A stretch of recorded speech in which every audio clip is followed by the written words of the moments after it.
please be seated.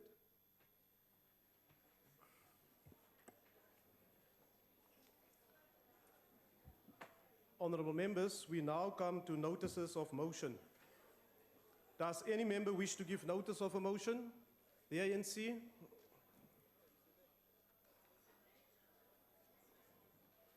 Or the honourable members?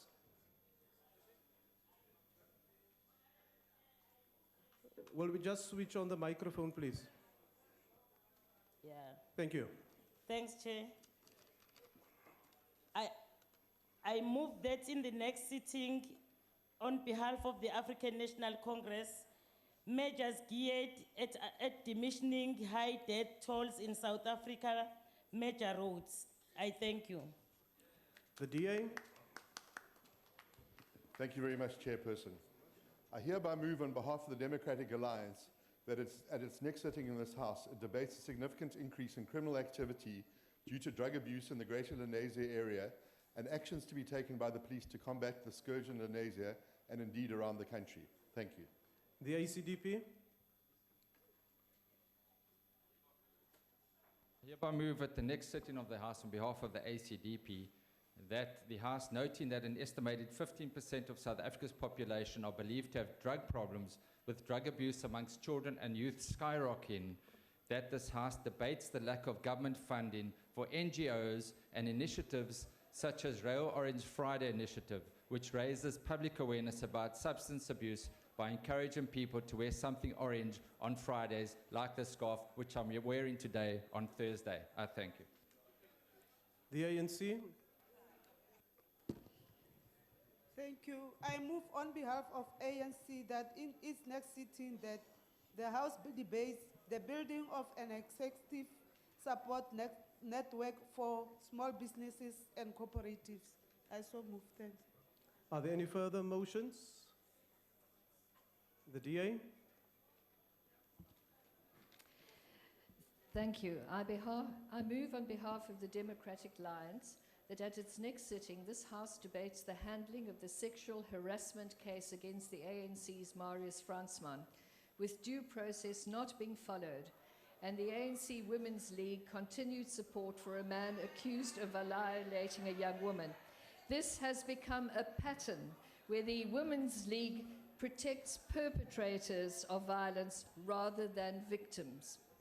The ANC, honourable member at the back. Thank you, Chairperson. On behalf of the ANC, I move the ANC welcomes the Northern Cape Provincial Government's commitment to deal with the abuse of drugs and alcohol in that province by creating an inpatient treatment facility. The rise of drug abuse in South Africa is worrying, as the World Health Organization says that 15% of South Africa's population has a drug problem. The statistics are a concern to South Africa and giving the country a bad reputation of being one of the drug capitals of the world. This facility will be used by people suffering from addiction. It will be built at a value... Honourable member, may I ask the whips just to check? That sounds more like a statement and not a motion for debate. Right, let the whips check and then we can come back to it. There was another end, the DA.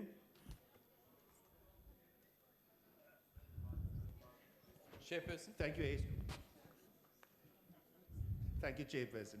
I hereby move on behalf of the Democratic Alliance that at its next sitting the House debates actions to be implemented by 3 spheres of government to accelerate the establishment of the Industrial Development Zone in Saldanha to create much-needed jobs and to stimulate economic growth. Thank you. The ANC. I move on behalf of the ANC. In its next sitting, the House debates reviewing the powers of the school governing bodies. I thank you. Are there any further motions? The DA. Thank you, House Chairperson. I here move on behalf of the Democratic Alliance that at its next sitting, this House debates the firing of KwaZulu-Natal Premier Senzo Mkhono. I so move. The ANC. All honourable members. Thank you, Chairperson.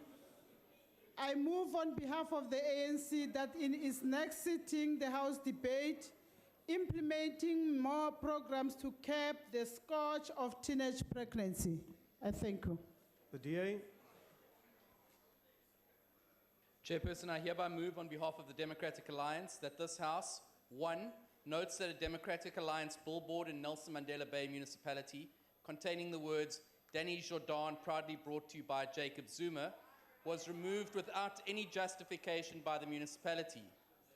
2, further notes that according to a reply to a parliamentary question, and the copy will be supplied to you, the Minister of Cooperative Governance and Traditional Affairs, Minister Des van Rooyen, stated that, and I quote, the municipality has not yet established who gave the instruction for the billboard to be removed, and it is still investigating the matter, close quote. 3, recognizes that an email dated 14 April 2016, and I will provide a copy of this too, from Johan Potgieter, a senior fire safety officer at the Nelson Mandela Bay Municipality, states that, and I quote, an instruction was issued by the executive mayor, Mr. Jordan, that the sign must be removed with immediate effect. 4, acknowledges that there was no legal basis for the removal of the sign. 5, further acknowledges that such an action on the part of the executive mayor was nothing more than a political ploy. 6, Honourable Member, is that a statement or a motion that you're it's a reading? notice of motion, Chairperson. Order, Honourable Members. Order. Honourable Members, the idea with motions is that you table a topic for discussion and debate. Can you please wrap up, Honourable Member? You are going way beyond the It's a scope of it substantive now. motion, Chairperson. Then you must submit it to the table, Honourable Member. You can't read the whole thing here. If you want it for debate, submit it to the table. Chairperson, Yes. with all due respect, the members can read a substantive motion out in full. It's been practiced throughout all the years. We've never had to submit a substantive motion to the table before. I don't know where this rule comes from, Chairperson. No, thank you, Honourable Member. You may take your seat. At least if there's a substantive motion, there must be interaction with the table beforehand to say that such a motion will be read, so that we can check what the substance of the motion is and the length that will be put aside for the motion to be read. The purpose is to table a motion for debate. Conclude, Honourable Member. 6, notes that the Minister's parliamentary reply contradicts the information contained in the email. 7, thus notes that, Minister van Rooyen is misleading the House in his parliamentary reply. 8, resolves that this issue be referred to the Parliamentary Ethics Committee. Honourable Pando. Thank you, Chairperson. Chairperson, could you assist us? I thought you'd indicated this period is notices of motion. There would be a period in which motions would be stated, which we could then deal with. Now, is there a particular rule by way of a substantive motion that deals with a member of this House being presented as a notice of motion? If you could assist in that regard, thank you. Yes, no, Honourable Minister, that's exactly why I indicated. If there is a substantive motion that must be tabled, we're busy with notices of motion, it should be done and inform the table that is going to be done, because some of these substantive motions can be quite a few pages as well. And then what we usually will do is to give the member who wants to raise a substantive motion a brief opportunity to state what the motion is on, and not to read the entire motion to the House, because obviously the House cannot take a decision on it. It must be referred somewhere else. The ANC. There was a request for a motion. The IFP. Ngithokoze sihlalo wendlu. Egameni lomuntu weNkatha Freedom Party ngifisa ukuba ehlaleni kwalendlu okulandelayo indlu ixoxe kabanzi nenselelo izolibhekana nayo ukubhekela imingcele yethu emanzini olwandle nokubhekela ukudotshwa ngokungemthetho kwenhlanzi nemkhumbi ephithizelayo ngaphakathi kwemingcele yeSouth Africa. Ngiyathokoza. The ANC. Thank you, House Chair. I move on behalf of the African National Congress that in its next sitting, the House debates international strategic intervention in the fight against the spread of terrorism in the world. Thank you. The DA. There was a few hands going up. No more motions from the DA. Any more motions from the ANC? Chair, with due respect, just on a point of order so that we are all on the same wavelength. Our understanding, again, I'm rising on the point that Honorable Member Pando has raised, that the matter that is purported to be a notice of motion from the DA was in fact not a notice of motion. It did not end with a subject for debate in the next sitting or in the next session of Parliament. In fact, more than anything else, it sounded to be more of a substantive motion which should have been provided to the House, to yourself, to the head table, so that it is put on the order paper for debate. So I'm therefore saying, Chair, it will be very difficult for us to leave this unchallenged as a notice of motion. I will really be respectful of your judgment in this regard.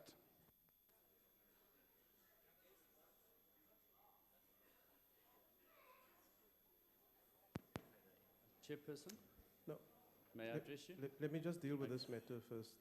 Now, honourable members, what happens to all these notices of motion that has been tabled here is that it finds its way through the table to the office of the Speaker, who then look at the motions and inform the member accordingly that it is either in line with what the intention was or it is not, and the member is asked then to do the necessary corrections.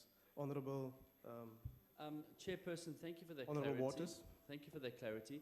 I was going to bring to your attention that the guidelines to procedure clearly states that draft resolutions and motions of this regard fall under general motions, and therefore the honourable member was quite right in standing up and delivering that motion. So thank you for that clarity, Chairperson. I would, however, would like to repeat that when there is an intention to table a substantive motion, that we inform the table staff so that the presiding officer at the time is also aware of it, and so that we allow that the motion can be mentioned and the House take notice of it, but in no way can you just allow an open-ended process for motions, substantive motions, to be read in the House. So we will deal with that, Honourable Chief Whip, Deputy Chief Whip, in the way that I've said it's being looked at anyway after it has been tabled. Are there any motion without notice? The Honourable Singh. Thank you, Chairperson. I hereby move without notice that the House notes that the Wellington community in the Boerland has been left reeling after one of the most well-known citizens and authors, the 77-year-old Miss Winnie Rust, was found murdered at her home on Wednesday, 11th May 2016. Further notes that Rust was also a community leader and a famous Afrikaans author of books such as Martha, Countess of Stamford, and Trek, among others, which had been shortlisted for at least one major South African award. Acknowledges that two suspects connected to the murder have already appeared in court, one of which is an 18-year-old star athlete who was known and assisted by the Rust family. Further acknowledges that there has been an increase in violent crime in Wellington and other communities across our country, which is a national crisis. Applauds the South African police services for speedily apprehending the two suspects. Recognizes the moving tribute of Rust's daughter at a funeral, in which she said, and I quote, "I don't just cry for you, but also for our country," close quote, saying that the family was shattered by the manner in which her mother had died. And finally, conveys its deepest condolences to the Rust family and the Wellington community at large. I so move. Thank you. If there are no objections, I put the motion. No objections, agreed to. Are there any further motions without notice? The ANC. Thank you, Honourable Chairperson. The African National Congress moves without notice that the House 1 congratulates Mr. Lunko Mthimde on his appointment as CEO of the Universal Service and Excess Agency of South Africa, USASA, in April 2016. 2, notes that the former head of the state-funded Media Development and Diversity Agency commenced its duties on Tuesday, 24th May 2016, following the approval by Cabinet. 3, understands he comes to USASA with extensive knowledge and experience in the field of ICT, having served on a number of regional regulatory bodies before. 4, believes that his passion about community development, universal service, and access to communication services, as well as his track record in the ICT sector and stakeholder management, will assist in steering the agency towards the fulfillment of its mandate. And 5, wishes Mr. Mtende a success in his new position of responsibility. I so move. I thank you. If there are no objections, I put the motion. No objections, agreed to. The DA? Thank you, Chairperson. I hereby move on behalf of the Democratic Alliance that this House notes that South Africa is currently experiencing the worst drought ever in its recorded history, with the year 2015 that has seen the lowest rainfall ever recorded. Also notes that the extreme heat experienced during January and February of this year has exacerbated the problem of low rainfall and extremely dry conditions and has caused crop failures and caused thousands of animals dying. Further notes that the effects of this drought is impacting negatively on food prices and that we are already experiencing high inflation rates due to this. Acknowledges that 16% of our population is already food insecure and that the cost of higher food prices will have a devastating effect on many more South Africans. Also acknowledges that the low water levels in many South African dams is causing millions of South Africans to live without water and that this situation could deteriorate during the winter period and that NGOs and aid organizations is already delivering water to many communities without water. Further acknowledges that the SADC region has declared this drought a regional disaster and has called on all governments, the private sector and international aid organizations to assist the millions of people that could be displaced because of this. Calls on the South African government to declare the drought a national disaster and to ensure that we do everything in our power to soften the impact of the drought on our citizens. Thank you, Chair. I now put the motion. Are there any objections? No objections, agreed to. The UDM? Thank you, Chairperson. I move on behalf of the United Democratic Movement that the House notes that Stellenbosch University's Department of Economics recently published a research report on behalf of the Zinex Foundation. Further notes that according to the report, 200 grade R pupils are taught in one classroom at Sinempumelelo Primary School in Beacon Bay, East London, Eastern Cape. Recognizes that teaching young children to read is notoriously difficult in a cramped and overcrowded environment, and this undermines their fundamental rights. Further recognizes that it results in children missing out on effective foundation phase learning, which is critical for the child's emotional, intellectual, and physical development. Calls on the House to double its efforts in fighting for quality education for all. I thank you. Honorable members, I now put the motion. Are there any objections? There's no objections, agreed to. Honorable members, I just want to make a request that all members must carefully listen to these motions that are read, because if there's no objection, it becomes a decision of the House that must be communicated. The DA? I hereby move on behalf of the Democratic Alliance that this House notes that yesterday, the 24th of May 2016, the Kirstenbosch National Botanical Gardens display of a proudly South African exhibit won a gold medal at the 2016 Royal Horticultural Society's Flower Show.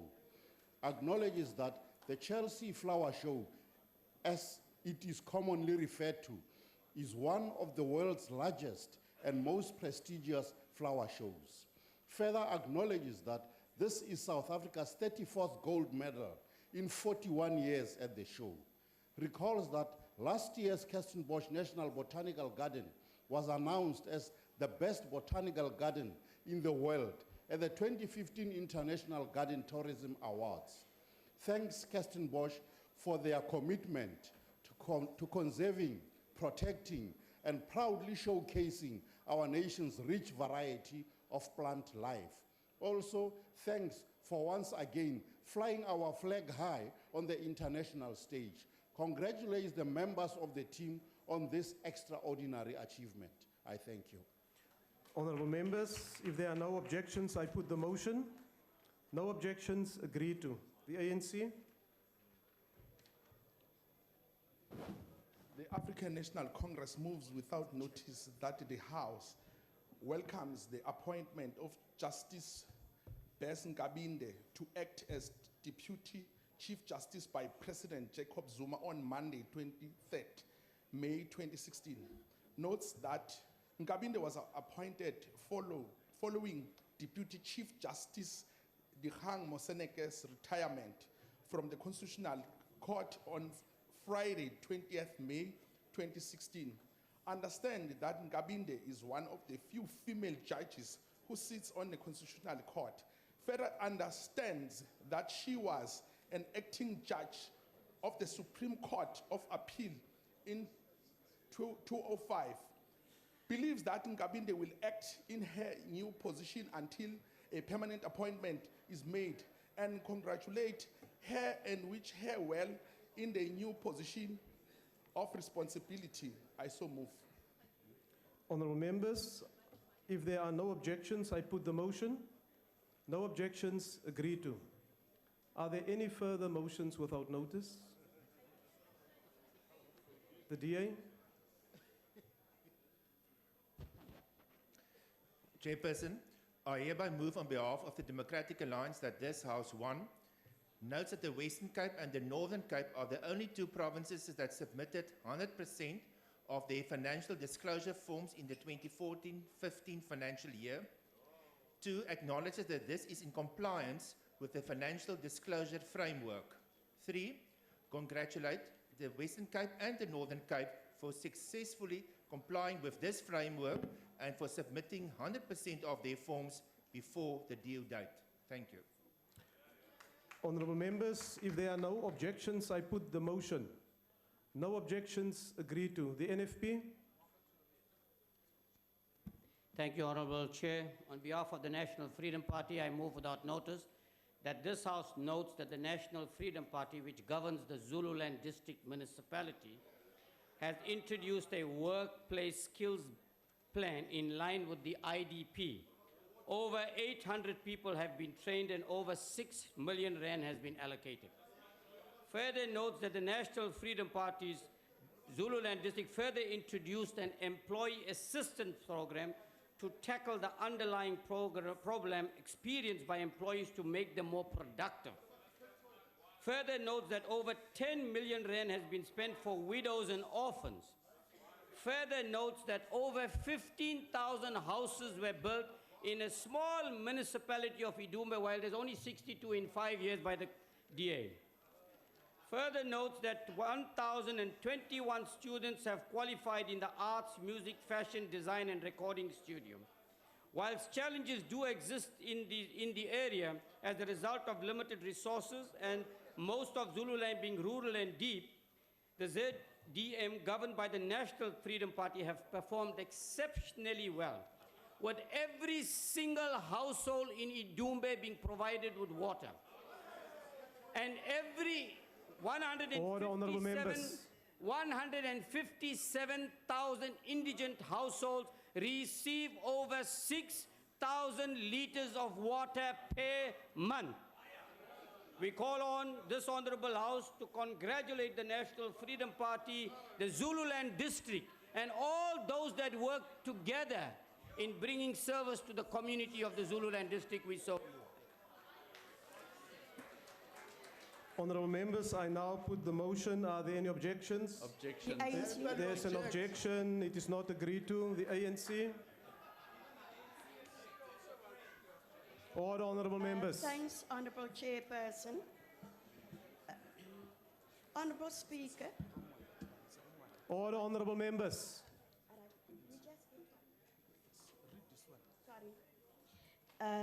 The African National Congress moves without notice that the House, the chief whip of the majority party, moved without notice that the House, one, notes at Travals, Samai from Paul beat Australia 2015 IAAF World Championships, benching silver medallists Fabrice Lapierre on Saturday, the 21st May 2016.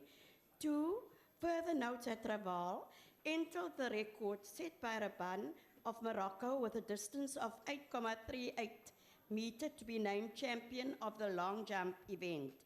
Three, understands that Samai, who grew up with his three siblings and a single mother in a shack in Manolia Flats in Paarl, is taking part in international events as he prepares to qualify for the Rio Olympics. Four, further understands that this achievement adds to the numerous records achieved and his bronze medal won at 2014 Commonwealth Games. Five, acknowledges that due to his athletic and academic achievements, Samai received a scholarship to one of Paul's premier high schools' gymnasium. Six, believes that this rough diamond from a humble beginnings would qualify for the Olympics and would walk away with a gold medal. And seven, congratulates Rashval Samai on his achievement and wishes him well in his effort to qualify for Rio Olympics. I thank you. Honourable members, if there are no objections, I put the motion. If no objections, agreed to. The DA. House Chair, I hereby move on behalf of the Democratic Alliance that this House notes that only 0.3% of the South African population are registered as organ donors. Also notes that the 2013 statistics around organ donation paints a very bleak picture for the approximately 4,300 people desperately waiting for organ or tissue transplants. Further notes that the statistics for 2014 are not available, and it would appear that a mere 18 transplants took place in 2014.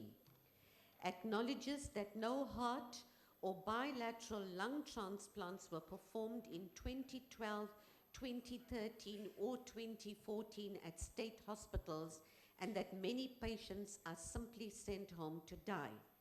Acknowledges that this is largely due to the lack of critical resources such as organ procurement officers, life support equipment, and dialysis machines.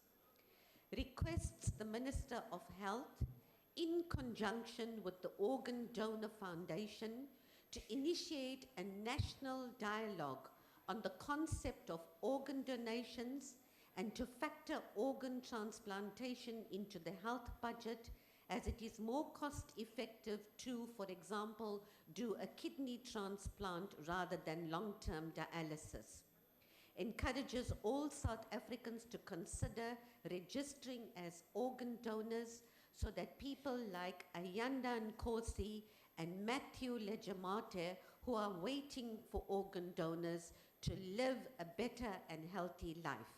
Thanks the Organ Donor Foundation for the vital work they do despite the various challenges and constraints they face on a daily basis.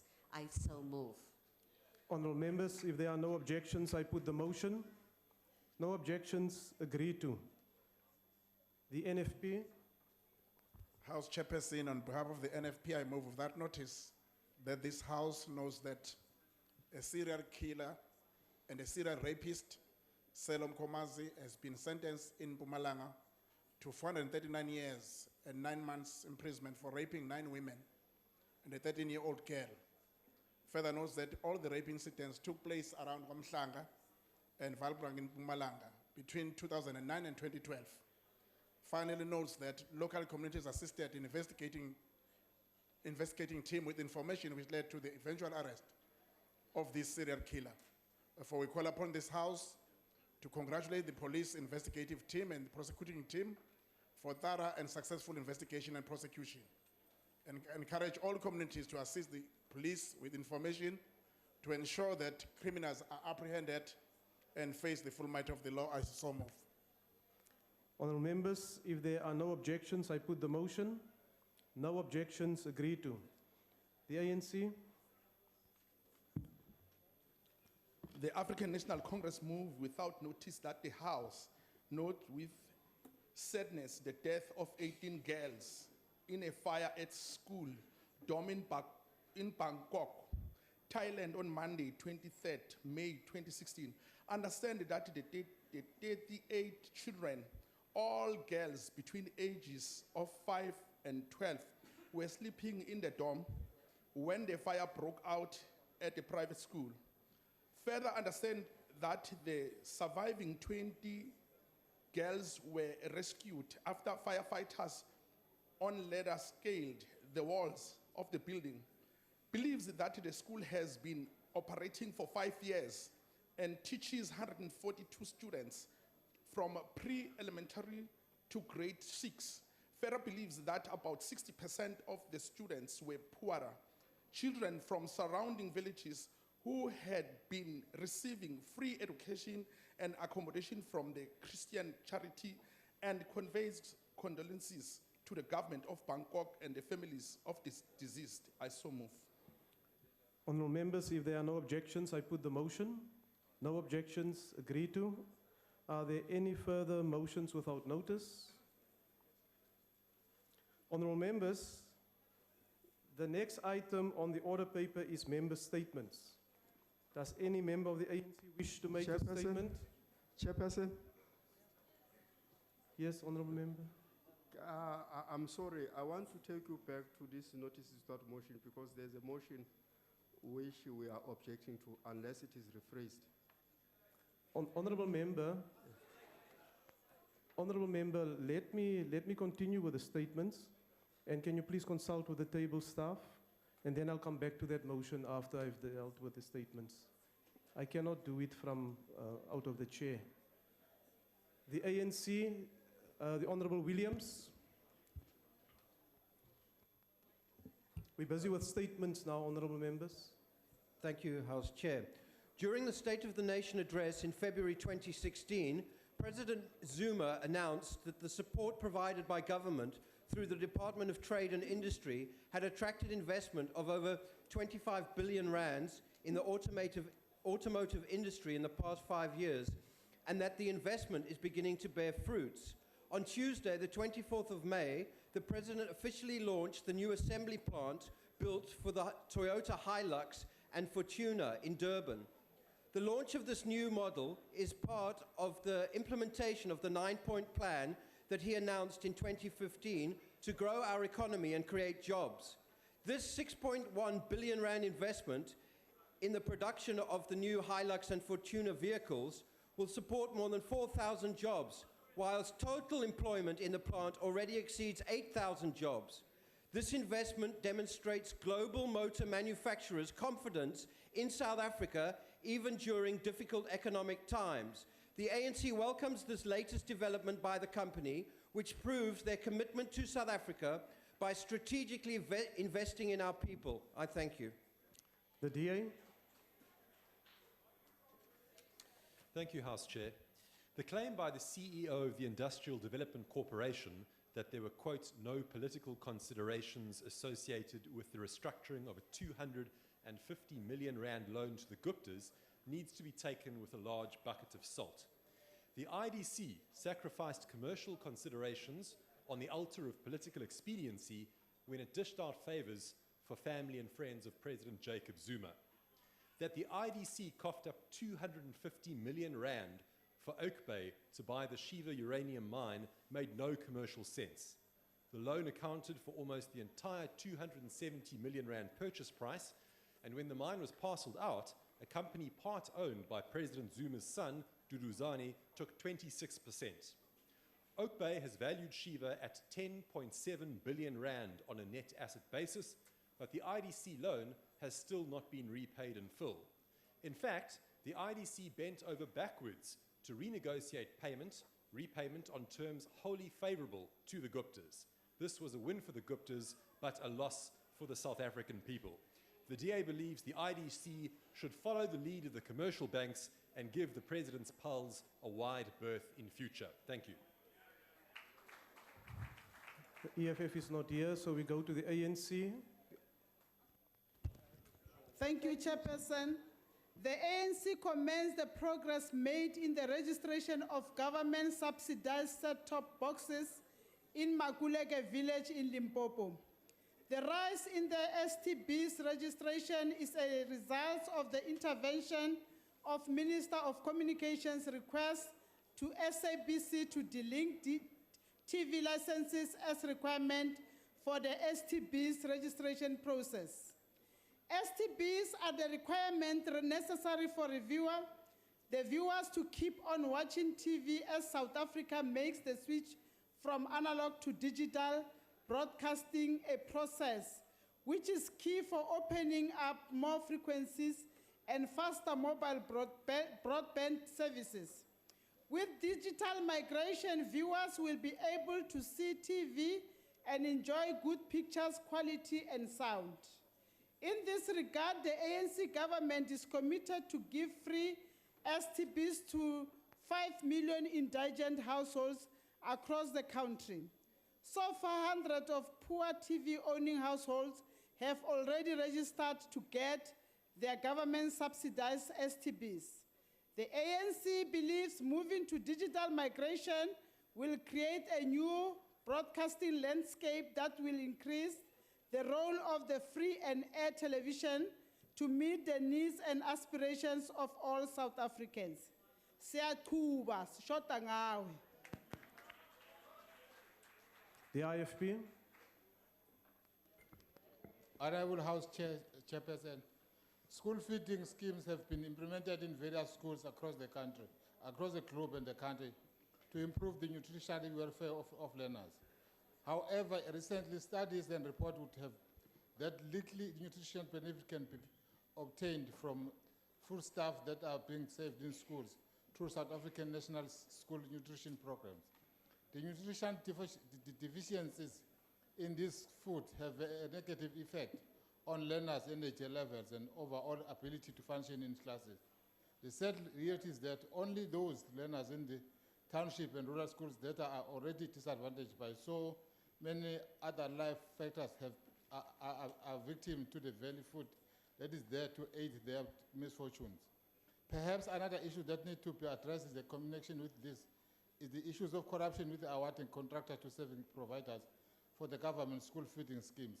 Recently, report of schools being shut down for nearly 3 weeks due to dispute over these issues in Babazane municipality in KZN. Unfortunately, the illegal awarding of feeding schemes to contractors who are only out to gain financially instead of looking out of the most important aim of this program, which is to ensure that learners are fed sufficient nutritious food. I thank you. Freedom Front Plus. Agbare voorsitter, die agbare minister van Finansies en sy span doen alles in hulle vermoë om te voorkom dat Suid-Afrika afgegradeer word na rommelstatus. Deel van daardie pogings is juis om omstandighede te skep waar buitelandse beleggers sal wil kom belê in Suid-Afrika om dan ook werksgeleenthede te skep.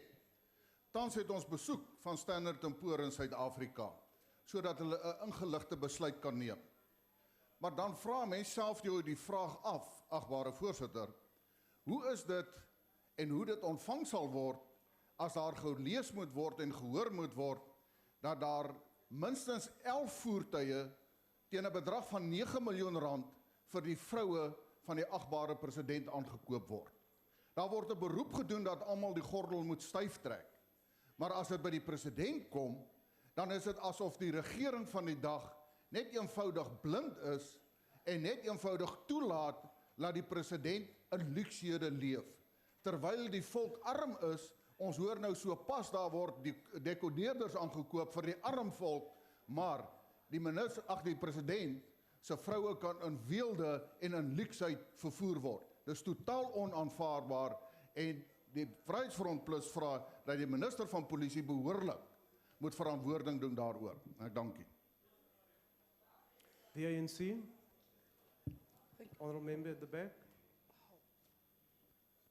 Thanks, Honorable Chair. The ANC views the support system given to 5 community-based cooperatives that plant sugarcane in the area of Kolokolo in Umzumbe local municipality in KwaZulu-Natal as a good step in the right direction in terms of ensuring that their dream to expand their plantation will be fulfilled due to financial muscle of 14 million in assistance from the KZN, Agriculture and Rural Development, and South African Sugar Association. The funding will focus on the fencing of 70 kilometers of communal land, ratoon management across 1,207 hectares, 9 land reform projects, the planting of a further 102 hectares of land, and the establishment of 5 small-scale grower cooperatives. The ANC views agriculture as a business and believes that with government support, the expansion and development of progressive value chain will be ensured, and therefore is moved by the commitment by KZN Agriculture and Rural Development Department, further 55 million to grow this project in future.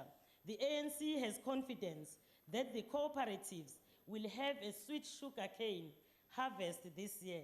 Assistance to the rural cooperatives for big business projects should be emulated by other provinces. I thank you. Thank you, Honourable Member. The APC. Thank you, House Chair. As a Pan-Africanist party, the APC congratulates Haiti on its accession to full membership of the African Union. The APC thanks the AU for this groundbreaking and revolutionary act.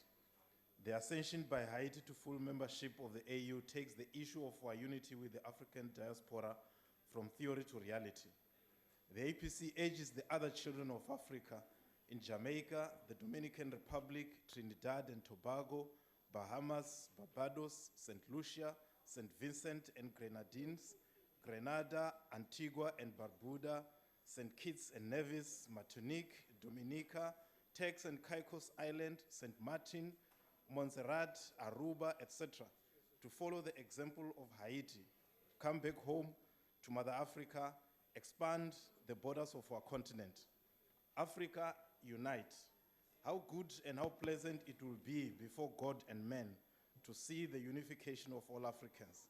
As it's been said, let it be done. So sang Bob Marley. Thank you. The ANC. Thank you, Honourable Chairperson. The African National Congress welcomes the confirmation by Moody's Investor Service of South Africa's foreign ratings at Baa2, assigned with a negative outlook. According to Moody's, although the negative outlook on the credit rating was left unchanged, the country is likely approaching a turning point after several years of falling growth. That the 2016-2017 budget and medium-term fiscal plan will likely stabilize and eventually reduce the general government debt metrics. These ratings are a testament to our strong and maturing political system and the resilient and robust institutions that support our democracy. The ANC is confident that government will continue with its program of aggressive fiscal consolidation while maintaining the delicate and very necessary balance between prioritization of radical socio-economic transformation, meeting basic need and fiscal sustainability. We are mindful of the remaining challenges and existing concerns, but we believe the outcome of the review will go a long way to restoring investor confidence and attracting continued investment in our economy. I thank you. The DA. Thank you, Chairperson. Chairperson, since the tabling of the medium-term budget policy statement, government has reprioritized 31.8 billion to support new spending requirements, but the money needs to be spent and furnished on very important projects. Of this amount, 16.3 billion provides medium-term extra support to the higher education system, 111 billion funds South Africa's contribution to the new development bank, and 3 billion has been allocated to bolster the contingency reserve in 2016-17. Most of these reprioritized funds are supposed to come from national government via cost containment measures across all departments. The Minister of Finance budget speech also indicated additional spending for higher education, small business and drought relief, but this needs to be accommodated through these cost containment measures across these departments. But here lies the problem, Chairperson. The 2014-15 audit outcomes tells us a different story. It indicates a whopping 25.6 billion in irregular expenditure across all these departments. The irregular expenditure, as we know, is mostly a cause of non-compliance in supply chain management at about a rate of 72%. Moreover, the 2016 budget debates, of which all the members took place, highlighted the inaction by government with regards to irregular, fruitless and wasteful expenditure. The reality is therefore now that inefficient financial management practices and corrupt activities now hinder efforts to address the new funding requirements outlined by the Minister of Finance. This poses a critical question that government, how do they Honourable deliver Member, your time is on now these expired. key spending priorities? The ANC. And I think we need to fix what needs to Honourable be Member, your fixed. time is expired. Mobile computer lab for Pretoria schools. The ANC government believes that the investing in the future of our young people is important resource that will develop a nation through their innovations and energy. As such, as we welcome the donation of a mobile computer lab to DA Mokoma High School in Mabopane, which will be used to access educational content, provide connectivity to the internet, and assist in the facilitating training for information and communications technology skills. This lab has been equipped with 21 laptops, an interactive whiteboard, projector, a printer, speakers, and 4 desktop workstations for educators. The computer lab was launched as a part of Telkom's Connected Schools program. The connectivity and tools Telkom has provided to this secondary should enable the learners to explore, study, and become system developers, engineers to design and manufacture affordable ICT hardware such as tablets. The ANC believe that the mobile ICT lab contributes directly to the vision of a connected South Africa, where all citizens participate in the vibrant knowledge economy and inclusive information society. I thank you. The PAC.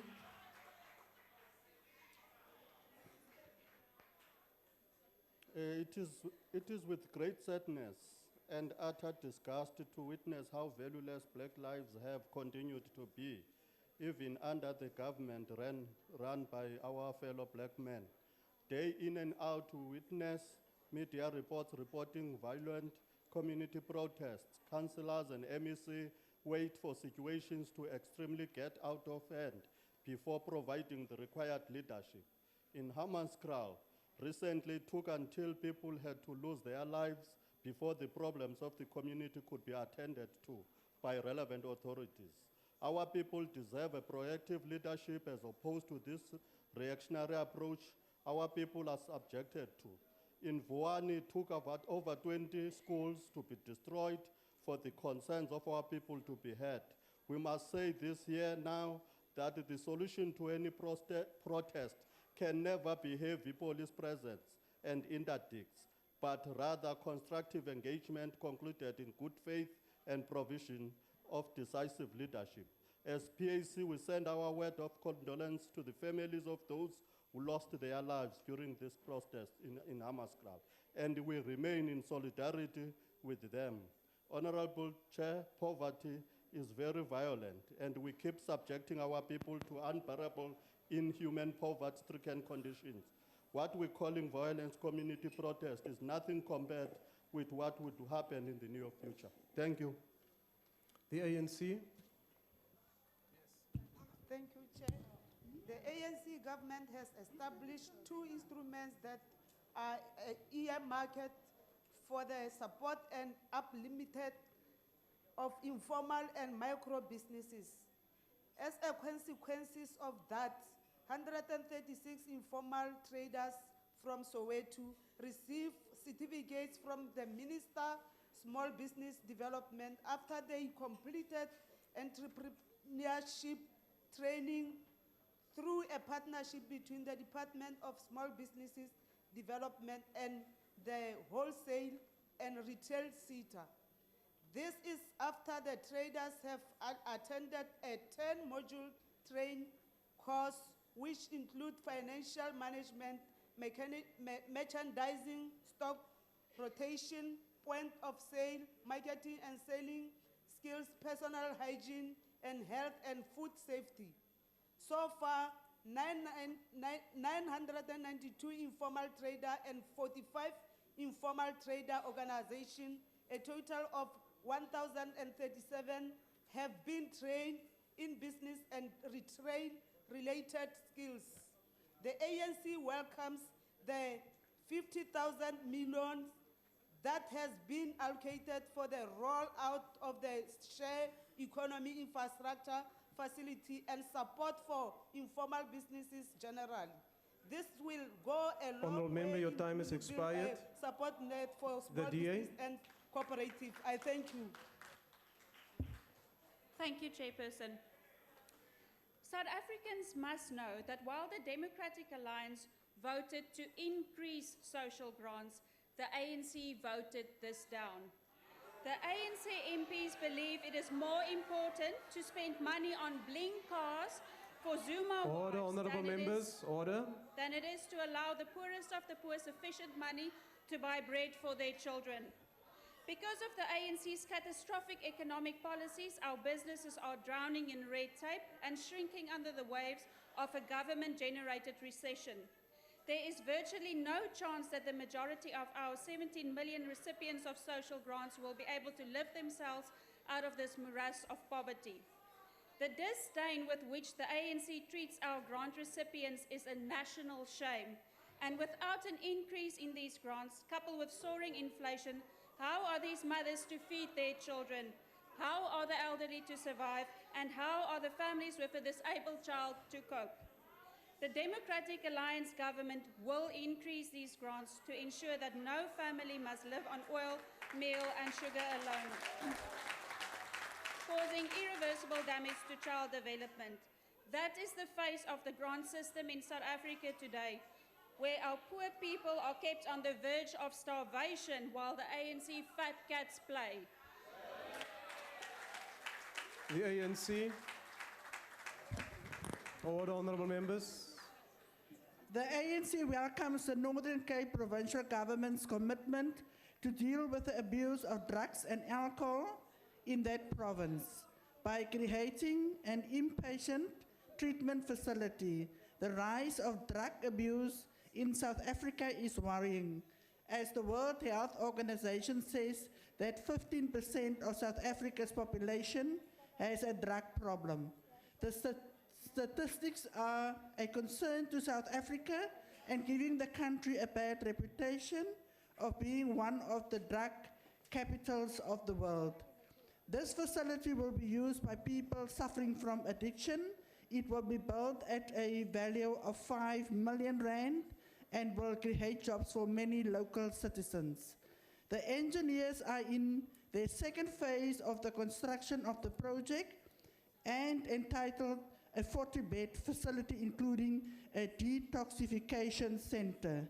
The ANC calls upon all South Africans to be part of community actions geared at changing social values and norms and should also take part in campaigns against drug and substance abuse. I thank you.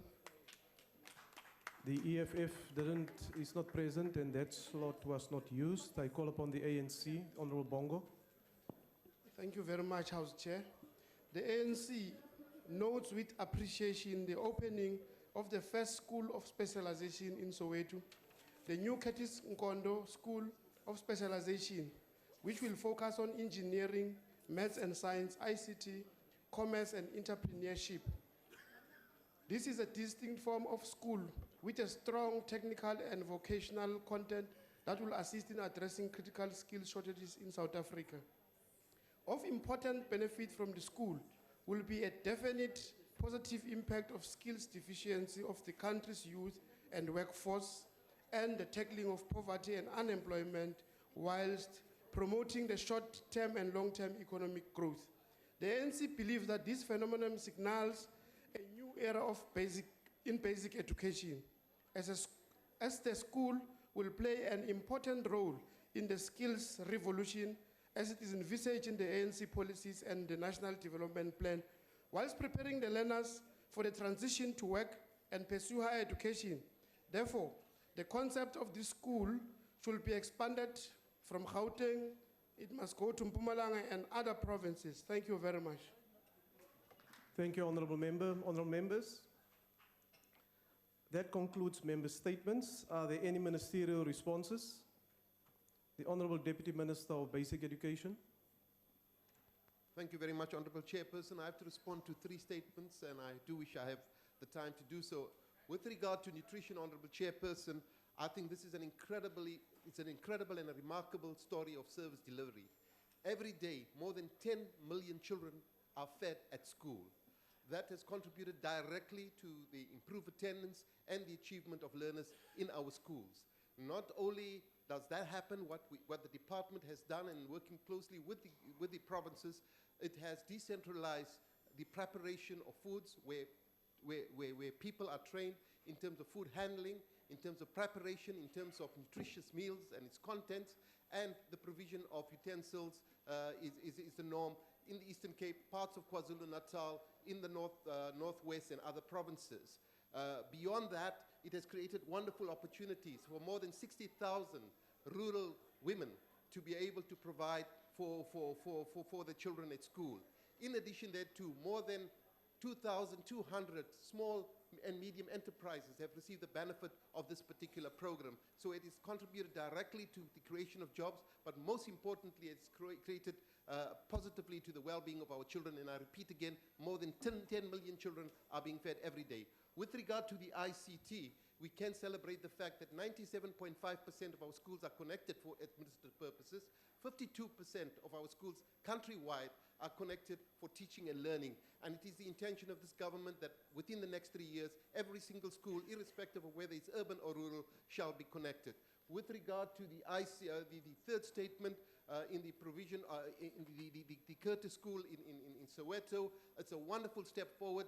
Gauteng is indeed leading the way, but we can celebrate the fact that this year we are for the first time offering technical mathematics, technical science, and a vocational stream in our schools. Next year we will have an academic stream, a vocational stream, as well as an occupational stream. This augurs well for the development of skills within the country. I thank you, Honourable Chairperson. Thank you, Honourable Deputy Minister. Are there any further ministerial responses? There's no further ministerial responses. Honourable members, before I proceed to the first order, my apologies, the Honourable Minister of Labour. Ngiyabonga sihlalo wendlu.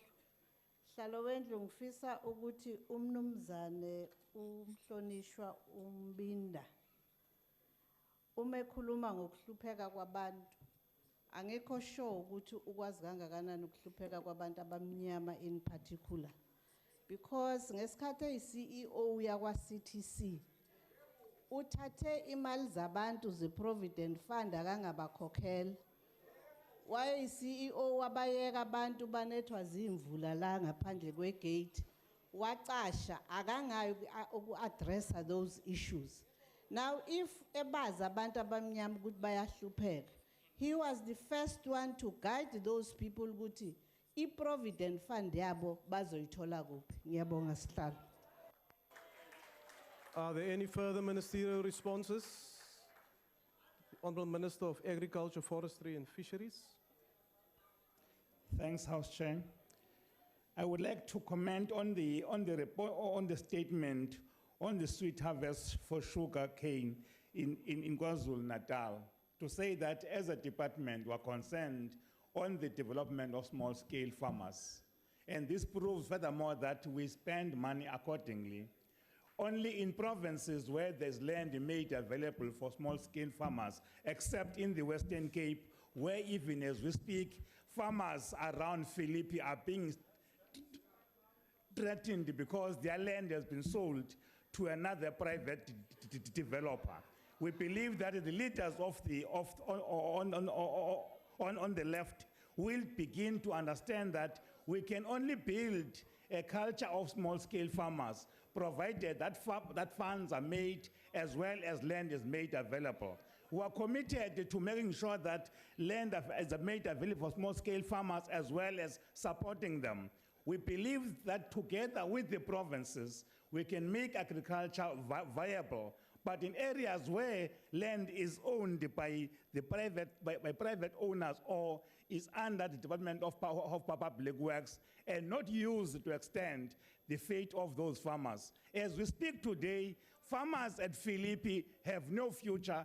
They have been told that by the 4th of December, they should not only vacate their area, even their own animals, as well as their crop will be taken away. It is the trend that the DA is doing, while they come here and can stand and make sure that they become an organization that cares for people. If you want to know what happens to small-scale farmers, ask them in the Western Cape, and I invited those who deny that to go with me to Philippi. They will see it, they will hear it, and I know they cannot go there because you can shout and all Order, that, but the fact is order. that the people of South Africa are watching the Democratic Alliance.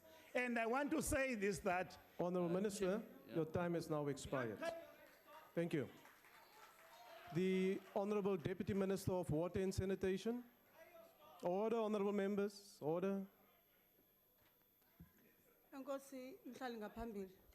Ngexesha ndandiseva kwi-social development, i-DA yayingafuni ukuba sinike abantwana abahluphekayo nabangenatata naba-pregnant isithi senza abantwana bazale yonke le mihla.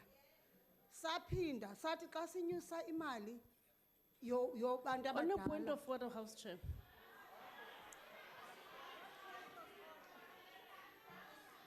House Honourable Chairperson. Deputy Minister, will you just take your seat, please? House Chair- No, wait. Why are you rising, honourable member? The honorable member here, he's misleading the House. No, honourable member. Honourable member, if you do not agree with what the member says, it's a point for debate. Please conclude, Honourable Deputy Minister. Isithi thina sala uba banyuswe imali. Iyona nto ndiphakamisayo leyo. Ukuba siya understand lixesha le-elections nizifuna ivoti nasebumnyameni. Kodwa sanuxokisa abantu bethu nithi African National Congress ayivumi banikwe imali. Sisebenza ngebudget ekhona and abantu bethu every time sisithi sinyusa imali nina aniyivoteli ibudget. Andazi uba yeyiphi ngoku le niyifunayo. Enkosi. The next reply will be from the Honourable Minister of Small Business Development. Thank you very much, Chairperson. I would like to thank the honorable member who raised the issue of support for our informal business. As a Department of Small Business Development, we are focused at empowering those people who sit in the streets, who sell one thing or the other just to make sure that they keep their families alive. I'd also like to respond to the issue of small-scale farmers and announce to this House that today, the Department of Small Business Development, together with SA Breweries, have supported small-scale farm workers who are having their first harvest in maize, and it's women in maize. Their first harvest is happening today, and would like to thank SA Breweries for working with us in ensuring that we support women in maize, black women who have been out of the system. Others are celebrating 105 years of family farming, and black farmers cannot talk about 105 years. They can only talk of 10 or 15 years. I thank you. Thank you, Honourable Minister. Honourable members, that concludes now ministerial responses. Before we proceed to the first order, I wish to return to a point of order that was raised earlier by the Honourable Minister of Science and Technology and the Chief Whip of the Majority Party, dealing with the motion as read by the Honourable Milam that he stated was a substantive motion. Honourable members, the tabling of a substantive motion in any houses of parliament is a serious matter. It calls for certain processes and procedures to be followed and for a committee to be created to look at the allegations that are made against the member concerned. The guide to procedure in Chapter 11, page 158, indicates also that a substantive motion should have a clearly formulated and properly substantiated charge, and it should be technically correct.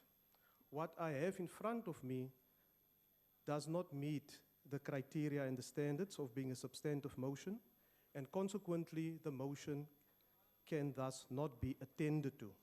I call on the honorable member, if he or the party still feels so strongly about the matter, to take the matter up with the relevant table staff and the Secretary to the National Assembly, and then to table the substantive motion. The Secretary will read the first order. Consideration of Expropriation Bill and of Report of Portfolio Committee on Public Works thereon. I now recognize the Honorable Martins, the chairperson of the committee, who will introduce the report.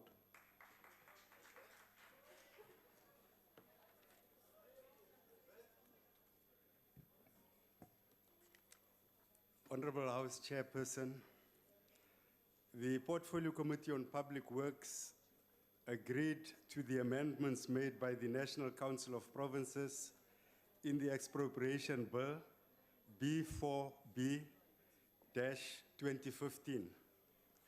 Namely, 1, on page 17 in line 45, where the number of days have been increased from 20 days to 30 days.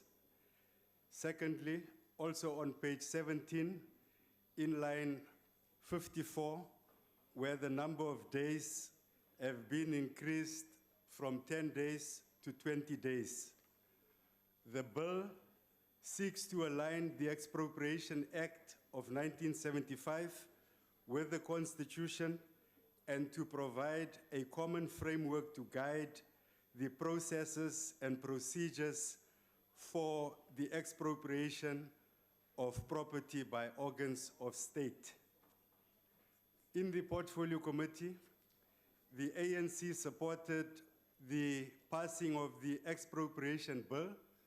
The Democratic Party and the Democratic Alliance, apologies, and the United Democratic Front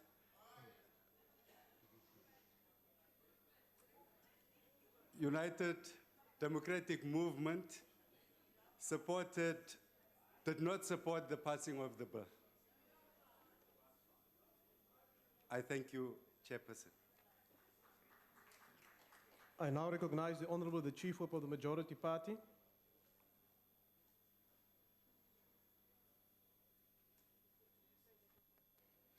Honorable Chairperson, I move that the bill be passed, the report be adopted. The motion is that the bill be passed. Are there any objections? Chairperson, the DA would like to make a declaration. Thank you. There's a request for a declaration. The DA.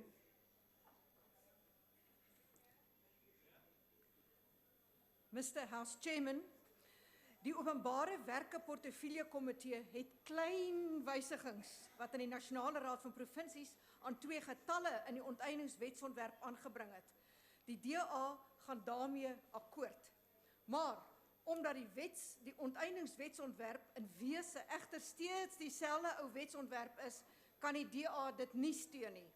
Die rede is, daar is minstens 4 beginsels waaraan die wetsontwerp nie voldoen nie. Nommer 1. In sy staatsrede vroeër vanjaar het die president beloof dat toekomstige wetgewing aan 'n sosio-ekonomiese impakstudie onderwerp sal word. Dit het glad nie met hierdie wetsontwerp gebeur nie. Nes talle ander beloftes is ook hierdie belofte gebreek. Nommer 2. Eiendom word nie duidelik omskryf nie. Dit strek tans aansienlik verder as nie roerende bates.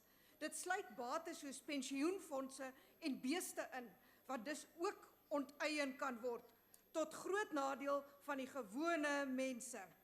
Nommer 3. Die reikwyte van onteiening word nie omskryf nie. Dit beteken dat sogenaamde voogdyskap van eiendom deur die staat nie vir vergoeding kwalifiseer nie. Burgers kan dus die gebruik en benutting van hulle eiendom verloor sonder vergoeding. Nommer 4. Daar is geen waarborg in die wetsontwerp dat vergoeding wat vir onteieende eiendom aangebied word, enige uitstaande banklening sal dek nie. Dit is dus heel moontlik dat 'n onteieende eienaar sonder 'n huis of 'n plaas sal sit en steeds 'n uitstaande banklening sal moet afbetaal. Watter bank sal sulke lenings toestaan? Die DA sal net vir 'n onteieningswetsontwerp kan stem indien hierdie 4 beginsels nagekom word. Dit gebeur egter nie tans nie. Die slotsom, meneer die voorsitter, is dit. Die DA, net soos internasionale graderingsagentskappe, heg hoë waarde aan eiendomsreg, wat hierdie wetsontwerp wesenlik aantas. As die wetsontwerp vandag aanvaar word, sal dit sakevertroue skok, tot verdere werkloosheid lei en verder bydra dat Suid-Afrika tot rommelstatus afgradeer word. Die DA verwerp dit.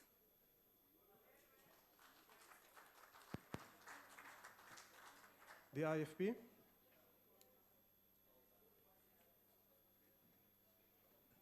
Sihlalo inkatha yenkululeko yayisapota le bill ngoba le bill njengamanje isisuka ku NCOP bese kuzokwenziwa ama amendment nje amalokhu ama-2 ama omiti namalokhu nama submission la kufanele kulungiswe khona.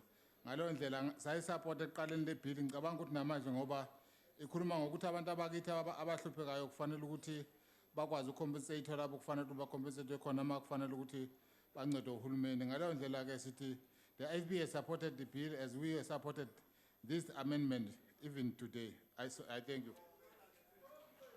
The UDM.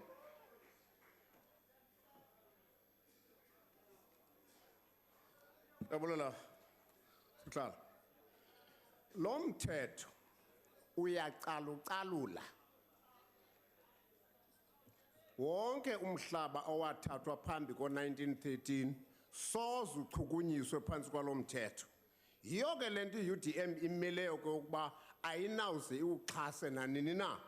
Ngele koba kungalungiswa into yokuba umthetho lo ungawuchukumisa umhlaba owathathwa phambi kuka-1913. Bayala ke aba baphetheyo ukuwuchukumisa tu umhlaba owathathwa phambi kuka-1913. Yiyo ke le nto simileyo siyi-UDM sisithi asinako ukuwuxhasa. Khange sibe nangxaki xa kusandiswa iintsuku zokuba abantu banikwe notice from 10 to 20 days or from 20 days to 30 days. Asinangxaki ngaloo nto.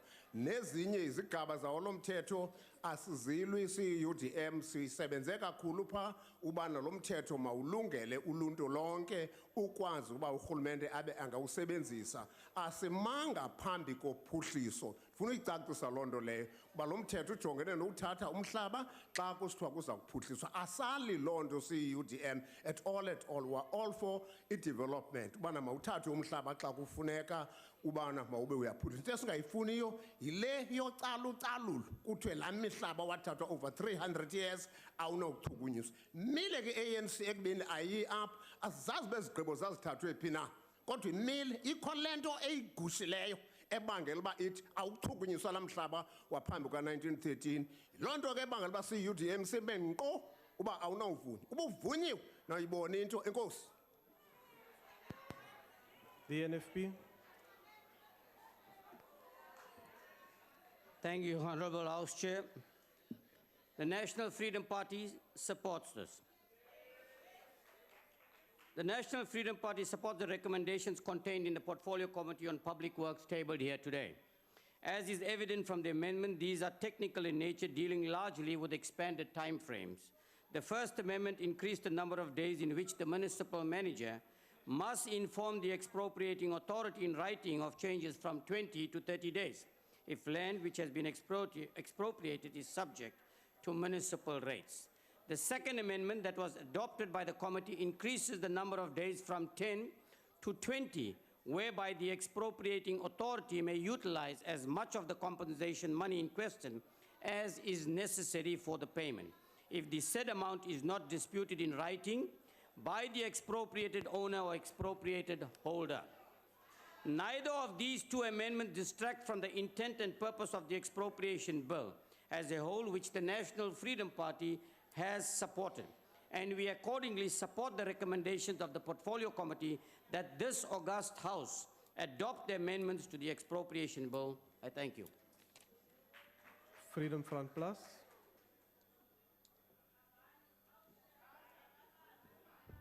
Agbare voorsitter, die Vryheidsfront Plus sal beslis teen hierdie wetsontwerp stem. Ons het reeds al in die komitee stadium het ons gesê dat ons gekant is teen die wenslikheid van hierdie wetsontwerp. Die beginsel van onteiening, voorsitter, is nie 'n vreemde beginsel nie. Dit word wêreldwyd in toepassing gemaak in terme van noodsaaklike ontwikkeling wat moet plaasvind. Byvoorbeeld as brûe gebou moet word of as paaie gebou moet word. Maar die ANC in Suid-Afrika maak dit 'n politieke aangeleentheid. Die ANC wil hierdie wetsontwerp misbruik in terme van die politieke speelbal en die emosionele politieke speelbal van grond. Die agbare president val in by die koor van die EFF wat sê dat die grond is gesteel. Daardeur wek hulle emosies op. Hierdie wet, sê ek weer 'n keer, is net weer 'n stap om grondhervorming toe te pas, maar eintlik is dit maar net 'n verdere stap om wetlik grondgrype in Suid-Afrika toe te pas. Ek weet dat die aanhef van hierdie wetsontwerp is artikel 25 van die grondwet. En ek sê weer, die instellings wat beswaar gemaak het en gesê het, hulle sal hierdie saak veg tot in die grondwethof, wil ek asseblief vra om dit te doen. Ek wil dit ook op rekord plaas, dat die Vryheidsfront Plus is bekommerd, dat dit dalk wel in lyn kan wees met artikel 25 van die grondwet. En dan sal diegene wat artikel 25 in die grondwet ingeskryf het en dit ondersteun het, moet paas staan saam met die ANC as daar grondgrype in Suid-Afrika plaasvind. Die president het ook gesê, hy het 'n nuwe wetsontwerp wat tans by die kabinet is, wat na vore gaan tree om ook 'n beperking te plaas op grondbesit. Daardeur wil hy plase beperk tot sê 5000 hektaar in terme van groot plase en in die geval van plantasies ensovoorts tot 12000 hektaar. En die res word duidelik gesê dat dit onteien sal word. En dit sal hierdie onteieningswet wees wat gebruik gaan word, soos wat ons reeds gehoor het, dat 'n grondeienaar sy grond gaan verloor en hy dalk niks daarvoor sal kry nie. En dan sal diegene vir artikel 25 moet paas staan. Ons verwerp hierdie wetsontwerp. Ek dank u. Honorable Swart. Thank you, Chairperson. Chairperson, the ACDP notes the improvements to this bill from the NCOP. However, our standpoint is still, as we indicated, that we are opposed to the bill. Our Constitution makes provision for expropriation, and this is an instrument that is used throughout the centuries by countries worldwide. It is, however, accepted that appropriation is never done lightly. It is the exception rather than the rule. And under the common law, the state cannot simply seize property without obtaining a court order. The Constitution strengthened those common law protections. Section 25 lays down a number of conditions which must be met before any expropriation can be valid, and Section 34 makes further provision for a fair public process. Section 26 prohibits the state from evicting a person from his home without a court order expressly allowing it. These are provisions of the Constitution. Now, with the passing of this bill today, expropriation without reasonable legal protection against abuse is no longer just a threat to those in the agricultural sector, but also to those churches, banks, commercial businesses, food producers, miners, and ordinary people with no guarantee of compensation. We believe the expropriation bill creates insecurity, and whilst there have been improvements, Honourable Minister, it has, in our view, still got a long way to go, and therefore we will regrettably not be supporting it. I thank you. The ANC.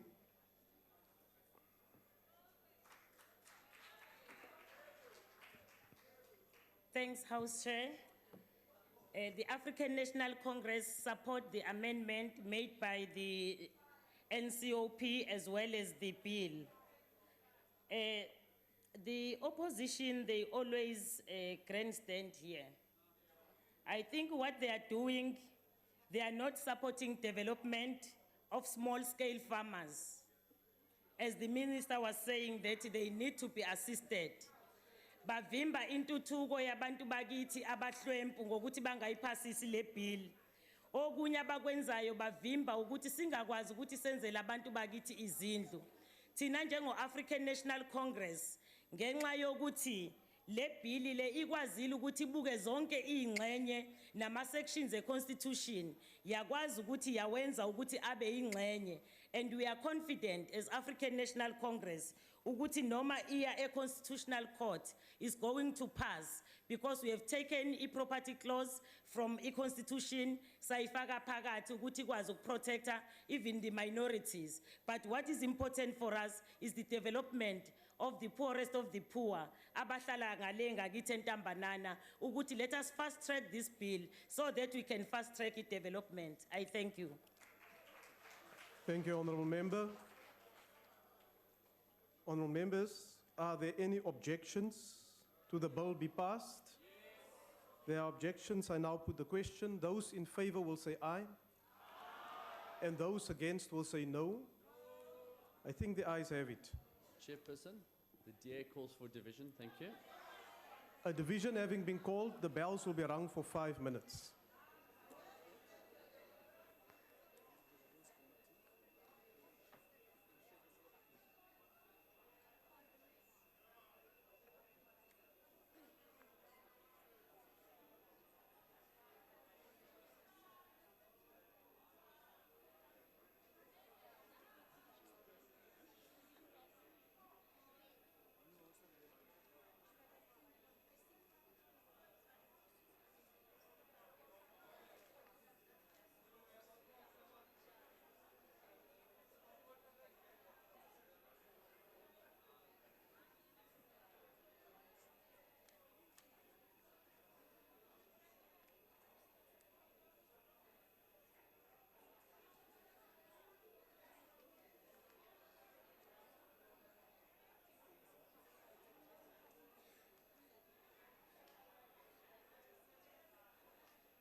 Order, honorable members. Order, honorable members.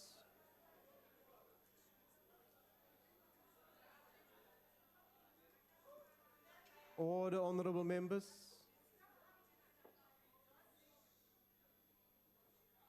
Order, honorable member. I would like to remind members that they may only vote from the allocated seats. When requested to do so, members must simply indicate their vote by pressing the Chairperson? appropriate button. Chairperson, just a point of clarity, how many members have to call for a division? Is it 5?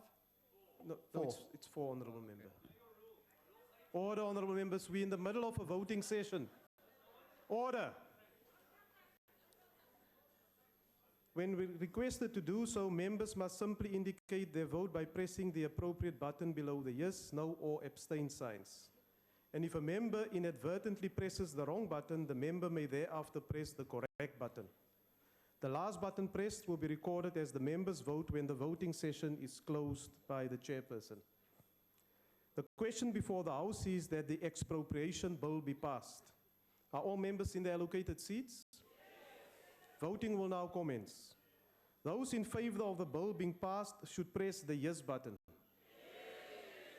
Those against should press the no button. And those wishing to abstain should press the abstain button. Have all members voted? There's a hand of a member at the back.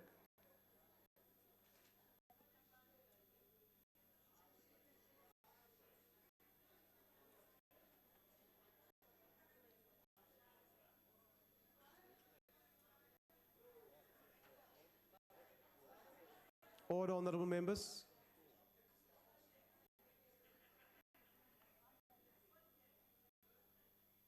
Thank you.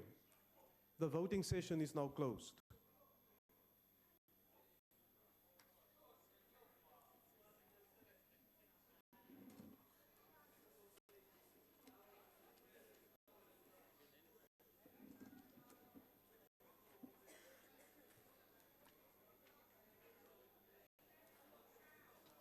Honorable members, the result of the division is as follows.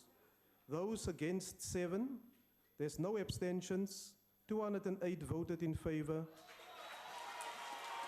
The question, the order. The question is accordingly agreed to, and the bill will be sent to the President for assent.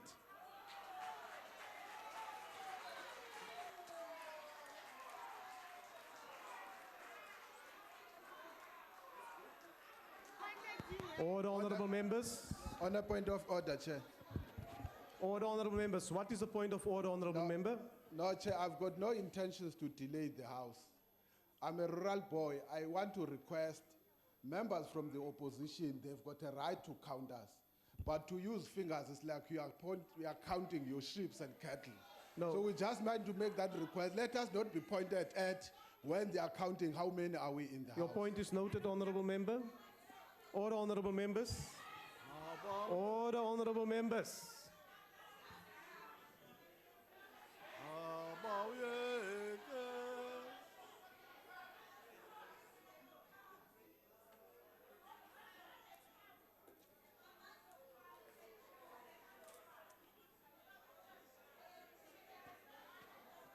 Order.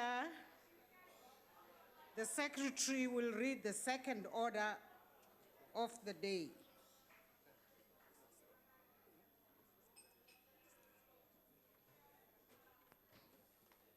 Consideration of first report of Rules Committee of National Assembly. Honorable members, before we start with the debate, I wish to make a few remarks. The Constitution empowers the National Assembly to make rules and orders concerning its business in Section 57. Honorable members, rules are essential for human interactions. In the context of Parliament, they create a framework for conduct of business and set the boundaries within which we are to perform our functions as members of Parliament.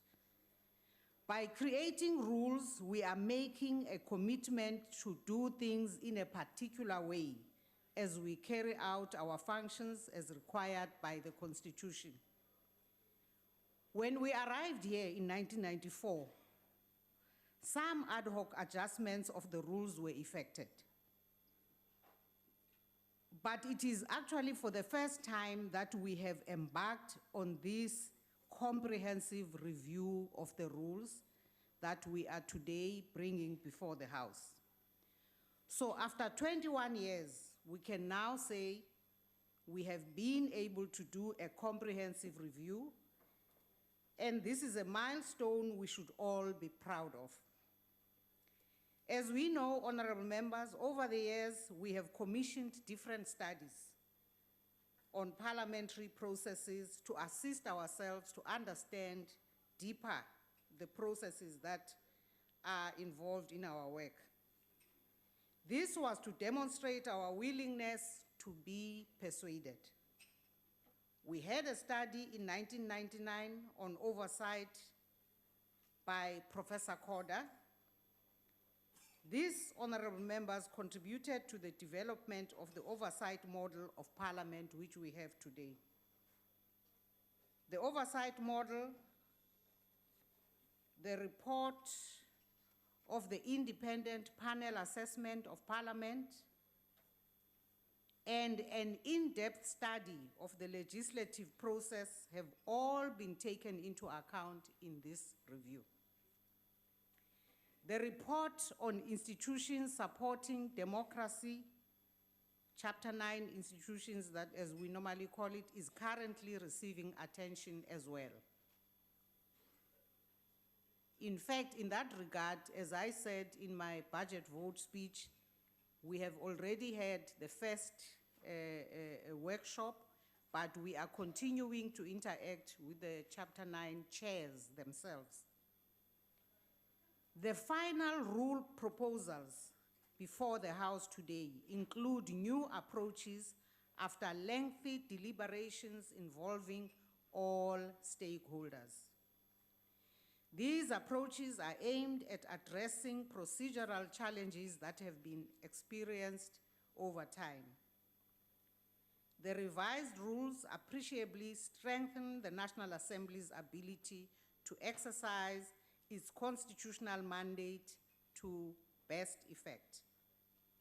In this respect, the introduction of mini plenaries to create more platforms for debate, oral questions to the executive lasting 3 hours instead of 2, and improved procedures to facilitate order, decorum, and discipline must be mentioned as some of the issues we have addressed in the amendment of the rules.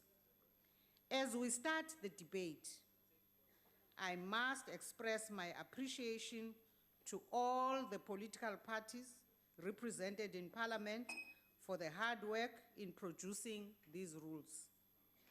We didn't always agree, but we worked hard and we worked earnestly to try and improve the work of Parliament. The subcommittee on review of rules, assisted by Mr. Handik, and the table staff worked hard to get us here. I have to specifically mention the name of the chair of the subcommittee, the Honorable Mtakane, who really steered the work of the subcommittee. I must also point out that all caucuses of political parties represented in Parliament were also involved because issues were always taken back to them. They applied their own minds as caucuses, and they always came back through their members who were either in the subcommittee or in the Rules Committee, and therefore have made valuable contributions in this process. Honorable members, like the Constitution, the rules are a living document. In other words, we never close the process of engaging of issues that continuously arise and emerge as we practice everything that we do according to the agreed framework in Parliament. And therefore, any imperfections that we may identify as we implement will always be able to be addressed. And honorable members, on that note, I would now like to call upon the chairperson of the Subcommittee on Rules to be the first speaker in the debate on the report of the rules. But I must now recognize the Honorable, the Chief Whip of the Majority Party. Thank you, Honorable Speaker. I move that the report be adopted and that the new rules take effect from tomorrow, the 27th of Friday, May 2016. I so move. Honorable Chief Whip, I think I must have also added to your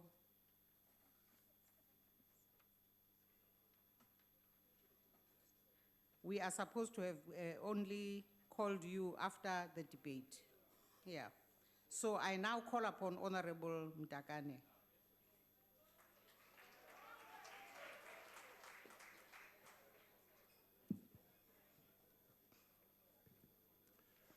Thank you, Honorable Speaker, Honorable Ministers and Deputy Ministers, Honorable Members of the National Assembly. Thank you, Honorable Speaker, for giving us time to participate in this report and this report of the Rules Committee.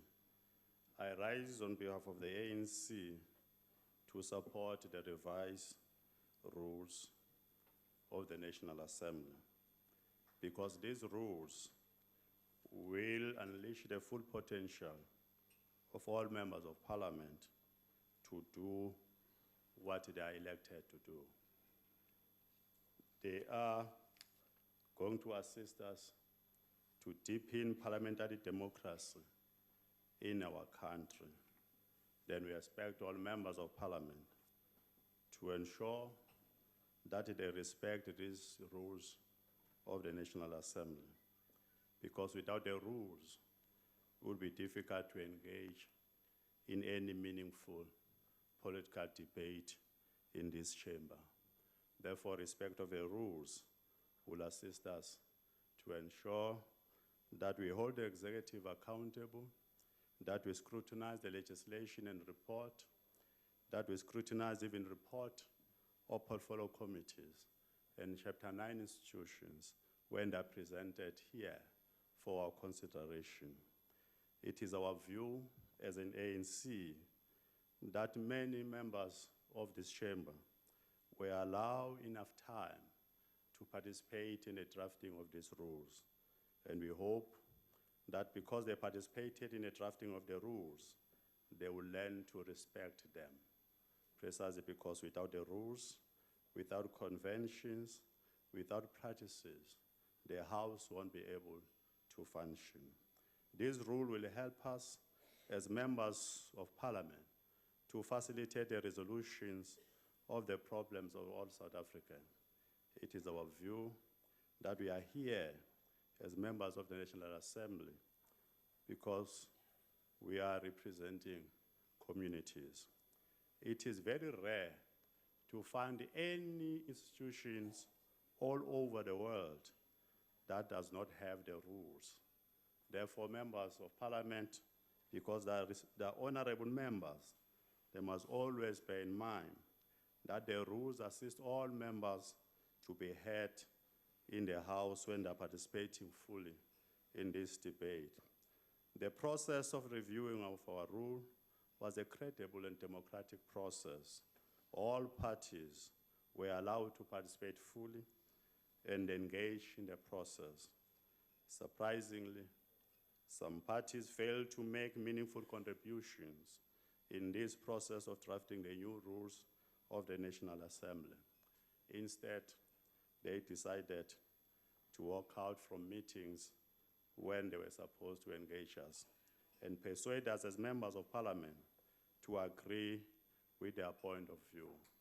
The DA that started with us in 2013 in the subcommittee of review of the rules participated fully in this process until the EFF joined us. Immediately after the EFF joined us, there was then a competition between the EFF and the DA. This competition has led the DA to walk out from the meeting of the Rules Committee on Tuesday this week, precisely because they would not get involved and organize themselves to make a meaningful contribution for the rules of this National Assembly. In fact, all the rules that we have discussed since 2014, 2012, 2013, 15, we all hope that the DA was with us until later they decided to raise some of the issues that we thought were already resolved in the subcommittee, even in the Rules Committee. It is our view, Honorable Speaker, as members of the ANC, that we will continue to engage with all parties that will be interested to work with us on these rules, even after the rules have been adopted or approved by this important chamber. Because the rules, as Honorable Speaker will say, are the living document. We can't conclude the engagement on developing of the rules of the National Assembly. But it's our view at the same time, Honorable Speaker, that the rules should not be amended on a willy-nilly basis, and then that failure to plan should not allow us to amend the rules of the National Assembly. Because if you amend the rules because poor planning, we'll be unable to have rules that are respected, that have credibility in terms of the members of the National Assembly. The ANC is fully in support of the whole process that we engaged on in drafting this rule. It is the ANC view that the parties that have walked out from our meeting, they will go back to the Rules Committee and try to persuade us to agree with them. Unless they present very formidable points and of argument, we would not agree with them. In fact, we think it's very wrong for members of parliament who have been part and parcel of this process for so long, almost 2.5 years. At the end, they simply stay away and run away from responsibility of convincing their colleagues from other parties to agree with them. If you can do so, well, we are always open. The ANC is a leader of a society. When you yourself are unable to engage us, we get worried that you are not prepared, you are not organized sufficiently to address the issues that you are facing here. We are the ones who have been complaining every day that we are not giving you sufficient time to hold members of executive accountable, sufficient time to present matters for debate. When we are doing so, you run away. What do you want us to do? What do you want us to do? No, what do you want us to do? Because we are giving you a platform. Honorable members of the House, this is the platform. Please come, make your point, and you run away. What you expect us to do is to invite you again. Our view is that the DA has failed to play its meaningful role in this chamber. As a result of that, of course, really, competition with the EF for time, we know that. But we have thought that we are a little bit better than EFF. But it seems you are the same. It seems that you are the same. You are not assisting us to address these challenges in the chamber. Our view, Honorable Speaker, is that these rules should be approved by this chamber and have a discussion with members, and hopefully, at the time when we look at this rule, even in 5 years' time, the DA will be well organized to make meaningful contribution. Because failure to do so, it makes it very difficult anyway to engage with you. Because recently, we are a very angry party. We are a very angry party.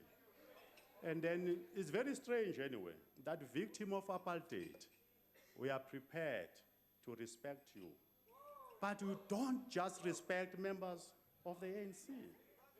the manner in which you behave is a very strange way. That we have forgiven all those who have persecuted us. We meet with them, we drink tea with them, but despite all that, you still take a very arrogant approach on matters that we're supposed to address on that. It's a bigger problem that, Honorable Speaker, we are facing.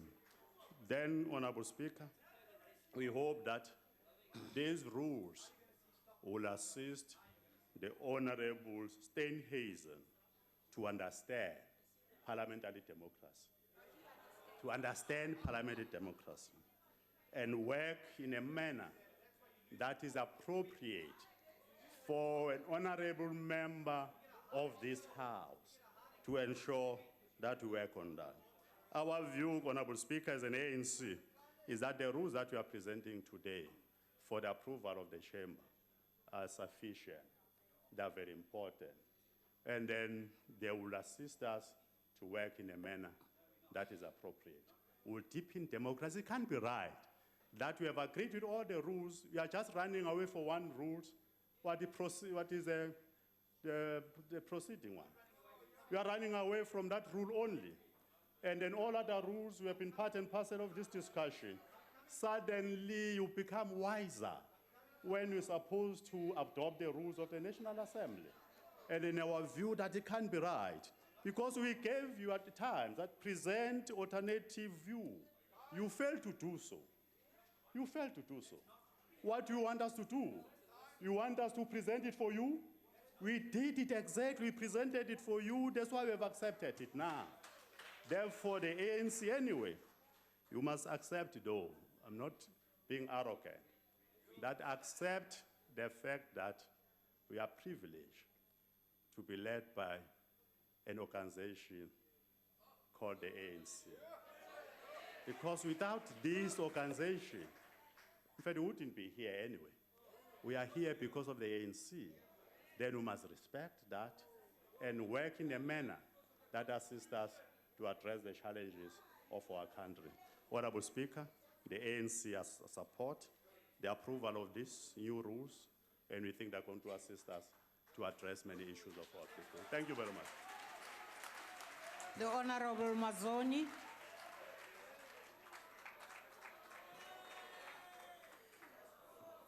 Thank you, Speaker.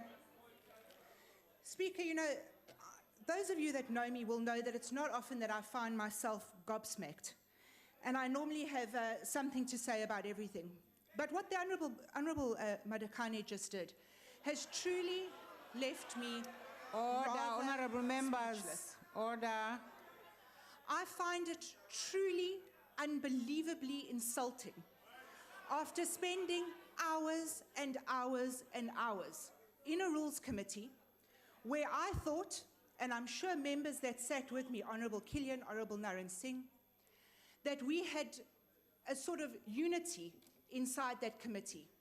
After I worked out this morning that just since 2014, we'd spent almost 186 hours together, negotiating, going through best practices, looking at what would strengthen our parliament. And then to come to this house and to grandstand, and in actual fact, colleagues, if that wasn't the weakest attempt at a re-election speech that I've ever heard, I don't know what is. Honorable Madakane, I'm sure the message has got to Ntuli House and they've been told to re-elect you. Your position is safe, even though it shouldn't be. I must, at this point, make special thanks to members, and I actually, it's strange that I'll say this, but I must say thank you to members of the committee, because we worked well together in that time that we sat together. We went through hardships, we went through rough debate, but at the end, we had respect for each other, or so one would have thought. Negotiations were long, they were hard. We sat through recesses, we sat on Fridays, we sat at times that were inconvenient, but we were there and we did a job. I'd like to point out a few things. Never in my life, and certainly as my history as a member of parliament, did I ever think that we would be writing rules for a violent parliament. And I think we can all agree that the violence that has taken over our parliament not only degrades what we stand for, but certainly the hard-won democracy that we all enjoy today. And that is why Rule 53 was probably one of the most difficult pieces of legislation that we as legislators had to work out, because how do you curtail constitutional rights and still make it a fair and open and democratic parliament? And I must say that I think that we did well with Rule 53. Rule 53 needed a few amendments, and we did well in the amendments that we came up for. I maintain it is a very sad situation that we have to even contemplate fellow members of parliament causing harm to one another, but that is the reality in which we live. One thing, though, that we must never forget is that the floor of parliament is sacrosanct. And that is why we made sure that protection services that come onto the floor of parliament will not be armed unless actual violence breaks out on the floor. And that ensures that although our rights are limited, we still have the constitutional right that we enjoy as members of parliament to privilege in this house and to be the voice of the people of South Africa that voted us into office.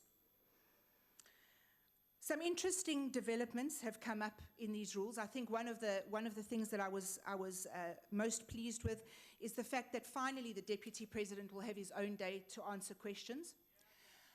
He will have a chance to answer the questions and give due consideration to his answers. And the next cluster will then not have their time curtailed. And I think that's very important when we look at holding the executive to account, that the Deputy President has a specific time for answering questions, and I think we did well there. I think we did well in making EPCs will now be known as mini plenaries. And I think other such debates going forward as mini plenaries are also a good move. I think it is quite disappointing that we didn't get snap debates put in our rules of parliament, and I'll tell you why. We are a people's parliament, and we are here to discuss people's issues. And what we see continuously is this over-preparedness and this almost, it's so structured and it's so staged that things don't seem to come up originally in our parliament.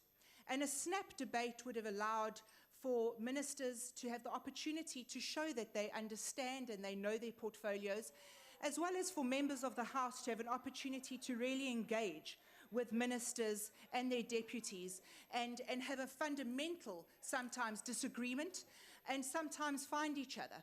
But this kind of curtailing, I think, it's one of the things, as Honourable Madakane said, this is a living document. And as we go ahead with our document, so things will change and the document will change in time too. We're a developing democracy, and we must never forget that. Although after the speech that I've just heard, I do wonder sometimes if we are developing at all, because that was nothing more than a militant insult on everyone that participated in this process. I think it's safe to say that no one wants a military operation on the campus of Parliament. But what happened last week, I think, shocked not only us sitting here in Parliament, but shocked the country as a whole.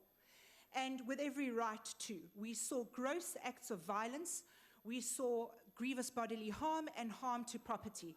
That should never be allowed. And I think that in this, Parliament has been remiss in making sure that we have adequate controls so that people coming into Parliament are unarmed, may not harm anyone that's in Parliament. And also our protection services themselves were infiltrated, as we saw, because once again, Honourable Steenhuisen had requested over and over ad nauseum that our protection services were adequately marked and identifiable.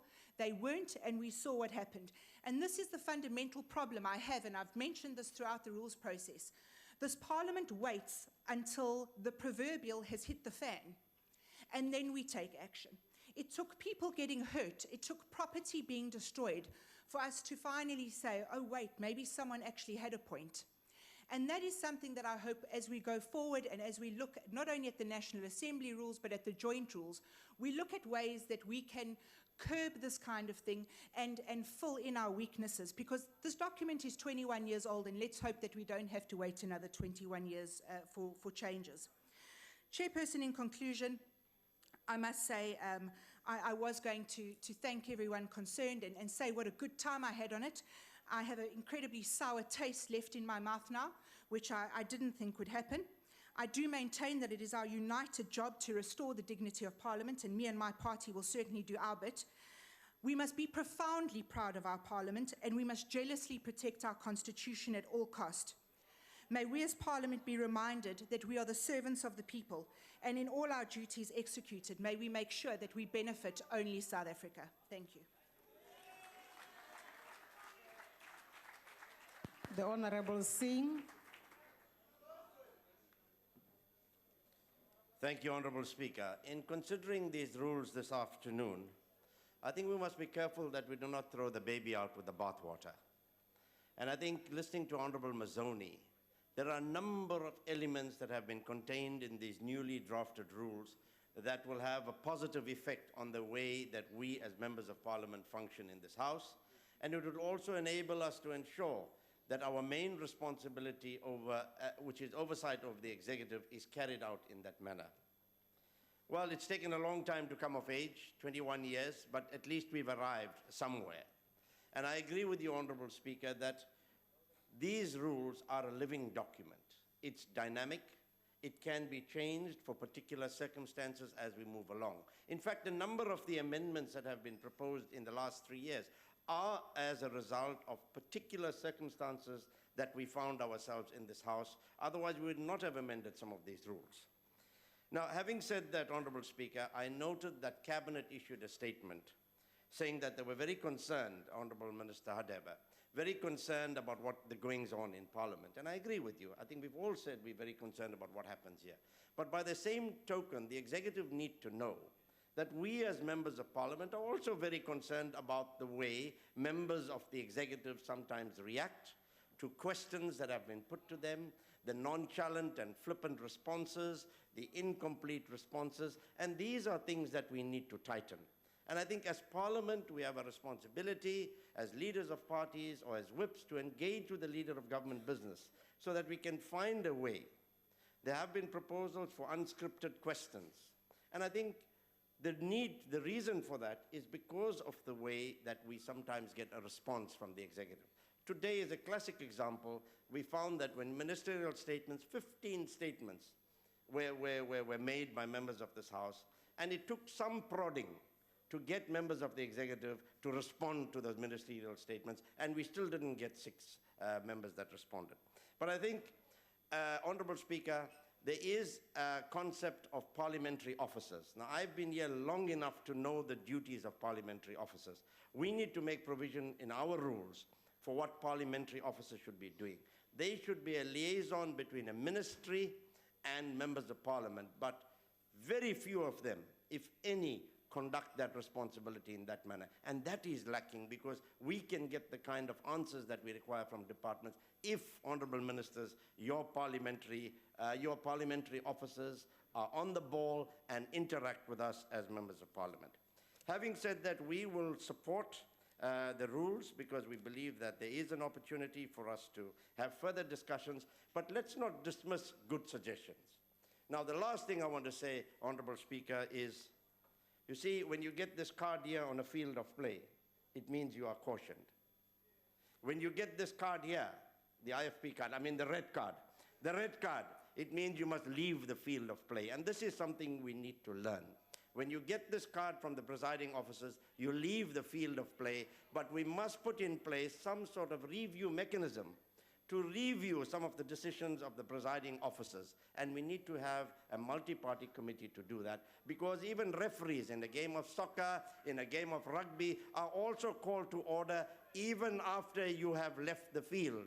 The referee is cautioned by FIFA, whoever else. So we need to find mechanisms where we can find each other and work together. But as we say, we will support these rules as a way forward after 21 years of having the rules that we had in 1994. Thank you very much. The Honourable Kubisa.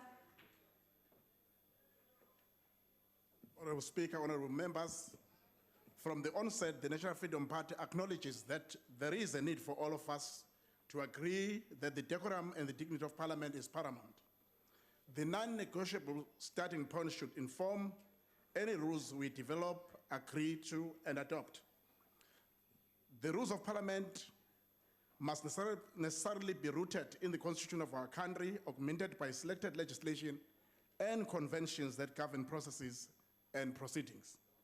Chairperson, the image and dignity of our parliament has been badly tarnished nationally and internationally, and it is incumbent upon all of us to restore the image of this august house. The responsibility to correct the mistakes of the past and pave the way for the future is one that we have to shoulder collectively. We are all representatives of people who voted for us, and we embody the full spectrum of South African society. It cannot be that through our conduct, we deny the voice of any part of our people represented here from being heard.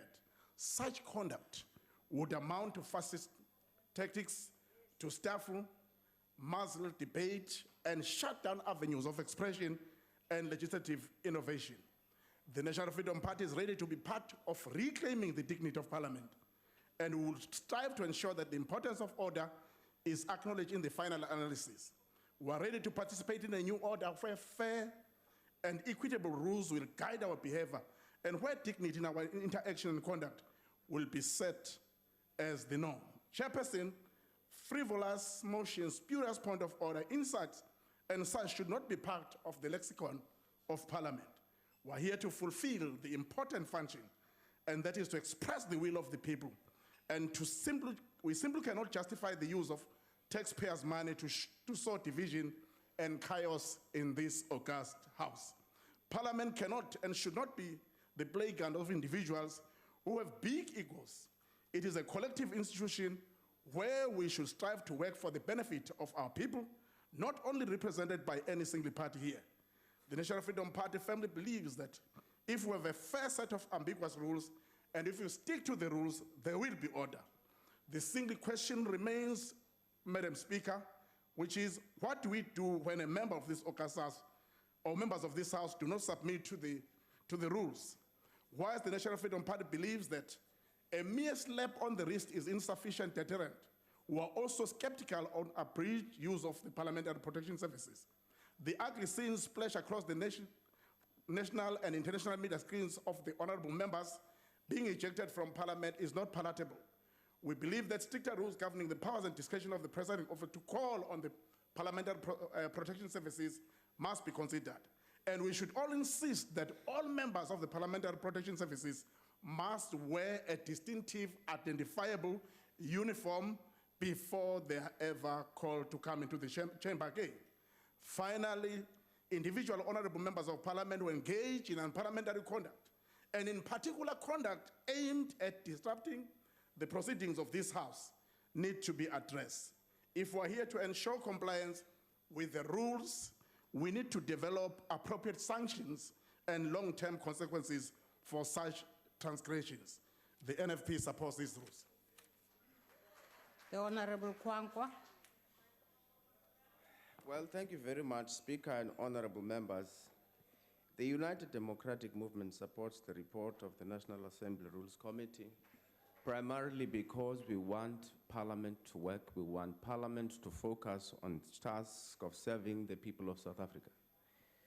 However, I think it's important for us to note that our Parliament faces a different kind, a special kind of problem. Because when you have rules so that you don't have chaos. But here we have chaos, even though we have rules. Now, which means we have a bigger problem. It's a bigger problem. I think we said it even in 2014, that it's a political problem. It needs a political solution. We welcome this step, obviously. The tightening of rules was very necessary.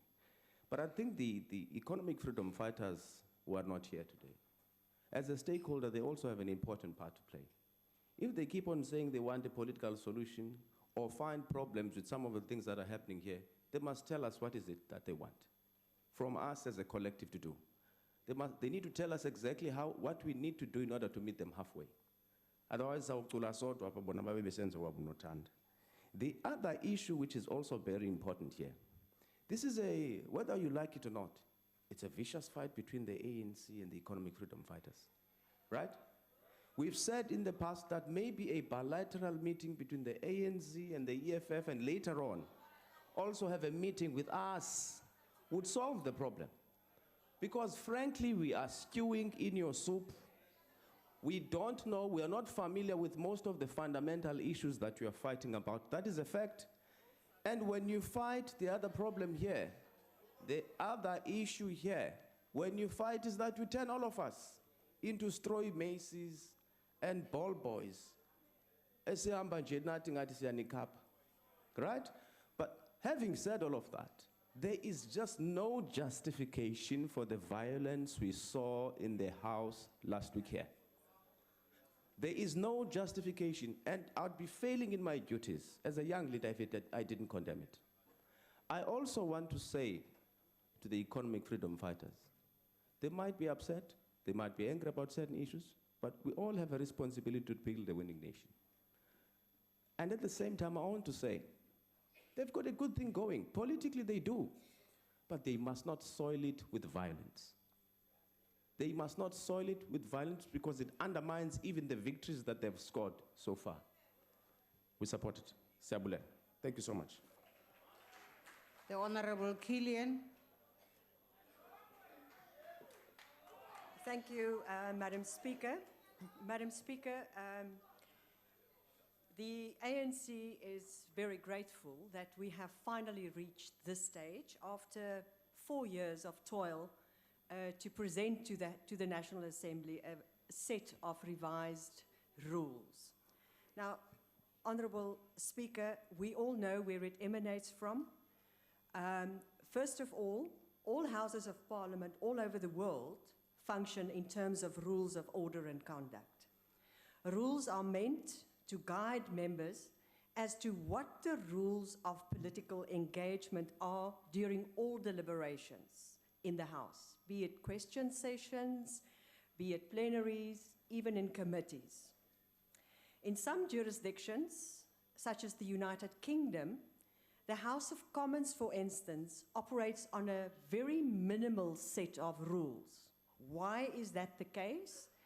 That is so, Honourable Speaker, because the conduct of members are actually guided by parliamentary practice and convention, more so than by strict rules.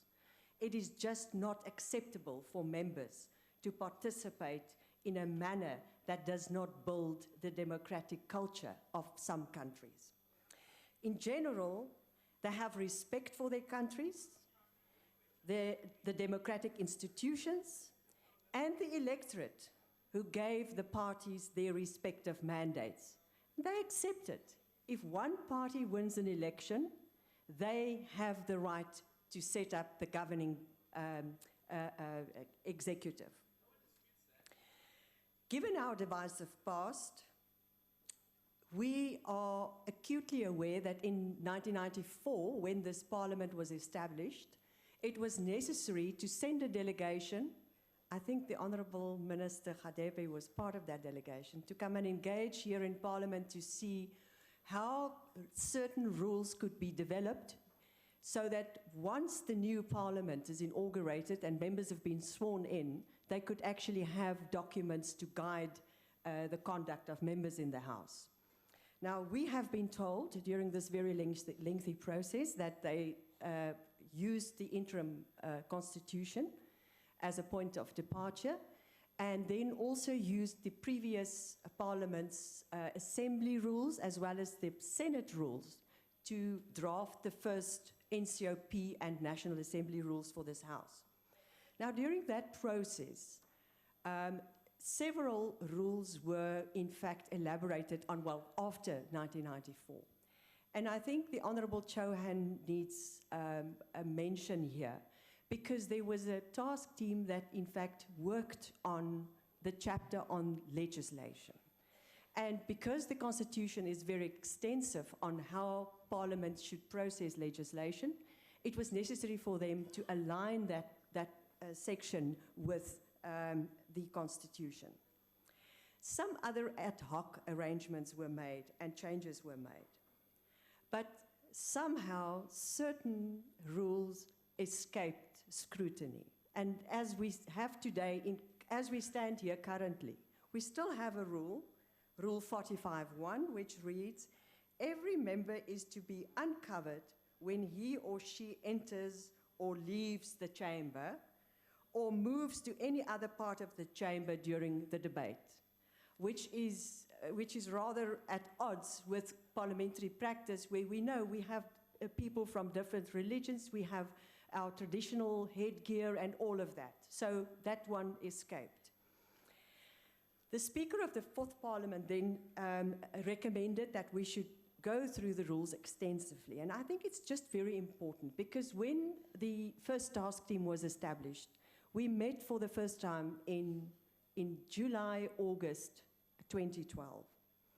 And the task team was in fact expanded by the participation of the previous Ms. Sybil Seaton, who was a Member of Parliament for the IFP, as well as Mr. Mike Ellis, who participated very extensively. Honourable Callion is not here today, but she was part of that initial task team that was set up. The task team agreed on the following guiding principles. The rules had to be aligned with the Constitution and should stand the test of time. Irrespective of who wins an election, it must be a set of rules that allows the governing alliance or party to govern and the opposition to fulfill their role of scrutiny together with the other members of the National Assembly. Secondly, the rules should not regulate politics, but instead create an enabling environment to conduct politics. Thirdly, it should capture the best conventions and practices that we have established. And let us be honest, we have established good practices and conventions. And there is a lot written up on that score. And then lastly, we said the rules should promote the public image of Parliament. Little did we know then that we would find ourselves in a situation where people don't respect the rules. And even if we pass the rules today, we have a challenge on hand. Because if people did not respect the previous set of rules, which was in fact a good document for a period of more than 20 years, and we could operate somehow, we have no guarantee that the economic freedom fighters will in fact conduct themselves in accordance with a new set of rules, notwithstanding the fact that we have multi-party agreement on those. Just before the 2014 elections, task team concluded their work. At that stage, there was just not enough time to present to the Rules Committee and to the House. And therefore, a new subcommittee was established. Now, Chairperson, Honourable Speaker, I think what is important is that we have worked extensively.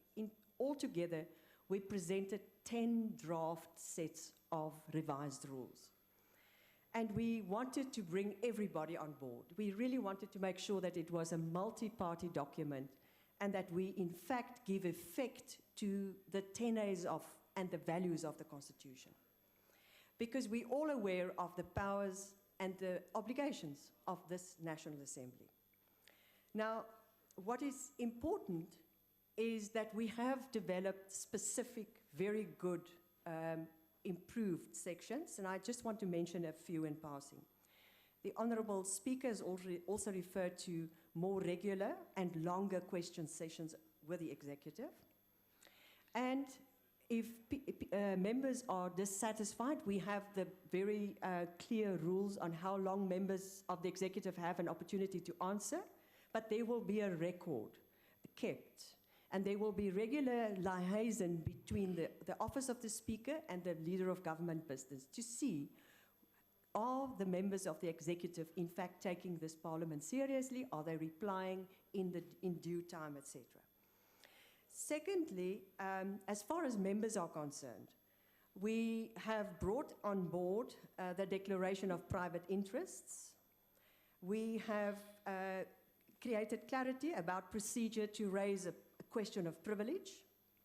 We have worked extensively on points of order because it has become a practice. Either members hop up and down on the basis of a point of order, which is completely not a point of order, and secondly, alternatively, they use a point of privilege. And a point of privilege is something completely different. And Honourable Speaker, I think we will have to workshop our members to make sure that they understand what the difference is.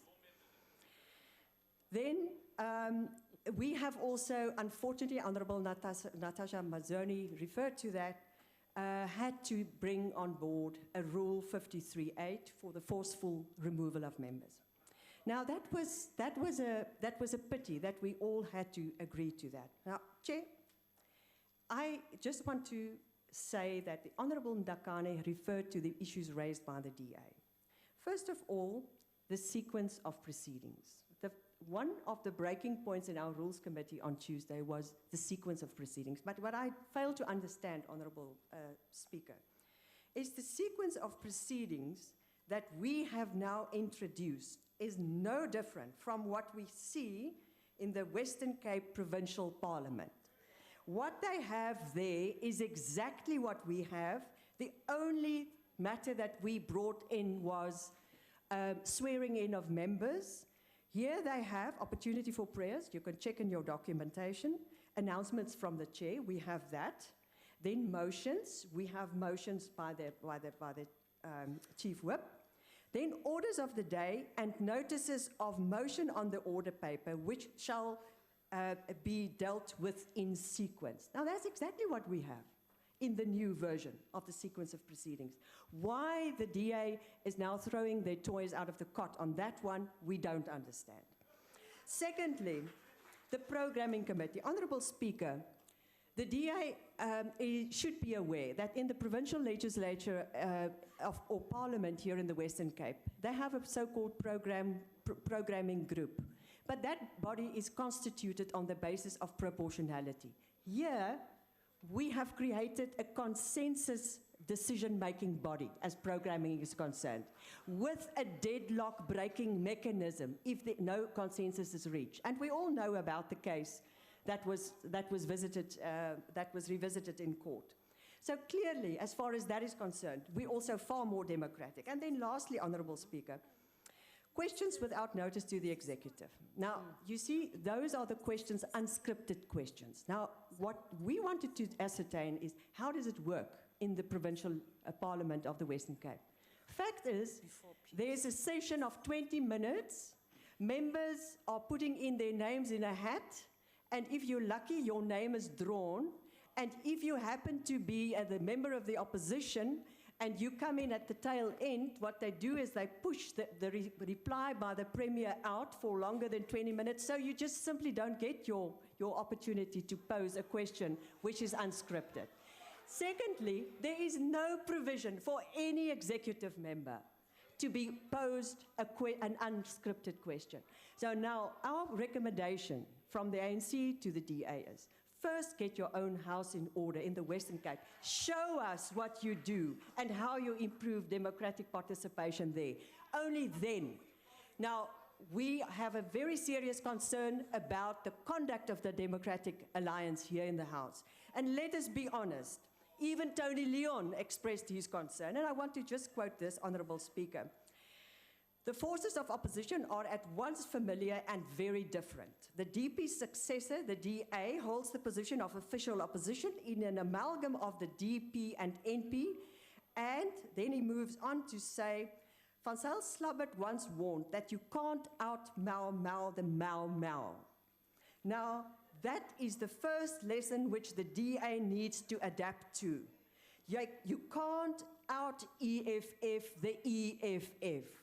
Find your soul as a constructive opposition party, as one which is patriotic, loyal to South Africa. Help us build institutions that will live and thrive long after this generation. Even the youngsters have passed through the doors of this house. So that is what we ask them. First, get your house in order, and then you can come and tell us what to do. Here, we rule with a 62%. In the Western Cape, you barely have 54% of the votes in the Western Cape. The ANC has 38% in the Western Cape. Your time so has please, expired. don't dictate to us. Thank you. The Honourable Swart.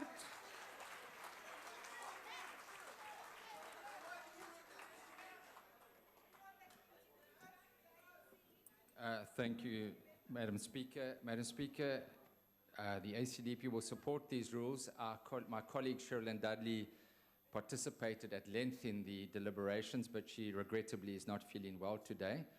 So just to raise a few issues, of course, the issue which is pertinent to all of us is the unruliness that has been taking place, and so we welcome the amendments that have been inserted in the rules to deal with the removal of members of parliament that are impacting upon the decorum and the legitimacy of the House in the eyes of the public. Many of us have been here for many years, and we've seen unprecedented sights here, and it's been very disturbing. There are members of the EFF that are very amicable in the passages, but it seems when they come together, they have, as they've admitted, to bring a revolution into the House, and it is time that we, as 94% of the House, say so far and no further. Chairperson, I think it is incorrect for, whilst we appreciate the EFF might have certain sentiments about President Zuma and their view that he may never speak again in this House, it is incorrect for them to then say that we, as other opposition members, may not put questions as we intended the other day that there was a huge number. So why can't we put questions as opposition members? So I think it is incorrect, and I think the voters out there need to be aware of as well that the majority of members of Parliament want to see Parliament exercising correctly and want to see President Zuma and the executive held accountable in this Parliament. Speaker, I would urge the presiding officers to make use of the button that silences. When we sit at the back and we continually hear this on and on and on, please just stop it. We've got that. Let's use that. And another issue which is of great concern to me last week was we had a lot of children in the gallery. And if it is seen that the situation is out of hand, then maybe we should consider first taking the children or having a quiet moment before we have those scenes, because it was very disturbing. We saw a number of the children were crying out in dismay of what was happening. But let us hope that this does not happen again, and that these rules, obviously when you pass rules, you're hoping that there'll be self-governance, that people govern themselves, and that you won't have to implement the rules. But up to now, we see a specific agenda, a specific from the EFF, and whilst I'm very fond of many of them individually, collectively, we cannot allow this to continue. So let us stand together, and let us also possibly implement the leader of government business. When we had the discussion at the end of last year, and there were certain points that my leader, Reverend Meshwa, raised. There were 8 points. Let us discuss these politically, but we do need to draw that line in the sand. I thank you very much. The Honorable Mbinda.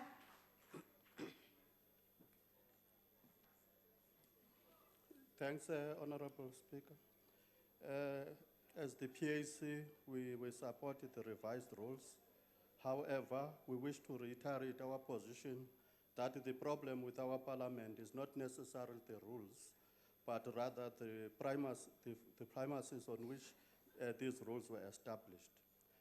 Madam Speaker, it is common knowledge that you cannot use Western rules to govern African people. African value systems and Western value systems contradict each other fundamentally. Our people on the ground are struggling to practice their African morals, culture, and norms due to constraints of the Roman Dutch law that is imposed on their everyday lives against their will. There is a challenge of the African jurisprudence compared to the European jurisprudence. If this is a parliament of the people, for the people, by the people, then our people are African in their overwhelming majority. Hence, we must Africanize our parliament. As per our African norms and customs, respect and discipline are at the center of that.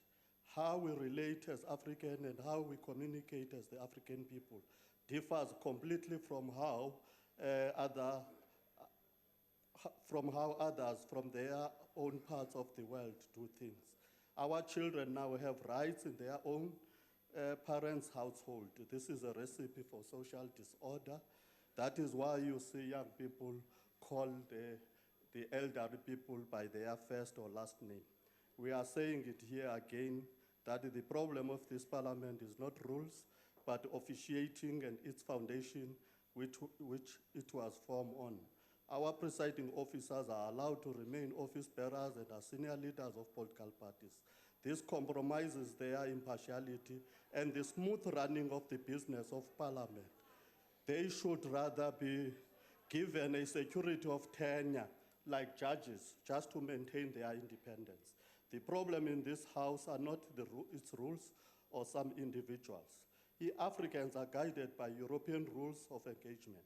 Our nation is losing its moral fiber, and Western ways of living are imposed at the detriment of the African norms, values, and culture. We are Africans and we will forever remain in the African continent and this parliament. Secondly, South Africa is an integral part of Africa, and thus we ought to refer to African ways to redress African challenges and circumstances. Although we support this amendment, but changing rules for each and every eventuality, I think it's reactionary than proactive. The Honorable Godi.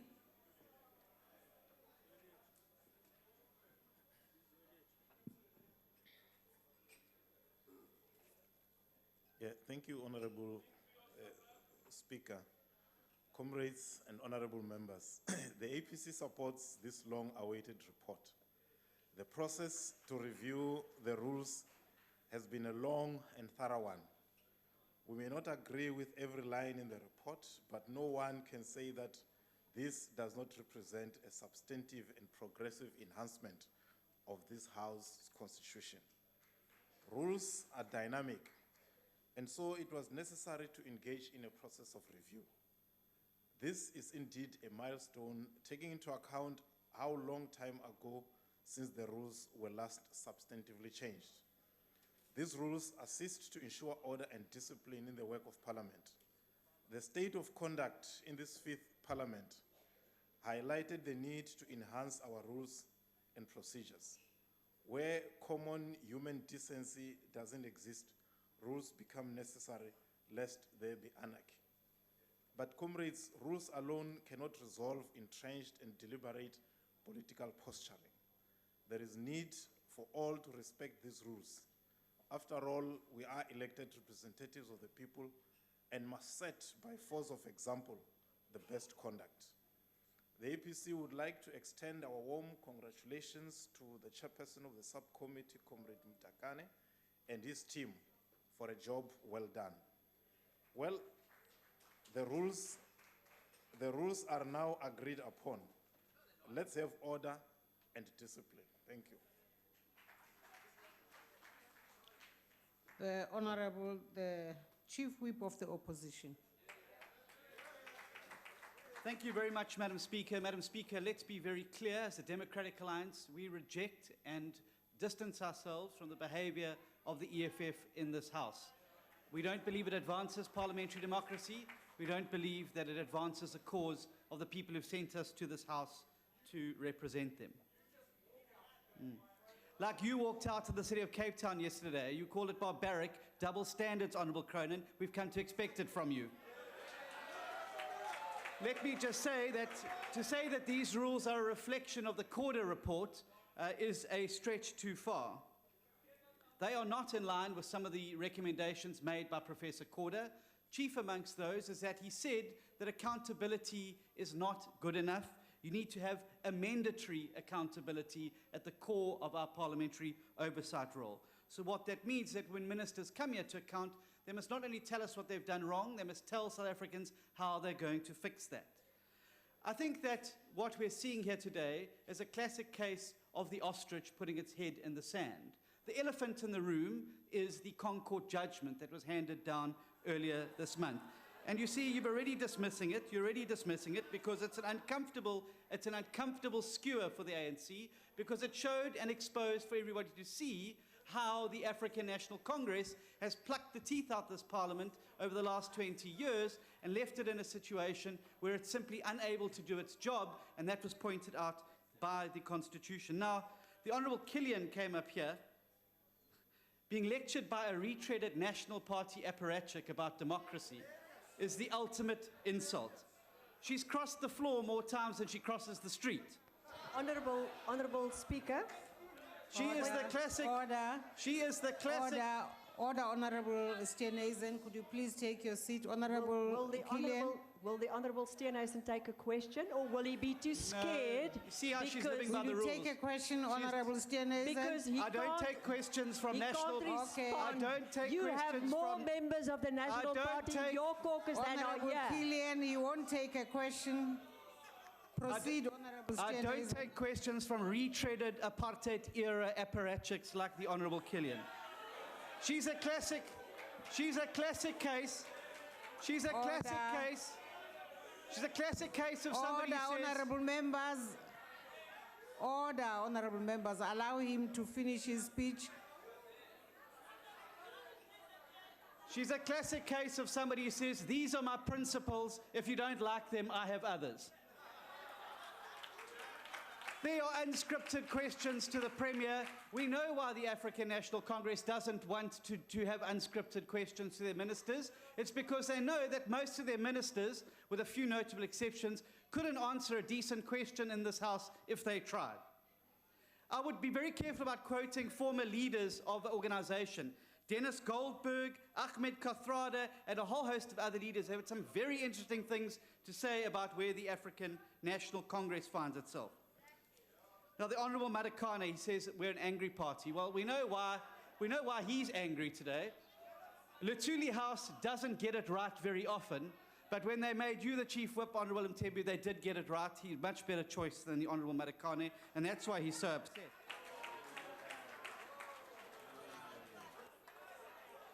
He also then goes on to say that perhaps I need a lecture in parliamentary accountability and democracy. Well, let me just tell you this, that you guys are getting a hiding every single day in court. You haven't won a single case that's been taken on review over the conduct of this parliament and how the African National Congress and its presiding officers are trampling on a daily basis on the rights of members of this House to hold the executive accountable. That is a reflection on you and your party, Honourable Madikane. Go and win a few cases. Go and win a few cases first before you come back here and lecture us on parliamentary accountability and democracy. Who can forget the advocate Nkosi Thomas stuttering and mumbling her way through your pathetic case in the Constitutional Court? Now, let me tell you something. The ANC in this House want to have their cake and eat it. So when a party stands up for the rules and has supported various rules in this House that have been proposed around conduct, etc., sits for hours in committees, you say we're not constructive, you compare us to the party, the EFF. Now you moan about the EFF. You birthed them, you raised them badly, and now you're wondering why these children are behaving in this manner. They are birthed out of your organization. Their behavior is a reflection of you. The EFF and the ANC are different sides of exactly the same coin in South Africa. We want unscripted questions because it's a way to hold the executive accountable, an important way. We believe that the order of business is a sticking point because what it does is it places the business of the executive ahead of the business of the people of South Africa. The Constitution is clear. It says that one of our responsibilities is providing a national forum for public consideration of issues. Members of Parliament are elected here to represent members. If their business is dumped to the end of a program, it shows the contempt which the ANC has for elected representatives and your subservience to an overbearing executive. We won't support that. The Honourable Boy.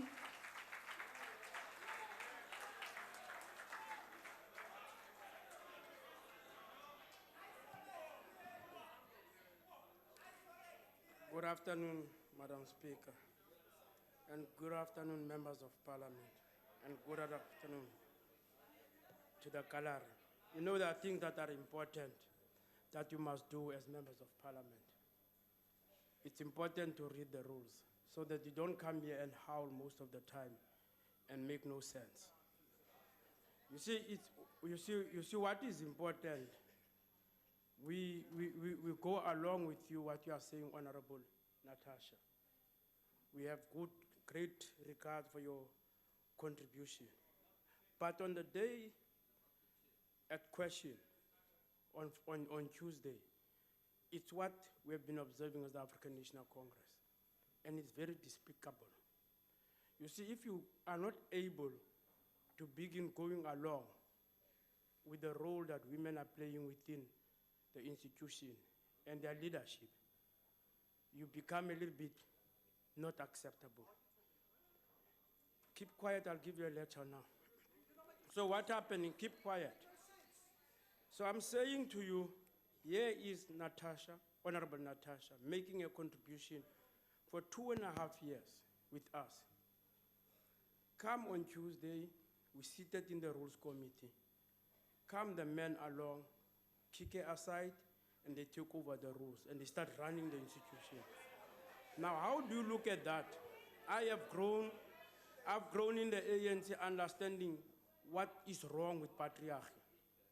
It's so wrong when men think that it's only them and only them that could make sense. Because we respected, she was so correct that we respected her and we worked with her for 2 years. But when the men came, suddenly everything is wrong. What they are complaining about, we have been working with her. Every day she makes sure she go back to her party, she re-engage her party, but she come back because you know, it was so bad when a woman is being treated in the manner I've seen it on Tuesday in front of the institution. Because we couldn't understand that how could they treat this honorable member in the manner as if she was nothing in the committee, even to learn from her, how did we arrive in what is being constituted within the rules itself.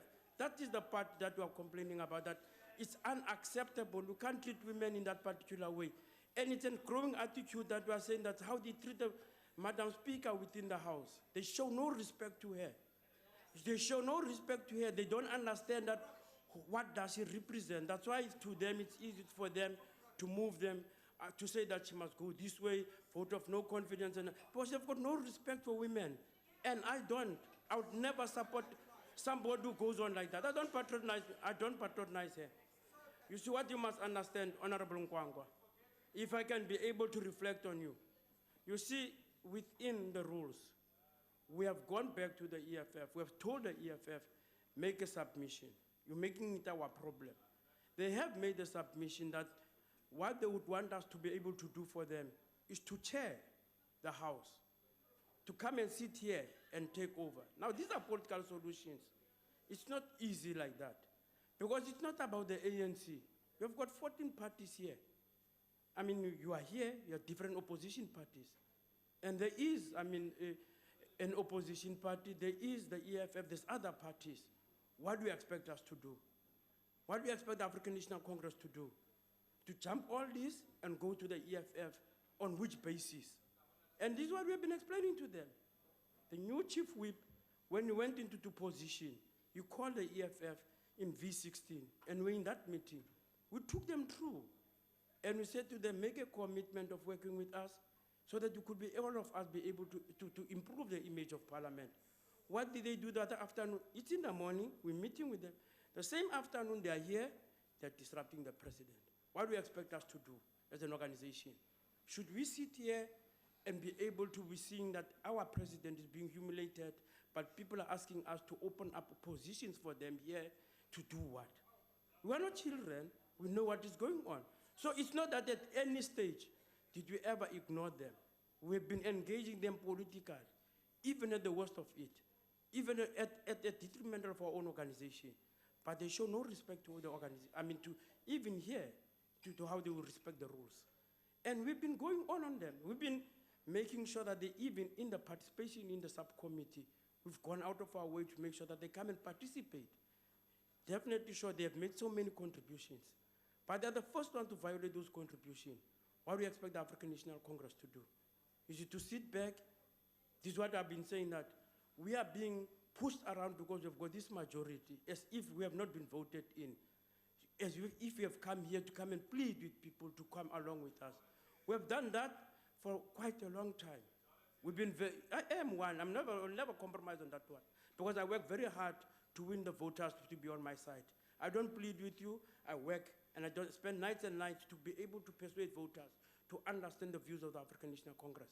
Because if there's a manifesto, I go and preach it. So I don't really have to sit here and be seen as if we're begging, but we go out of our way to make sure that people have an understanding. The speaker herself, which is what people don't understand and what is what people don't acknowledge. I can really ask how many times have the speaker got into a multi-party meetings and sit together here with different parties, make commitments. She comes here and everybody looks as if she's not been able to engage them. What type of engagement do you want from us?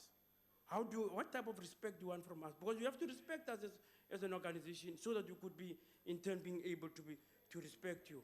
And this is what we are saying to many of these issues. Definitely show we have been able to walk along again into improving the rules.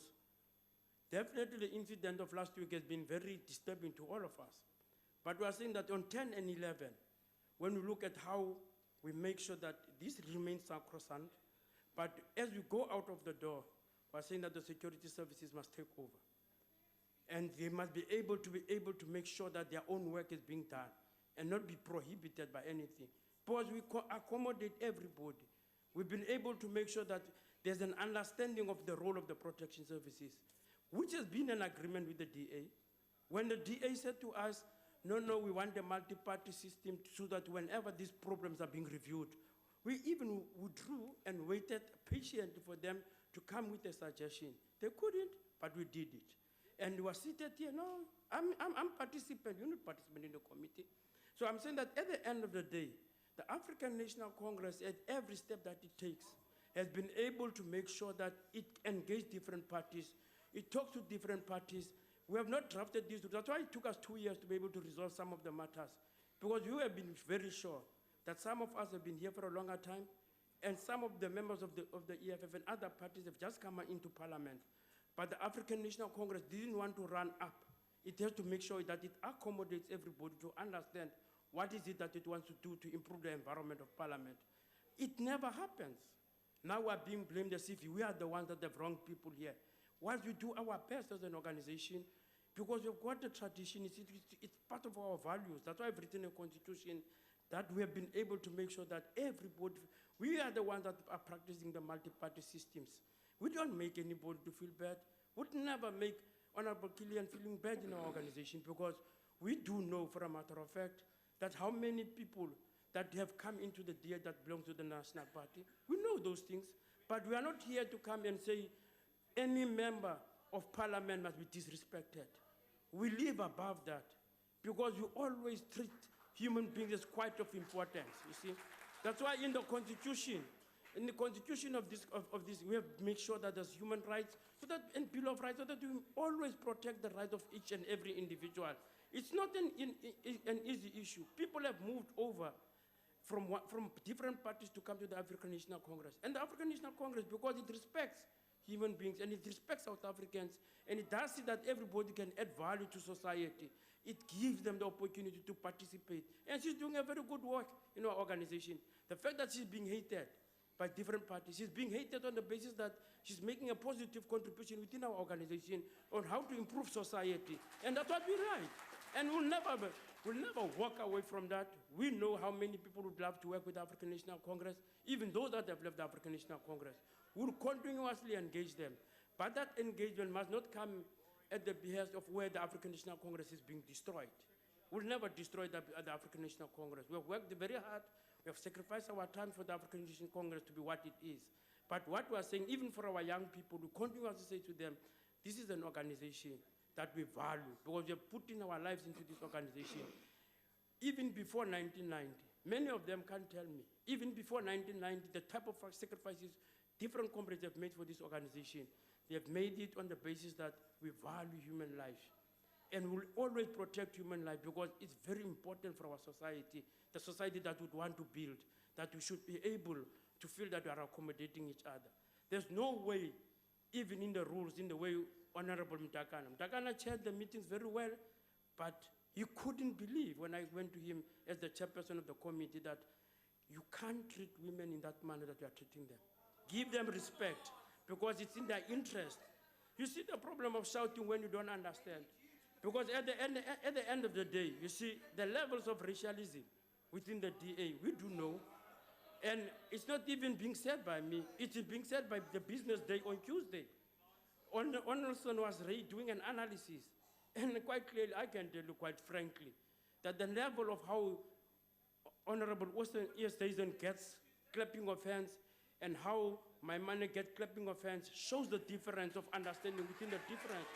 And these are things that we don't create ourselves. We sit here and we say, here is the leader of a party, doesn't get the necessary respect. When Honorable Easthuizen comes here, there's good shouts and good no. But all The this... Honorable Steenhuisen. Oh, Honorable Steenhuisen. Thank you, Madam Speaker. Okay, thank you very much.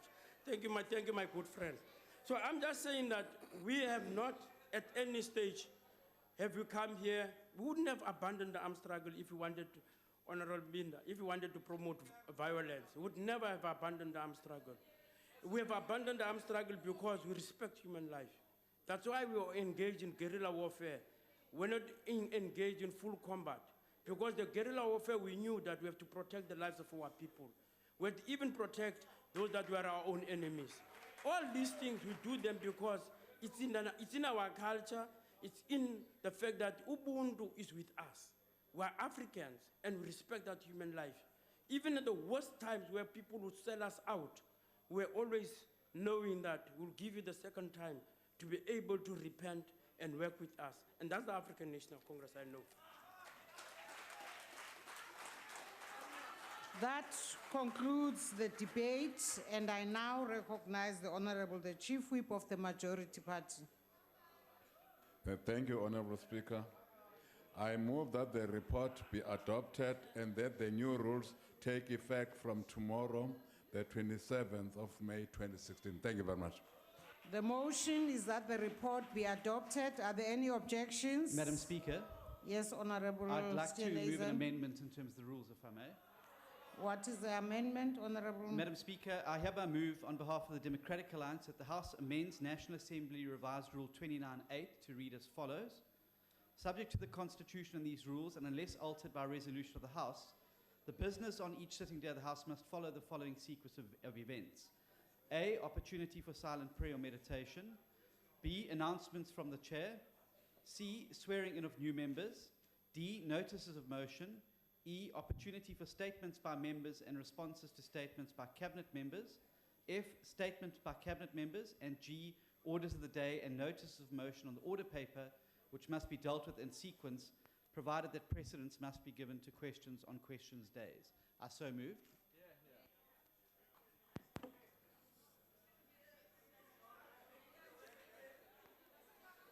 Honorable Steenhuisen, can we have a copy of the proposed amendment? We will have to put the amendment to the House so that we get the agreement of the House on the amendment that has been tabled by the DA.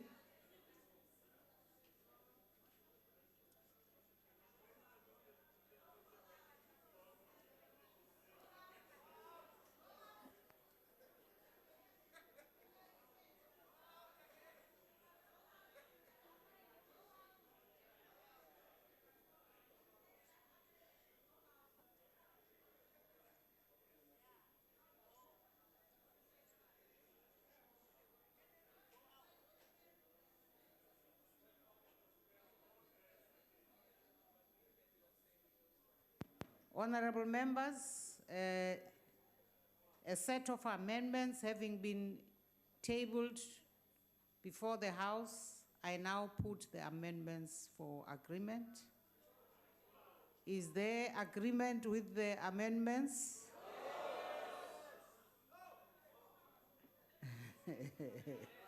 I think the noes are very clearly having it.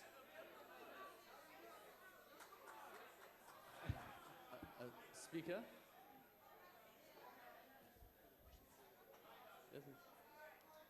So, honorable members, in actual fact, the question has been carried. No, as carried or killed. Yes, we won.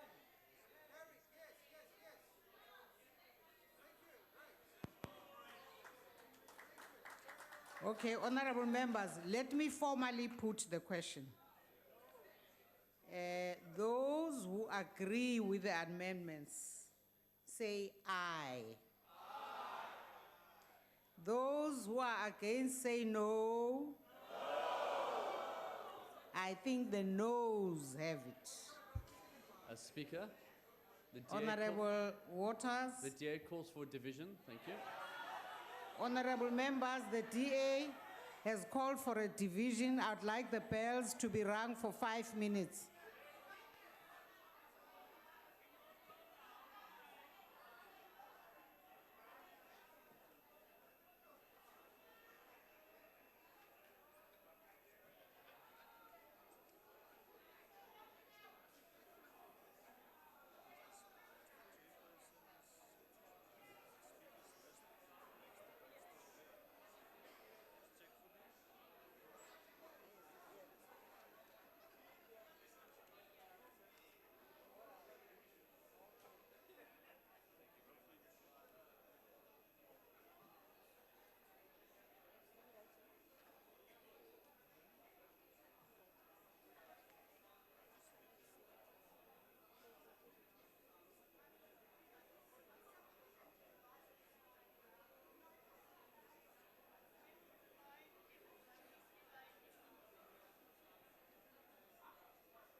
Honorable members, I would like to remind members that they may only vote from their allocated seats.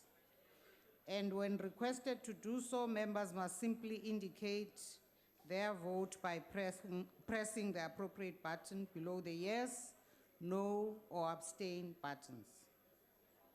The last button pressed will be recorded as the member's vote when the voting session is closed by the chair. Order. The question before the House is that the amendment to the first report of the Rules Committee of the National Assembly, as moved by the Honorable the Chief Whip of the Majority Party, be adopted, of the Opposition Party. Yeah, the amendment as moved by the Chief Whip of the Opposition Party be adopted. No, first of all, are all members at their allocated seats? Voting will now commence. Those in favor of the amendment to the report should press, those who are in favor, press the yes button. Those against should press the no button. Those wishing to abstain should press the abstain button. Have all honorable members voted? Thank you. The voting session is now closed.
Honorable members, the results are as follows. No, 210. Yes, 61. Abstain, 1. And therefore, the amendment has not been agreed to. I now come back to the main motion by the Honorable the Chief Whip. And the motion is that the report be adopted. And of course, clearly, the view of the Democratic Alliance to effect an amendment has not been agreed to. It has not been agreed to.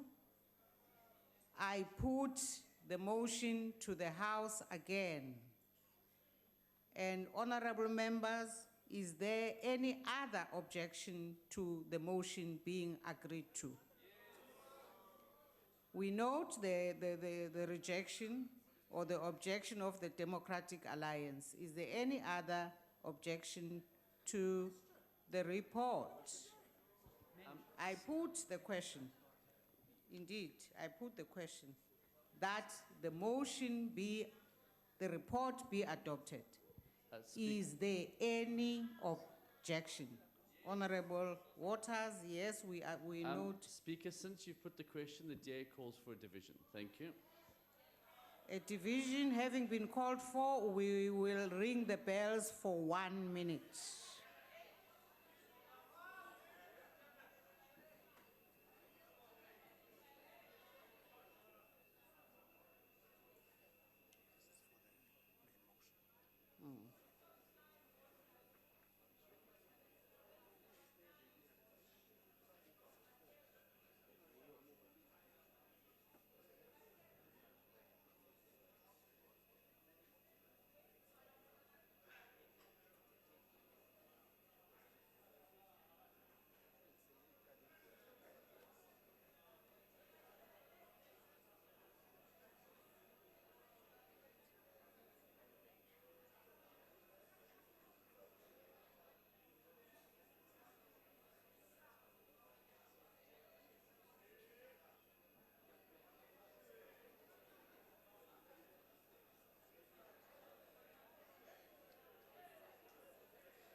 Honorable members, order.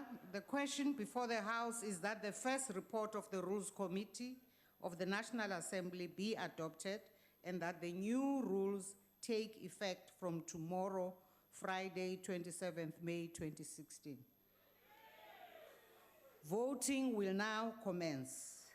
Those in favor of the report should press the yes button. Those against should press the no button. Those wishing to abstain should press the abstain button. Have all members voted? Thank you. The voting session is closed.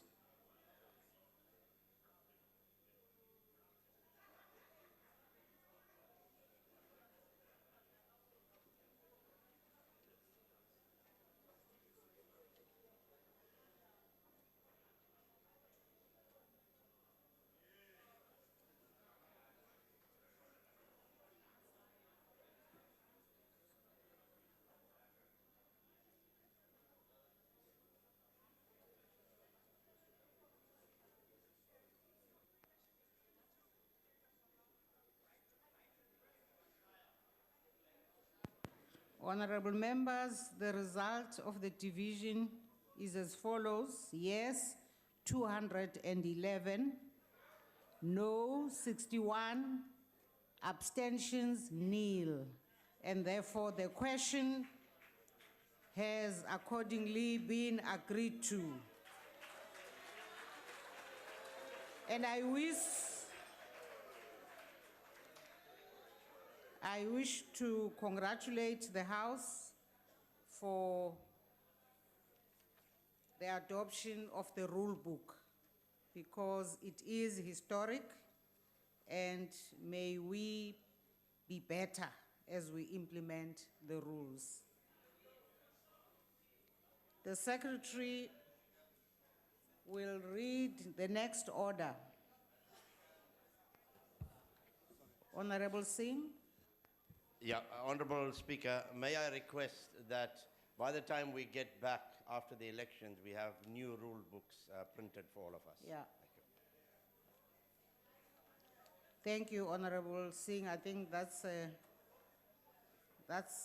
matter that we will make sure that the table staff ensures happens while we are in recess. The Secretary will now read the third order. Madam Speaker. Honorable Steenhuisen. Madam Speaker, we've just dealt with the first report of the Rules Committee. There were a number of other matters that were contained in that meeting, most notably a ruling as a result of deliberations in the subcommittee around the quotation from court judgments. Yeah. Are you going to be delivering a considered ruling on that before we rise, or is that going to be done at a later stage? Because there are implications if there's going to be a delay in it. We will, arrange that we have an update on that report and we'll talk about it before we rise. The Secretary will read the third order. Speaker, I have my hand up. Honorable Minister Zulu. Thank you very much, Honorable Speaker. I would also request that the new rules be printed on a much more durable cover, and preferably the company that does it must be a small business company. Honorable Minister, I don't know about that advert, but the Secretary will note that. The Secretary, please read the third order. Consideration of report of Portfolio Committee on Trade and Industry on Remote Gambling Bill. The Honorable Joan Fabs, or someone representing Honorable, the chairperson of the committee, will introduce the report.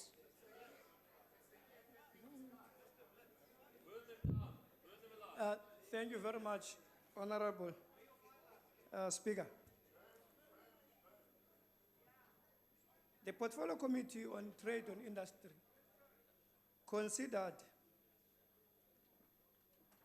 a bill proposed by the TA on remote gambling.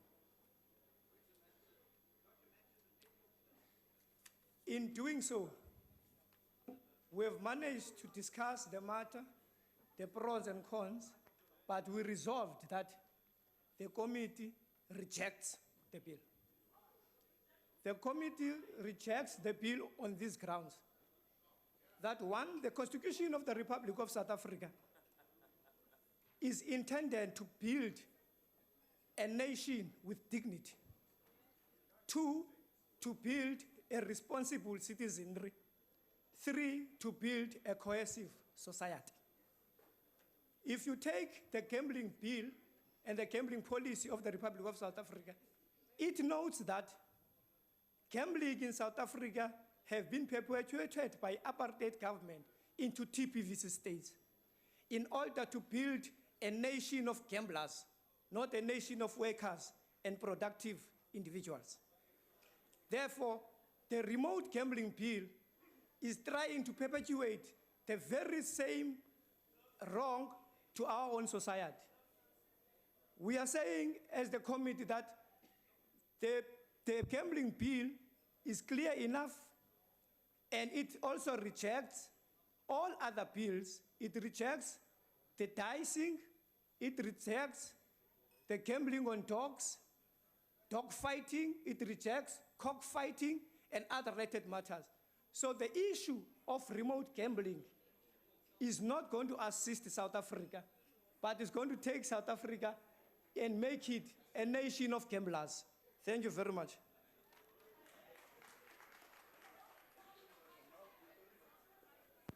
I now recognize the Chief Whip of the Majority Party. Thank you, Deputy Speaker. I move that the report of the committee be adopted. Deputy Speaker, Yes, Honourable Member. the DA would like to make a declaration, please. Thank you. Okay, go ahead, Honourable Member. Thank you very much, Deputy Speaker. There's a very long history of confusion in the regulation of interactive gambling in South Africa. When the National Gambling Act of 2004 was passed, it included a transitional provision which required that online gambling be legislated within a 2-year period. However, the DTI did not meet that deadline and only in 2007 introduced an Amendment Act to regulate interactive gambling. The amendment bill was passed by Parliament, including the ANC, Mr. Mkongi, so the comments that you just made apply to you as well, but was in fact never enacted. Since then, there's been a formal inquiry, the Gambling Review Commission, which also recommended that interactive, or what this bill, what my bill calls remote gambling, be legalized and regulated. Also, the National Responsible Gambling Foundation confirms on the basis of international and local research that the regulation of the industry is the best way to protect the public, in their words. That is why they supported the bill in principle. Over the last 10 years, the SA public has been exposed to and has participated in remote gambling. By attempting to outlaw it, we are encouraging criminal activity, the erosion of the rule of law, and are not effectively protecting the public. We are also losing revenue and jobs to other jurisdictions. The bill that I introduced aims to do two things mainly: protect the vulnerable from accessing online gambling sites through FICA requirements and software which allows regulators to track and spot problem gamblers in real time. And secondly, end the more than a decade-long confusion in the regulation of gambling in South Africa by providing a clear, predictable, and constitutionally acceptable regulatory regime. The erroneous and specious argument is made, repeated again here today, that it is safer for the public to ban it altogether than regulate it. However, in truth, the real-world effect of an outright ban is that the state will have absolutely no control over the industry and there will be no statutory protection of vulnerable gamblers. The ban is actually a de facto open season on remote gambling. The simple fact is that the policy decision taken by the department and by the ANC in opposing this bill is wrong and will be proven wrong in the passage of time. I have no doubt that in the years ahead we will be back here passing a bill similar to this one because it's simply the common sense thing to do. And frankly, it is embarrassing for the ANC and for you, Mr. Mkongi, to have become in the committee and here today the opposition to say no, no, no to everything simply because you have no better ideas and didn't bother to do the hard work to come up with a plan. Thank you. Honorable Mr. Thank you, Deputy Chair. Unfortunately, most of the evils of society affect the young and the vulnerable more than the rest, which is also true in most gambling operations, but more so in remote gambling. In really giving this serious thought and considering interventions and actions against the more than 2,000 illegal operators, it makes sense then to legalize would be the most effective controlling mechanism. In the broader spectrum, the benefits and very importantly, the cost of legalizing remote gambling far outweighs the challenges of not doing so. Once regulated, it can be better controlled and restricted with appropriate safety measures to protect the vulnerable. Currently, in its unregulated form, and it only contributes to the social ills of this country and its people. The need for illegal gambling control is urgent as it erodes the revenue of the regular side of gambling. It's estimated that more than 100 million rand per annum are being lost to tax returns alone. And through technology, it's possible to control and manage the remote gambling, even borderless activities. But more importantly, control to the needy being talked into losing their money and that of their families into the evil of gambling. The IFP support the legalizing of gambling. Thank you. Thank you. Honorable Imam.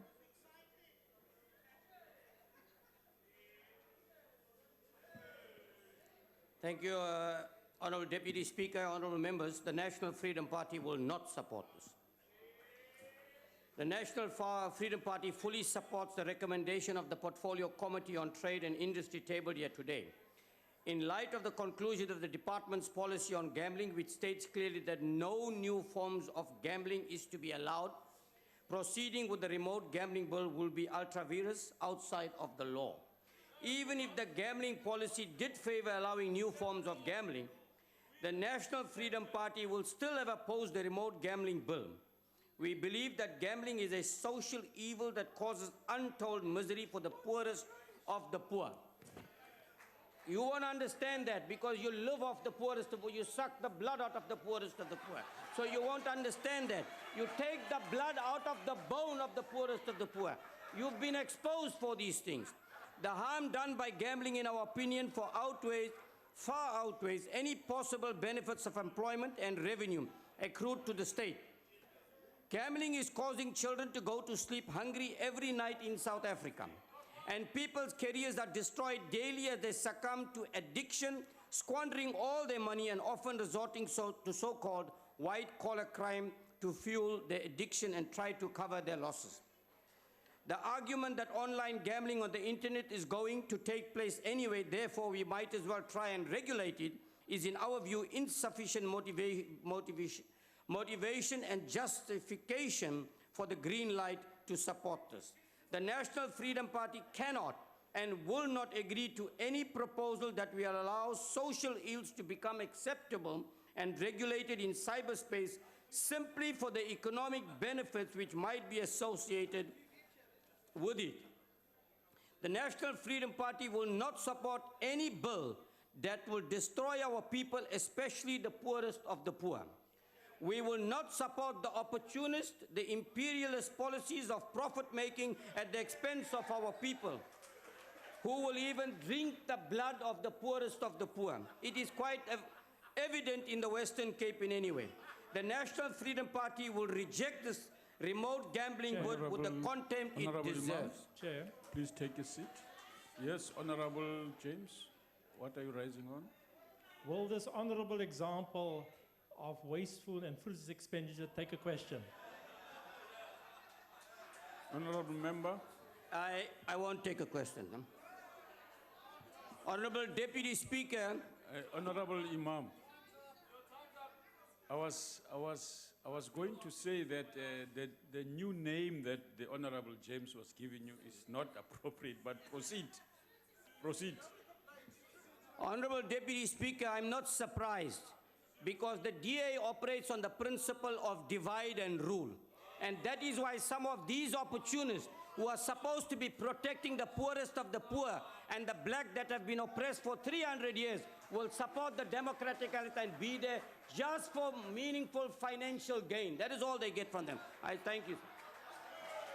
Thank you. Any other? Honorable Galako?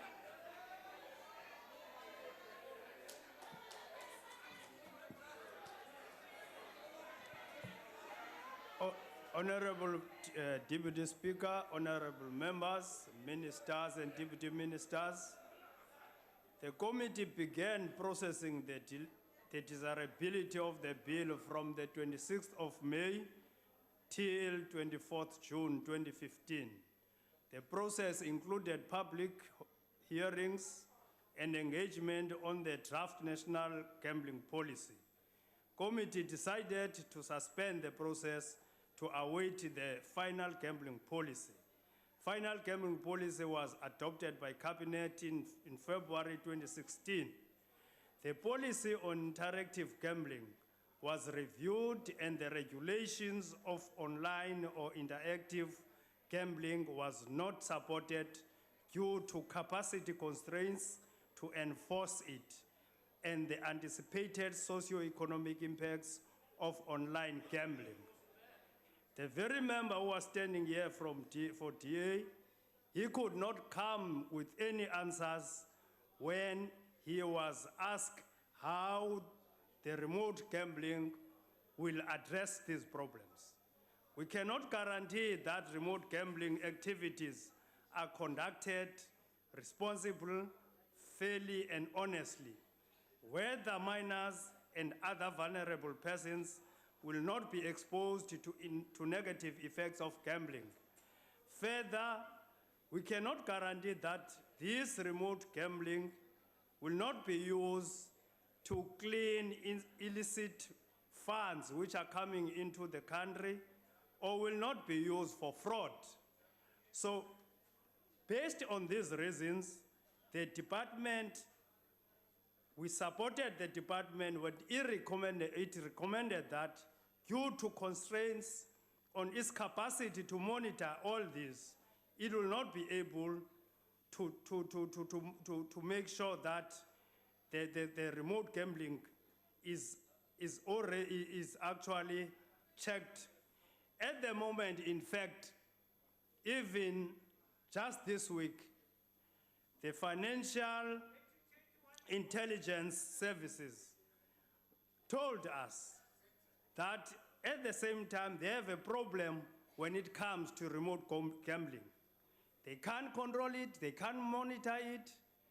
They are still dealing with the problem of making sure that it is not used fraudulently in the country.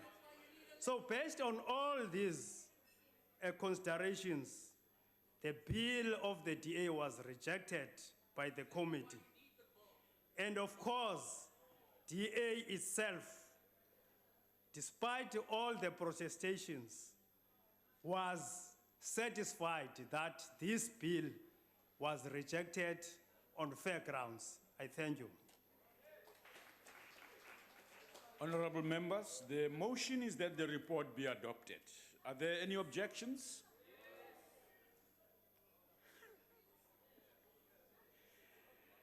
I now put the question. Those in favor say aye.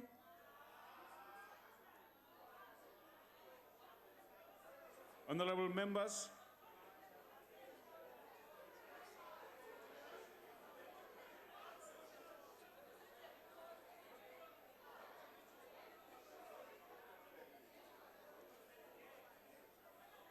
members,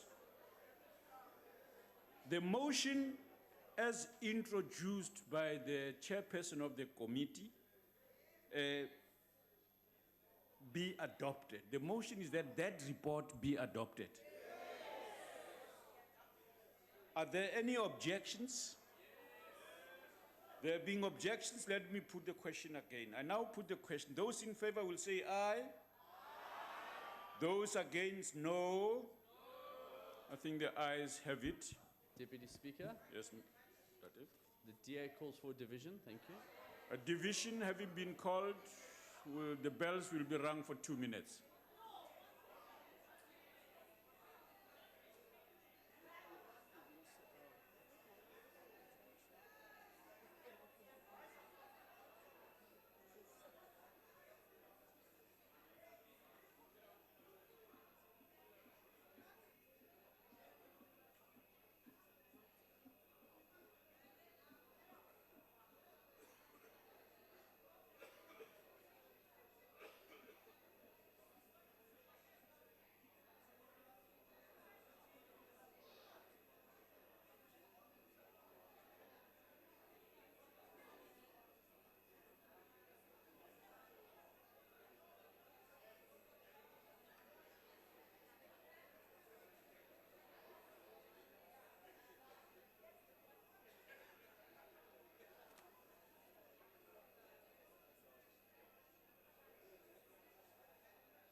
Where's the Masangu? Where's the appropriate?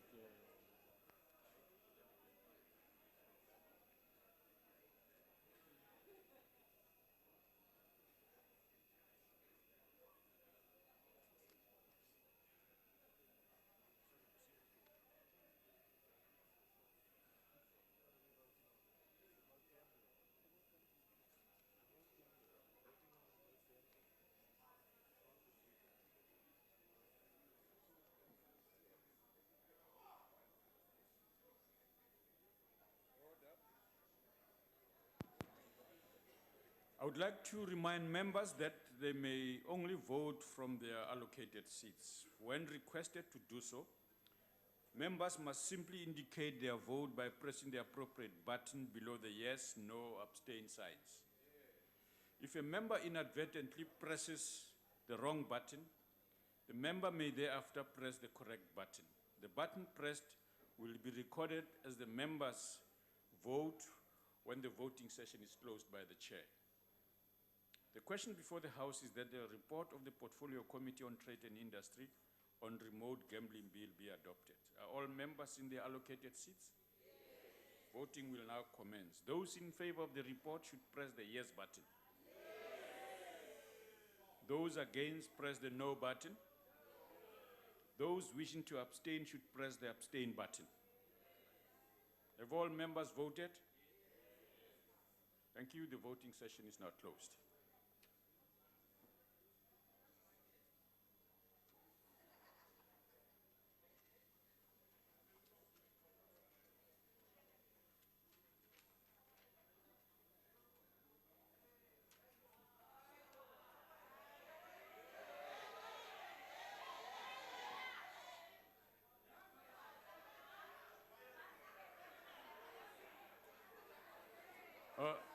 Order.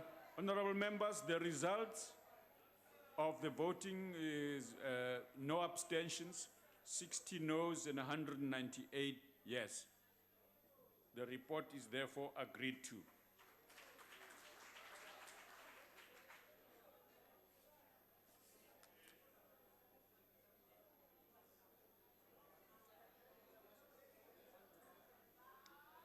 Honorable members, the Secretary will read the fourth order. Consideration of recommendation of persons for appointment to Information Regulator. The question before the House is that the following candidates be recommended for appointment as members of the Information Regulator. Advocate Pensi Tlakola, Chairperson. Advocate Lebogang Cordelia Struom, full-time. Mr. Johannes Colin Wipont, full-time. Professor Tana Pistorius, part-time. Mr. Sizwe Lindelo Snail Kamtuze, part-time. Are there any objections? There being an objection, I now put the question. Those in favor will say aye. Those against, no. I think the ayes have it. Deputy Speaker, the DA would like to make a declaration, please. Thank you. Okay, let's proceed. Go ahead, ma'am. Thank you, Honourable Deputy Speaker. The shortlisting process for the positions on the now-to-be-established Office of the Information Regulator left much to be desired. It was typical of the recent approach of the majority party in the committee of putting everything to the vote, and in so doing imposing their will regardless of cogent argument to the contrary. The candidates were comprised of purely ANC choices, and no consideration was given to anything proffered by any of the opposition parties. At the interviewing process, it became clear precisely what was envisioned by the majority party, and the chairperson, true to form, did not hesitate to deliver monologues prior to and during certain interviews. While there were several good quality candidates interviewed, sadly the majority of them were only available on a part-time basis, which limited the choices and made the process even more challenging. Regardless, from the outset it was clear that the majority party had only one candidate in mind for the position of the head of the Information Regulator. While the candidate in question undoubtedly has an impressive CV, is very likeable, and had a relatively good interview, the committee was somewhat reluctant to confront the rather obvious difficulty of a recent electoral court finding of misconduct against her. The issue was traversed with a measure of discomfort, and the responses demonstrated a rather disappointing lack of insight into the process and a definite reluctance to accept any responsibility for the negative findings. This is important as the Act specifically requires that those appointed to the Information Regulator must be fit and proper persons. Our courts have found that the term fit and proper alludes to the personal qualities of a person, and more specifically, whether one can be deemed to be honest and reliable. Needless to say, the other positions, particularly the permanent positions, were going to be filled by loyal cadre deployment, regardless of merit. This is an important piece of legislation, an important office. It is disappointing that the real opportunity to set up a new office with the best available persons has been allowed to deteriorate into settling for second or third best, simply because the best candidate did not necessarily carry the approval of the majority party. While the Democratic Alliance remains sceptical regarding the suitability of some of the appointees now being foisted upon us due to the process of putting everything to the vote, we cannot in good conscience support the recommendation in its totality. I thank you. Honorable Msima.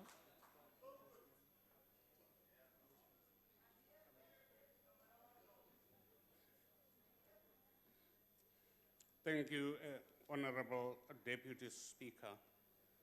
The process to set up this important unit, the Information Regulator, was set in motion on 22 May 2015. On this day, the Minister of Justice and Correctional Services wrote to the National Assembly requesting it to recommend 5 candidates for appointment as the members of the Information Regulator. An advertisement issued by the Portfolio Committee on Justice and Correctional Services in July 2015 yielded good harvest, since no less than 39 candidates were nominated by members of the public. Out of the 10 that were shortlisted, the names that are before us now were recommended for appointment. The IFP notes that this selection displays recognition of both gender and race. Although the IFP has no reservations about nominees 2 to 5, it cannot support the appointment of Advocate Tlakula. It feels that this is another case of rotation of offending officials from one department to the next. Not so long ago, Advocate Tlakula resigned her post as the Chief Electoral Officer of the IEC under a cloud, having been accused of corruption. It is not advisable that she should carry this baggage to a newly established information regulator. I thank you. Kwankwa. Hawuphela sakubona, Deputy Speaker. Thank you very much. Thank you very much, sir. naku kwenzeka ndiyanibona mama utorhwana into yoba nibambe inantsika umoya aniyazi noba lizawuthini itshawe namhlanje ngelishwa lomhluzi wamanqina wona uzawusoloko ukraka kodwa ungafaka ungatyiwa siyi-United Democratic Movement sithi hayi torhwana kanyekini umama utlakula akasebenze nithi makasebenze phi walenza iphutha ewe simleqile samlenga kube berong but it was not personal ngoku sithi makaphangele phi ke ngoku yena sithi makahambe eMzantsi Afrika abheke ngaphandle athini the bottom line is into yoba udilishe uye waziface ii-consequences of her actions. Now we should give people an opportunity to redeem themselves. And as the UDM was saying, let us give her an opportunity to redeem herself, because up until she made that mistake, none of us here accused her of incompetence. None of us here accused her of incompetence. Actually, we believed in her as the chairperson at the time of the IC. Until the United Democratic Movement yayibona ukuthi hey zikhona into azigushayo sazilungisa sizilungisile nangoku esamgada nakubenza imsupport kaniqhubeke nakho isizwe. Honorable Kubisa. Deputy Speaker, thank you very much. We have seen the names of the candidates, and we believe that the process that was followed was fine. But suffice to say that the National Freedom Party has some reservation with regard to the person that should be the chair of this body because of the cloud that's still hanging over her, while she's still the chairperson of the IEC. We have reservation. Thank you. Honorable Mbindo.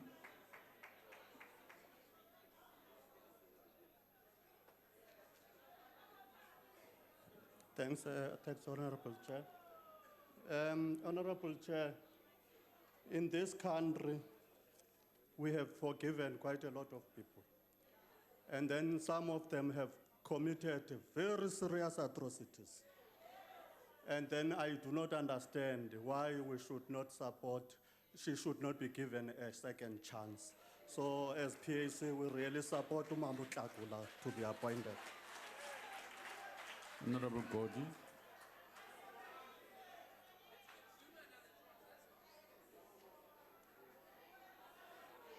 Thank you, Deputy Speaker. I have looked at the list submitted. I must admit that I'm not very familiar with a number of the names on that list, except the person proposed to be the chairperson of the Information Regulator. And I'm standing here on behalf of the APC to say that because of her, we support the entire list and support that she must be the chairperson. Advocate Tlakula has served this country very, very well. And we can allude to a number of instances where she has done good for the country, but can only allude to one instance where perhaps there was a mistake. Now, some of these people are so unyielding and so unforgiving that if we were to follow their doctrine and logic, we will not be able to get anywhere as a country. So we want to say as the APC that we support the list and that it must be supported by everyone who is reasonable in this house. Thank you, Honorable Bongo.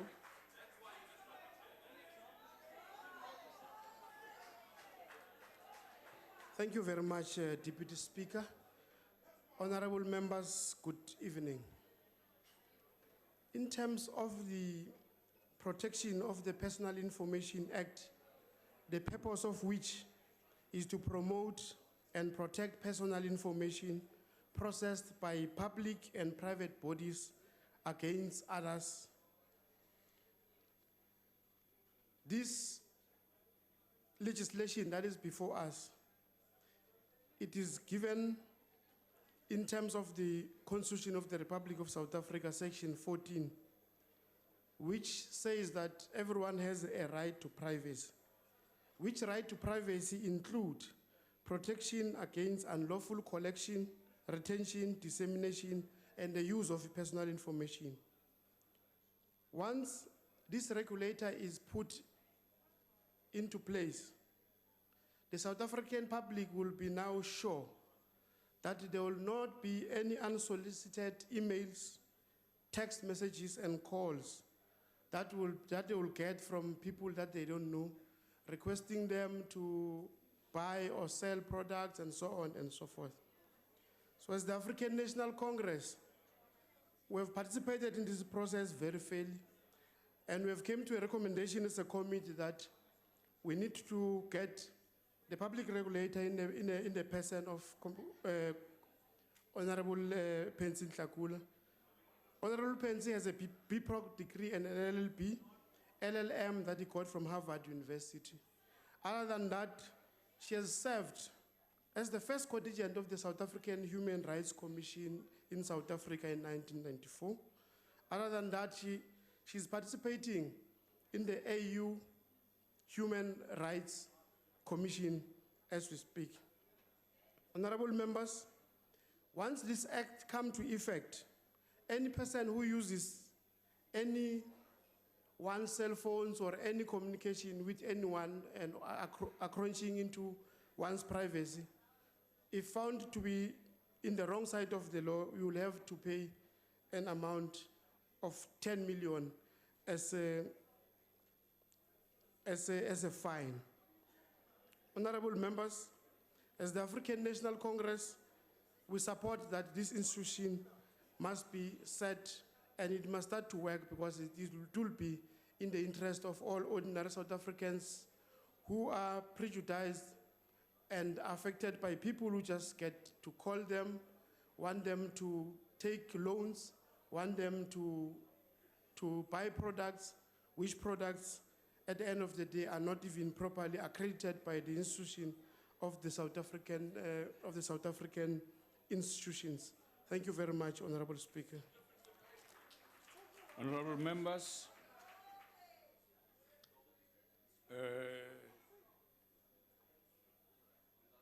in terms of Section 412A and B2 of the Protection of Personal Information Act 2013, persons nominated for appointment to serve on the Information Regulator must be approved by a majority of members of the Assembly.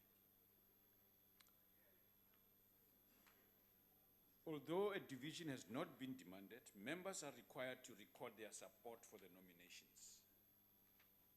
The bells will be rung for 5 minutes.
Order, honorable members. I would like to remind members that they may only vote from their allocated seats. When requested to do so, members must simply indicate their vote by pressing the appropriate button below the yes, no, or abstain buttons.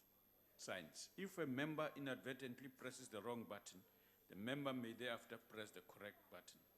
The last button pressed will be recorded as a member's vote when the voting session is closed by the chair. The question before the House is the approval of the recommendation for the appointment of Advocate Pensi Tlakula, Advocate Lebogang Cordelia Stroom, Mr. Johannes Colin Wepont, Professor Tana Pistorius, Mr. Sizwe Lindelos Neil Kamtuze, to serve on the Information Regulator. Are all members in their allocated seats? Voting will now commence. Those in favor of the recommendation should press the yes button.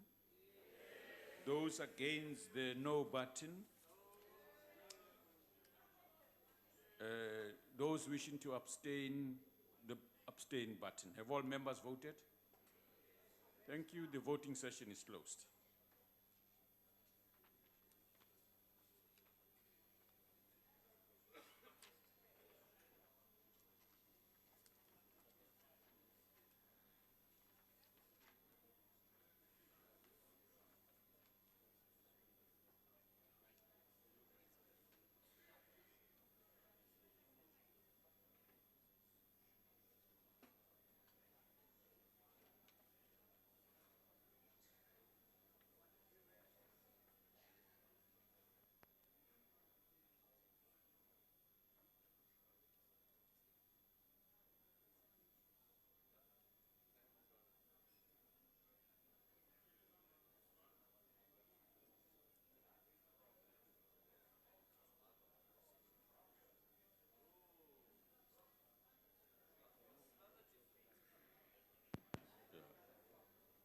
Honorable members, the abstain 0, and noes is 59, yes 198. Therefore, the decision is postponed because you need 201. The majority of members of the House is 201.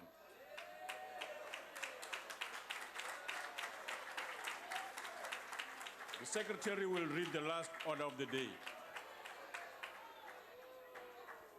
Chair, Honorable Chair. Yes, Honorable Member. We respectfully want to raise whether our understanding will not be shared by you that a quorum in the House, if we need 201, should be 201, and we do have that quorum of more than 201 in the House. Deputy Speaker. Before that, Honorable Oosthuizen, just give me a second.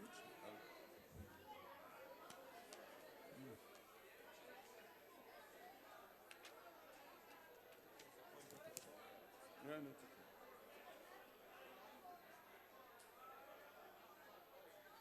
Honorable members, can I just read to you what I read earlier on? And please listen carefully. In terms of Section 4.2a and B2 of the Protection of Personal Information Act 2013, persons nominated for appointment to serve on the Information Regulator must be approved by a majority of members of the Assembly. The Assembly's members is 400, so you need 201 approved.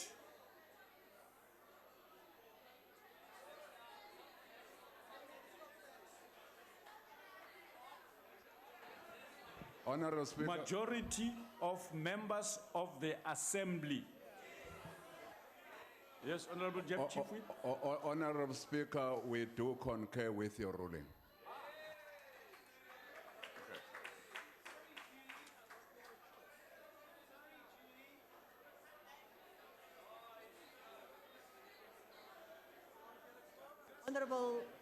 Honorable Deputy Speaker, Yes, Honorable Member.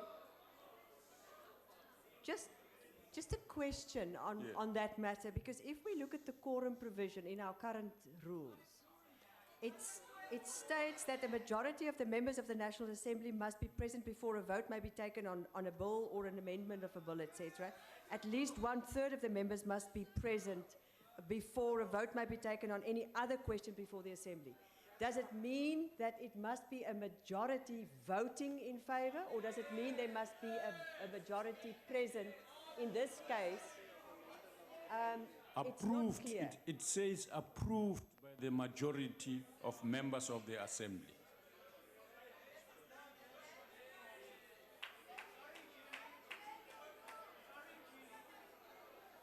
Honourable Yeah, go Deputy- ahead, honourable member. Honourable Deputy Speaker, I'm sorry, I really apologise to just question this.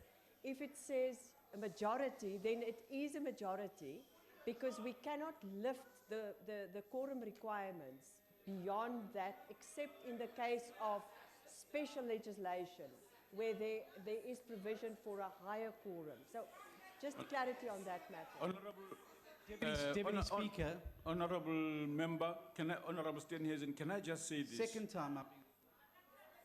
You want to speak?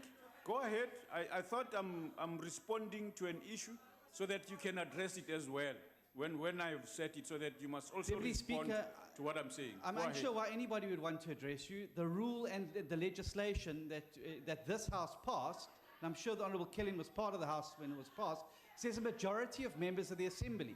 You've clarified that is 201. It's got nothing to do with quorums. It's the majority of votes cast. So we're not dealing with a quorum matter here. The Honourable Killian should know better. Honourable members, I have given my ruling, and so I will come back to the House now. We'll have this confirmed, checked, and so on, but otherwise, that's the ruling as I have stated, okay? So let's proceed. The Secretary will read the last order of the day.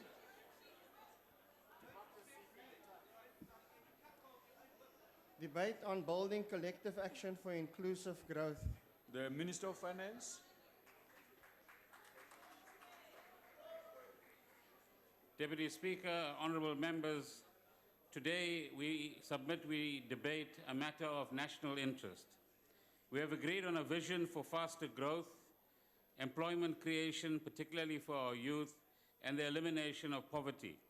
We have a national development plan with implementation programs set out in considerable detail. The President has rightly identified the priorities for immediate action in our 9-point plan.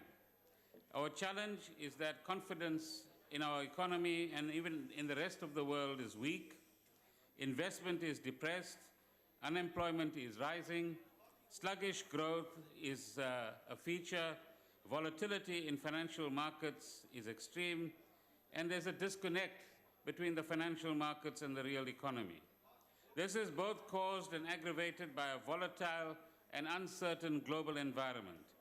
Depressed trade, limited trade finance, lower global FDI, growing inequality, contrast with huge ambitions for lifting the bottom 40% of the world's population out of poverty, implementing the Sustainable Development Goals, and searching for a more inclusive growth path. This cycle of lack of confidence plays out through fear and risk aversion in financial markets and widespread uncertainty. We have no choice as South Africans to nonetheless seize the nettle, use our resilience and dig deep to find the reservoirs of goodwill and common national interest to map out a common road forward. Step by step, building unity in action among government, business, and labor, using our total resources to build sufficient trust, and using our common concern about a further decline in our economic fortunes to defend our economy and build hope both amongst ourselves and our people. This is what we've been trying to do, Deputy Speaker, over the past few months, building on previous initiatives, but with a greater sense of collective urgency. On the 9th of February 2016, the President mandated Mr. Jabu Mabuza, the President of BUSA, and the Minister of Finance to continue to work with business and labor and find areas of collective action. Honorable Minister, please take your seat. Deputy Yes. Speaker, I'm not sure if the ANC are staging a walkout, but could you please ask him That's not to not a point of order. disrupt the minister while he's speaking? Go ahead, Honorable Minister.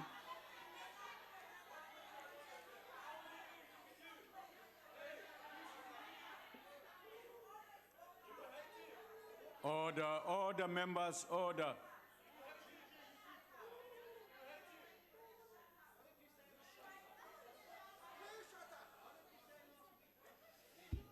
Deputy Speaker, sorry to interrupt the Minister. The Honourable Minister of Small Business has told members over here to shut up, and that has been ruled unparliamentary previously, the word shut up. I would ask you that she must withdraw the word shut up.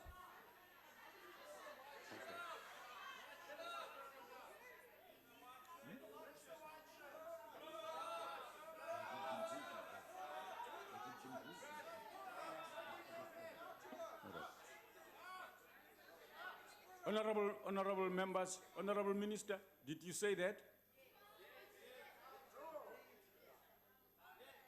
Yes, I did. Please withdraw. Yes, I withdraw, but they are not our principals. White supremacy is not in this house. Honorable member, don't put conditions on that. Honorable members, let's proceed with the House, please. Deputy We Speaker. shouldn't be doing unconditional stuff here. Honorable Minister, please Sorry, proceed. Deputy Speaker, sorry. Yes. The Honourable Minister withdrew conditionally, not unconditionally. And when members do that, you normally ask them to withdraw it unconditionally. Can you please do so for Yes. the Honourable Minister? Thank you. All right. Honorable Minister, please proceed. I'll deal with There are with many this matter. skeptics and doomsayers. Sorry, Can Deputy I appeal Speaker. to all sides? Deputy Speaker. Honorable Waters, please give me a chance. Give me a chance. Give me a chance. I'll come back to this matter. Minister, please proceed. No, but with all due I will respect, come back Deputy now. Speaker, it's quite Please take your simple. seat. You ask the Minister to withdraw No, unconditionally. take your seat. I'll come back. Don't instruct me now. I'll come back now. There's different rules for opposition MPs and ANC No. MPs. Please. All right, we'll remember that. Please take it easy. I'm coming back to this matter. Oh, please go ahead, Honorable Minister. There are many skeptics and doomsayers. We can't let them determine our collective fate. Regenerating confidence through concrete actions by all, however small at this stage, to avoid an immediate ratings downgrade and establishing common projects with concrete outcomes which benefit all sections of our people is the key to future success. We have begun this conversation amongst all of us. In the past few months, the growing challenge and our transformation agenda have brought government, business, and labor leaders together. We have begun to create a new narrative of support for new enterprises, of revitalizing agriculture and other sectors of the economy, of investing in our cities, and of private sector participation and collaboration with our state-owned companies. But the conversations are just a beginning. There is still hard work to come and to be done.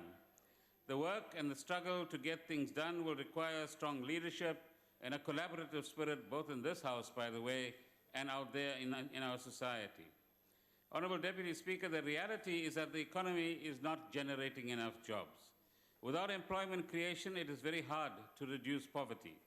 In the National Development Plan, we set ourselves an aspirational growth target of 5.4% a year. We set ourselves an ambitious target because we appreciate the primacy of inclusive growth in helping us to expand work opportunities for millions of our citizens. For growth to be inclusive, it must create jobs. It must generate hundreds of thousands of small and medium enterprises. This has very practical implications. But our growth also has to be sustainable, taking account, for example, of climate change. Honorable Deputy Speaker, there are very basic economic trends and vulnerabilities that we have to attend to. The need for greater investment, employment creation, a sustainable budget deficit, building plans being completed and processed by municipalities, industrial productivity and competitiveness, about some of the measures which the IMC on investment chaired by the President is monitoring. Obviously, our responses cannot be business as usual. Since the beginning of the year, as tasked by the President, government, business, and labor have been working together intensively to help strengthen short-term confidence and reinforce long-term growth. We've been focusing on three key areas: restoring confidence and boosting investment by local and international investors, unblocking obstacles to faster employment growth in key sectors of our economy, and identifying fiscal and regulatory reforms and strengthening state-owned companies. The results of the partnership already in this past few months include the following. We've adopted a clear fiscal consolidation path in our budget to avoid the burden of debt that might cripple investment flows and government spending capacity. Together with business and labor, the government, after the budget in February, embarked on a foreign investor roadshow to present a united message to the world that South Africa is embarking on necessary economic reforms and, as we say, is open for business. The team met the ratings agencies as part of these roadshows. Moody's subsequently visited the country in March for a rating review. We had further discussions with rating agencies in April on the sidelines of the spring meetings of the IMF and World Bank in Washington. And since then, Moody's decided to leave our ratings level unchanged, which is a major success at this point in time. In their statement, they indicated that South Africa is likely approaching a turning point after several years of falling growth as supply-side shocks recede. It also said that the 2016-17 budget and the medium-term fiscal plan will likely stabilize and eventually reduce the general government debt metrics. It further says that the recent political developments, while disruptive, testify to the underlying strengths of South Africa's institutions. Two other ratings agencies, Standard & Poor's and Fitch, engaged ourselves and many others over the past week, with S&P also visiting businesses and other stakeholders. We will receive feedback from these two agencies sometime in the next 10 days. Beyond the June date, the next round of reviews will be in December this year. We will have to work harder to demonstrate even more concrete outcomes by the time of the December reviews of our rating position. We can also report that as a result of our collaborative efforts, a small and medium enterprise fund is being established by the private sector with over R1 billion already committed and complemented by mentoring by seasoned business leaders for startup business people. The task team has looked at various sectors that carry potential for faster economic growth and employment, and amongst these are tourism and agriculture that have been identified as potential quick wins, which my colleague, Minister Hanekom, will address. With regards to infrastructure and state-owned companies, options for co-investment are being explored to leverage the strengths of the private sector, both in terms of their expertise and, of course, their balance sheets. This is a process that is working under our Deputy President. Honourable members, this work cannot stand on its own. These efforts by the private sector leverage and complement ongoing reforms that we are undertaking as part of the National Development Plan and the 9-point plan of government. As I indicated, the Deputy President is leading the work to reform state-owned companies. The IMC, under his leadership, is progressing development of a framework for private sector participation and principles for the disposal of non-strategic assets, but also for good governance and financial management. Under the leadership of the Minister of Environmental Affairs, which Minister Nkwinti will address, great initiatives are in progress in growing the oceans economy and expanding employment associated with environmental sustainability. The Ministry of Trade and Industry is broadening its efforts to support and grow the local manufacturing base. Recent announcement of expansions by Toyota build on similar investments by BMW, Mercedes-Benz, Ford, and other manufacturers. The Ministry of Science and Technology is leading in development of fuel cells, bioeconomy, fluorochemicals, and titanium powder, which the Minister will address later in this debate. The Ministry of Energy is also not only resolving our current energy crisis, but has made South Africa a global leader in renewable energy in partnership with the private sector. The Ministry of Agriculture is also doing similar work, and under the leadership of the Minister of Rural Development and Land Reform and Economic Development, we are preparing a further infrastructure package to boost growth. In essence, our message is that it's absolutely important for government, business, and labor to collaborate, that it is through this kind of collaboration that we will undertake the economic transformation that we need in our country and society, transformation that will create sustainable economic growth and create decent work for all South Africans, encourage black economic advancement and overcoming the racial divisions in our society, eliminate poverty and create dignity for all, and broaden participation and democratizing ownership and control of the economy. Thank you very much. Thank you, Honourable Minister. Honourable Menir, before you proceed, please take your seat, Honourable Menir. Please take your seat. Honourable Minister of Small Business, please withdraw unconditionally as I had requested you to do. Please do so, unconditionally.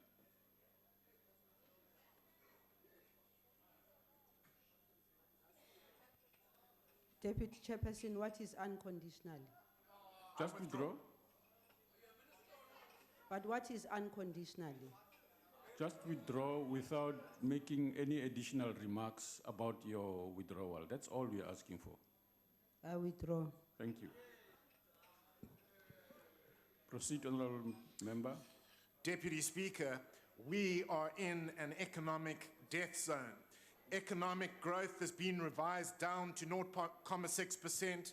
Unemployment has been revised up to 8.9 million, and we are hurtling, as the Minister said, towards a ratings downgrade in South Africa. We have a staggering 8.9 million people, many of them young people, who do not have jobs or who have given up looking for jobs, and who live without dignity, without independence, and without freedom in South Africa.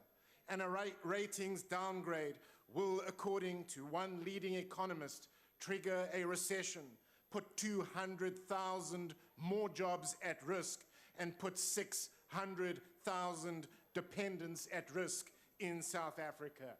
So let's be clear, a ratings downgrade will be a disaster for South Africa. It will affect everybody, and it will spare nobody in South Africa. And that is why all of us, including government and opposition, business and labor, want to avoid a ratings downgrade in South Africa. Now, the Minister of Finance has done his best to build a common narrative, as he has pointed out, and to bring government, business, and labor together so that there is collective action to avoid a ratings downgrade in South Africa. But of course, the Minister's efforts have been derailed, not by business and not by labor, but by government itself and by the ruling party.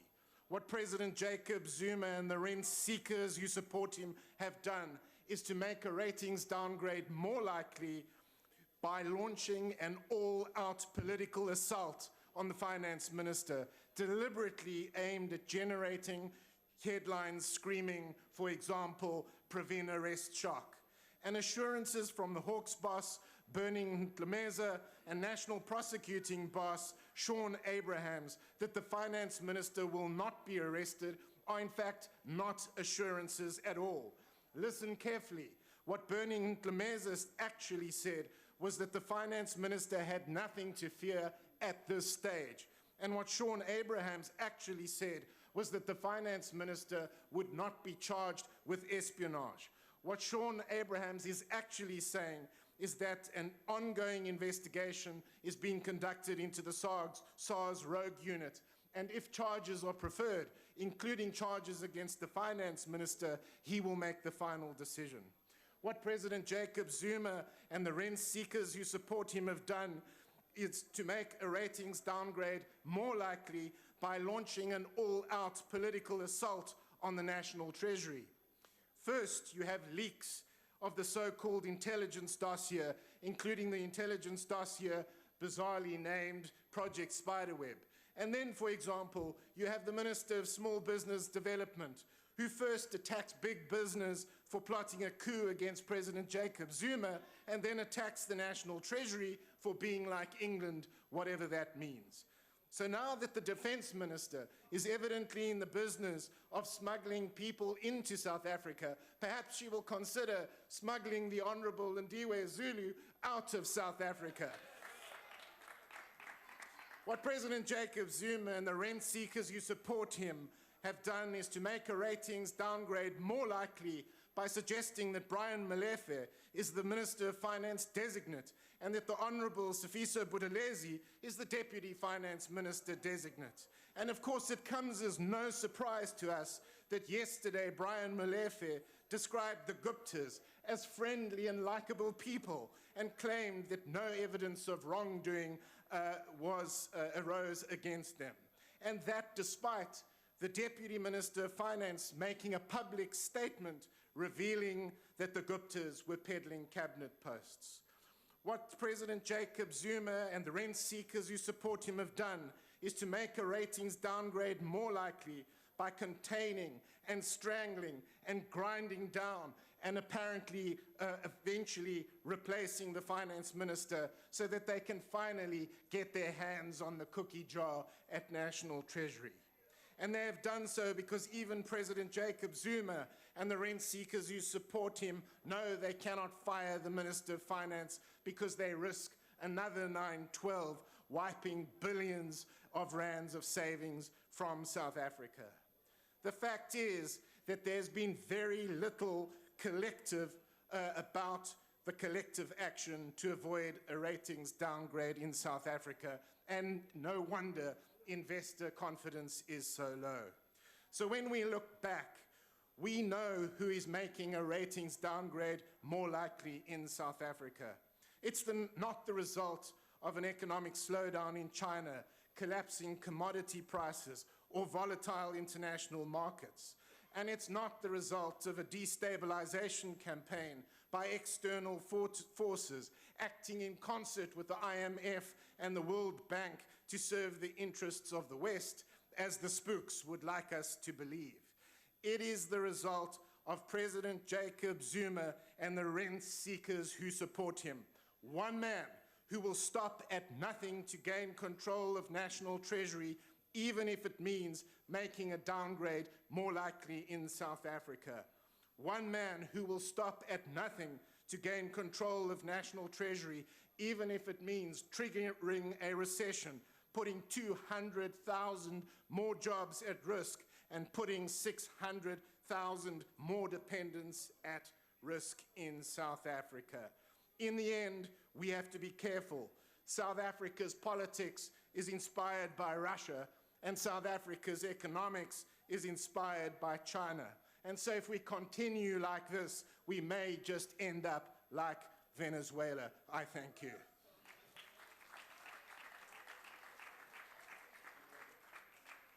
Honorable Hlengwa.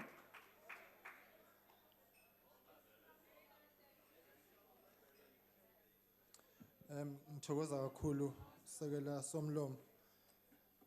We are holding this debate against a background of very difficult times for our country, where the economy is struggling on one hand and there's heavy political bullying of a special kind on the other hand. A lot has been said in the build-up to this debate, Mr. Minister, and a lot is in the media about what is happening about you and so on and so forth. The principle is, Mr. Minister, you're not above the law, and where there should be an investigation, that investigation must be done. We must uphold that principle. But what we cannot allow is that your prosecution is one of a political nature, driven to further a political agenda. And so you have our support in doing that which is right. And the wise man once said, you can never be wrong for doing the right thing.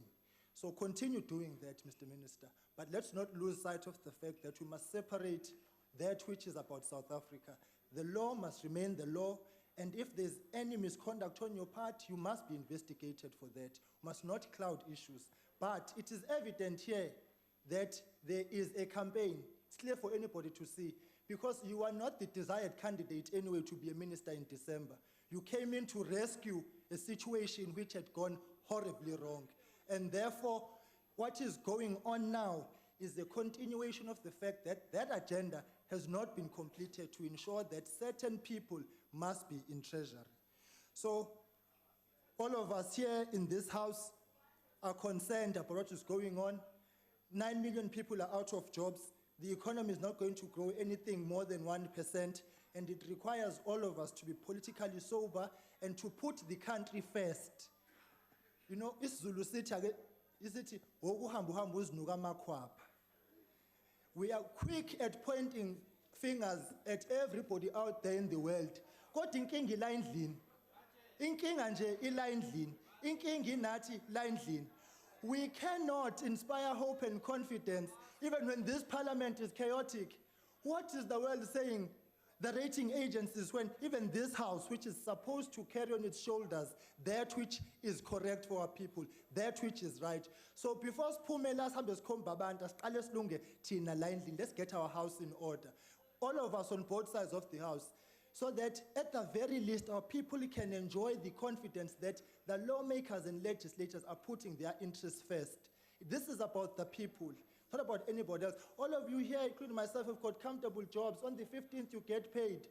But there are people who just don't have that luxury, who don't, and they require us here to be disciplined. So let that discipline begin with all of us in ensuring that we get things right for the sake of our people whose lives on a daily basis is a virtual struggle. Let us take them out of that struggle. Surely they did not struggle so that they could struggle in a democratic and free South Africa. Let us go back to basics, and those basics are us here in this house behaving. Inkinga yakho isikhaya. Ofaka ukuchatha kancane sihlalo isikhathi uyasazi hlale sisincane ngiyabonga.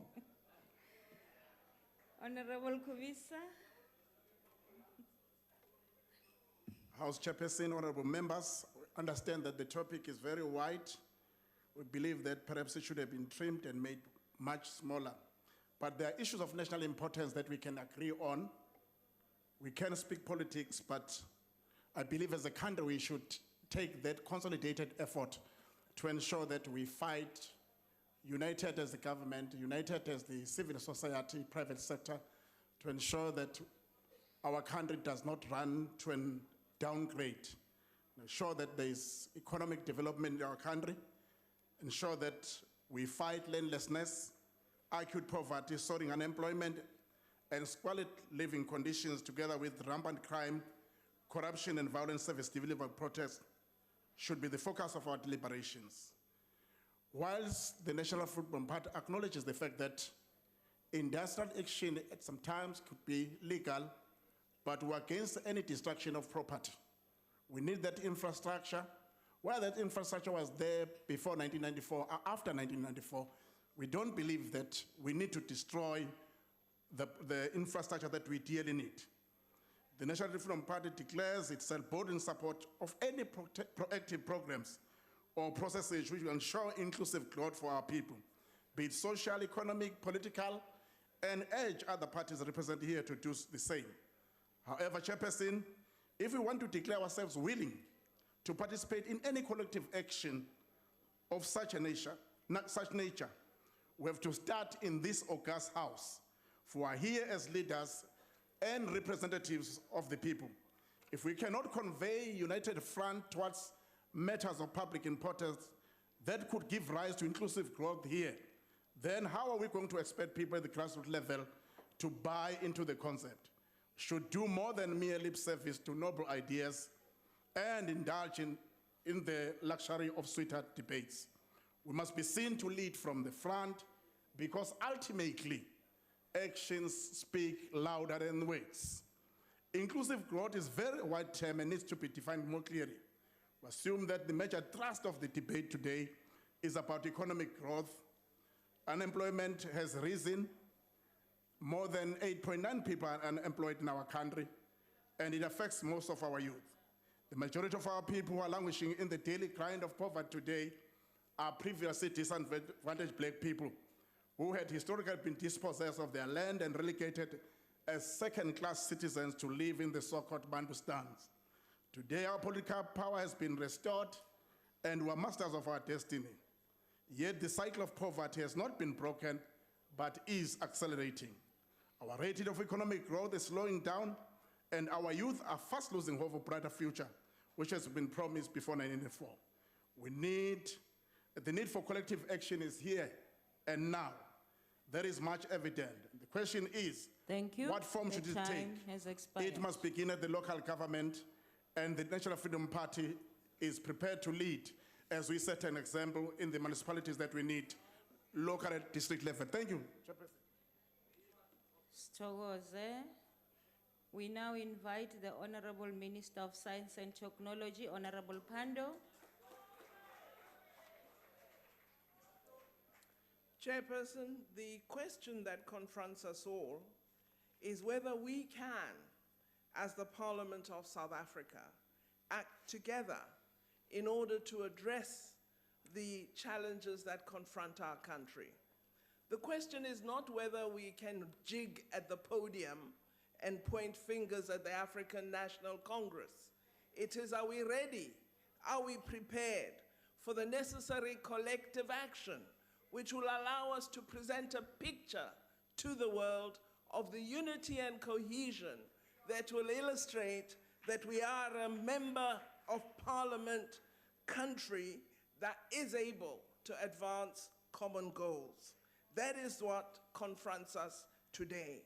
That is the issue that the Minister of Finance has asked us to attend to.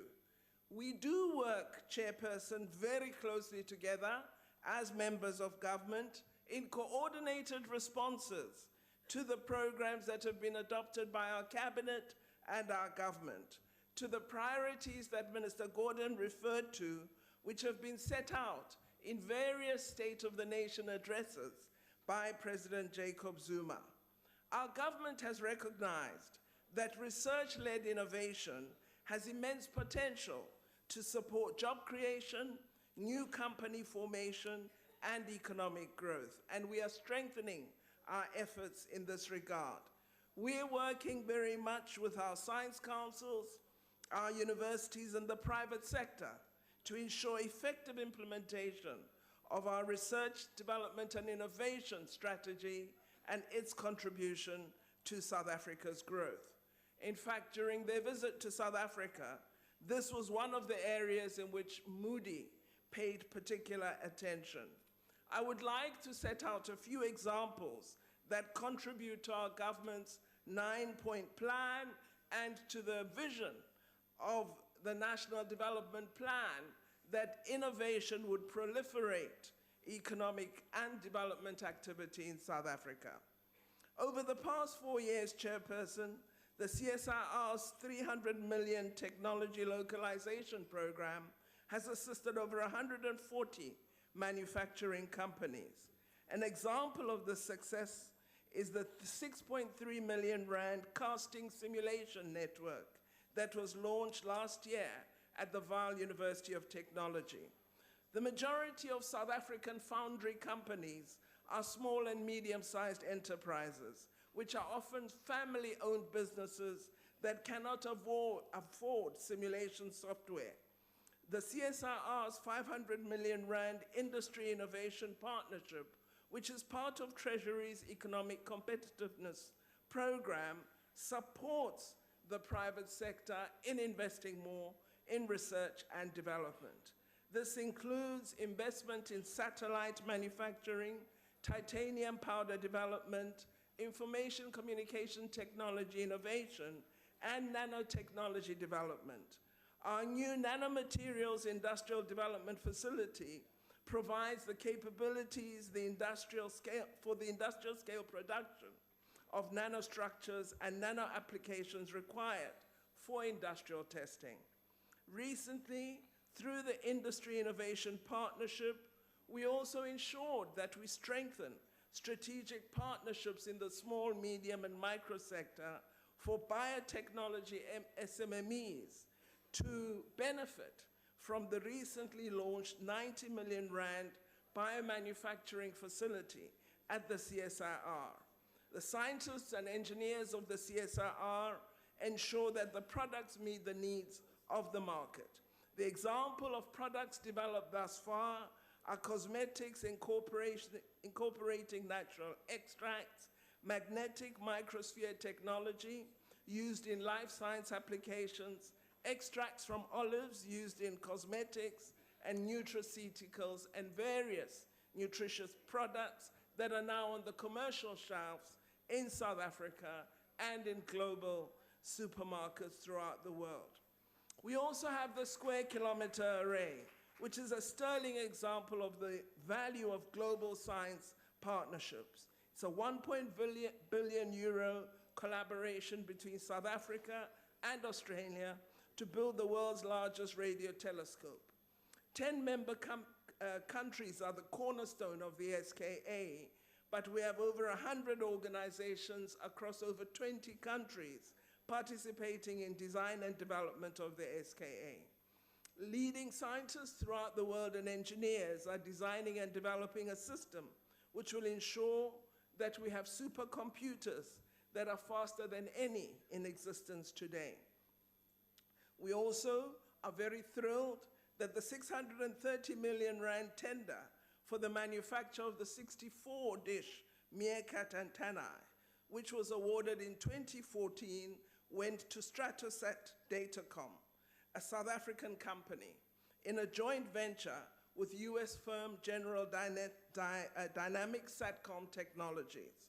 75% of the contract value will be spent in South Africa, including qualification testing, tooling design, and virtually all the manufacturing, resulting in benefits and opportunities for our local technology industries. In 2015, we were thrilled when the Max Planck Institute for Radio Astronomy in Bonn, Germany, invested 11 million euro in building new sets of radio receivers, which will again be built in South Africa and be deployed on the Meerkat antennae. SKA South Africa and NMC Civils announced just last month that they have partnered with APSA in a 34.6 million enterprise and supply chain initiative to develop and support SMMEs in the Northern Cape through the Square Kilometre Array Program. This will involve building the road between Carnarvon and the SKA Losberg construction site.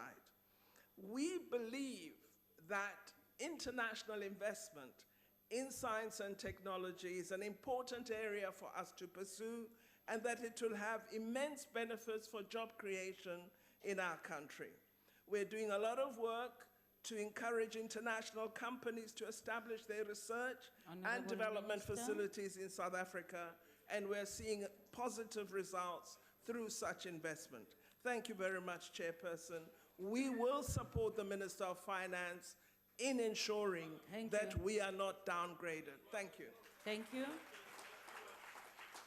The next speaker is Honorable Filtani.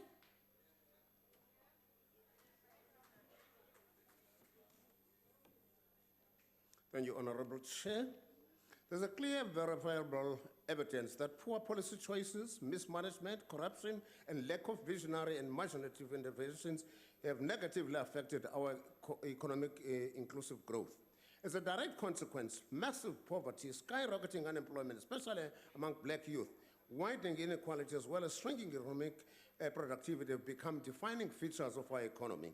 The reality is that this country is fast becoming more of a welfare state than a developmental state, with a swelling number of dependents on state-provided social security with no growing entrepreneurship. All this happens against the backdrop of an escalating cost of living, which puts greater squeeze on economic hardship on the average citizen. The ruling party is really an enemy of inclusive growth and equality service delivery, because financial incompetence, mismanagement year in and year out, as well as unauthorized and wasteful expenditure are commonplace. On top of it all, last year the Department of Water Affairs underspent by a whopping 2 billion rands. This means the right to water was never enjoyed by many citizens. Many national and provincial departments are still failing to pay their dues to municipality. This figure stands at over 3 billion now. How can municipalities develop anyone with no money in their pockets? The right to have access to adequate housing is blocked by a lack of, by insufficient provision of land for integrated human settlement. In many instances than not, decisions on matters such as demarcation are forced down the throats of the people with no consultation, thus resulting in lawlessness. There can be no progress in such an environment. This House is a regular uninvited guest of the courts of this land, because it has been turned into a caucus of a clique within the ruling party with absolutely no regard for the rule of law, which is the pinnacle of our constitutional democracy. Nasi ke isisombululo. For inclusive growth to take place, Ithi ke eyona e-UDM, makumanejwe ibudget kakuhle, kwenzela ubana abantu bayifumane imisebenzi. Ithi i-UDM, makubekho i-checks and balances, kwenzela ubana apho umuntu onakhona, kukhawuleze ibhaqwe loo nto leyo. I-infrastructure development, mayiplanwe kakuhle ingenziwa nje haphazardly. I-small businesses, mayi-accelerate indaba ye-development yabo, kwenzela ubana small business, ibe ngabo abanceda abantu ekubeni bakwazi ukuqesheka. Zonke izinto ezinqanda ukuba abantu bangaphumeleli, like decision making, ngakumbi kwicala loomama, mazisuswe endleleni. Yonke i-red tape, enqanda i-youth development, entrepreneurship, mayisuswe endleleni. Ncede kakhona sibeke umunwe kwicala le-agricultural schemes bana masihlume siyavuma uba isebe liyazama as we speak now. Lastly, Chairperson, sicebisa siyi-UDM into yokubana abantu abaneziphene apha emizimbeni yabo abashotayo mabancediswe. Mhla i-UDM yalawula kuloo masipala uthile, there will be peace in the valley. I thank you. Siyabulela. Isikhulumi esilandelayo, Minister of Tourism, Honorable Hanekom.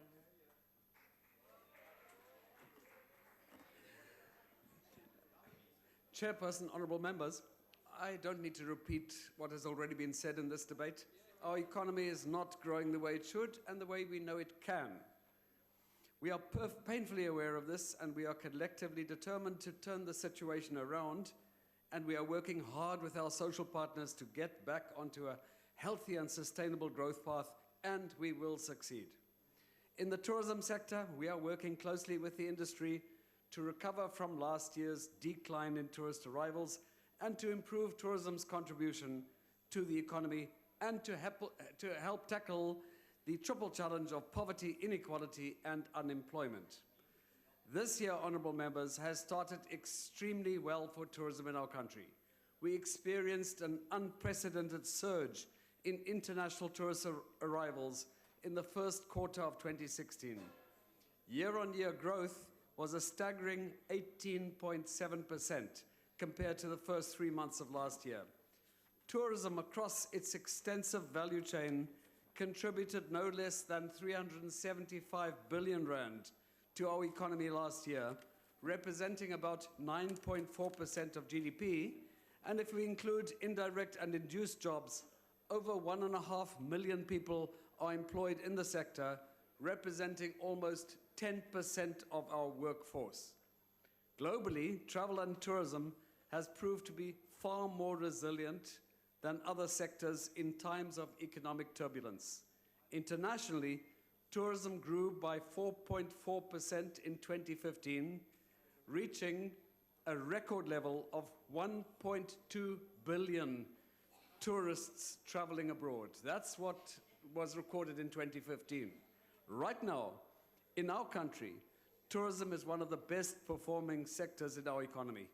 We have strong competitive advantage in tourism. The exchange rate is in our favor, and the global growth in outbound tourism that I just referred to present us with a magnificent window of opportunity. However, honourable members, the realization of this growth potential does not just happen because conditions are favourable. We have to work together to make it happen.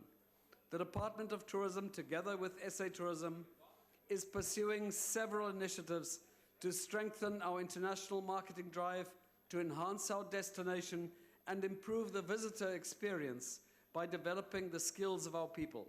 We are also determined to achieve meaningful transformation in the sector. We are working closely with industry to achieve these goals. SA Tourism is developing a counter-seasonal marketing strategy with industry to promote tourism throughout the year.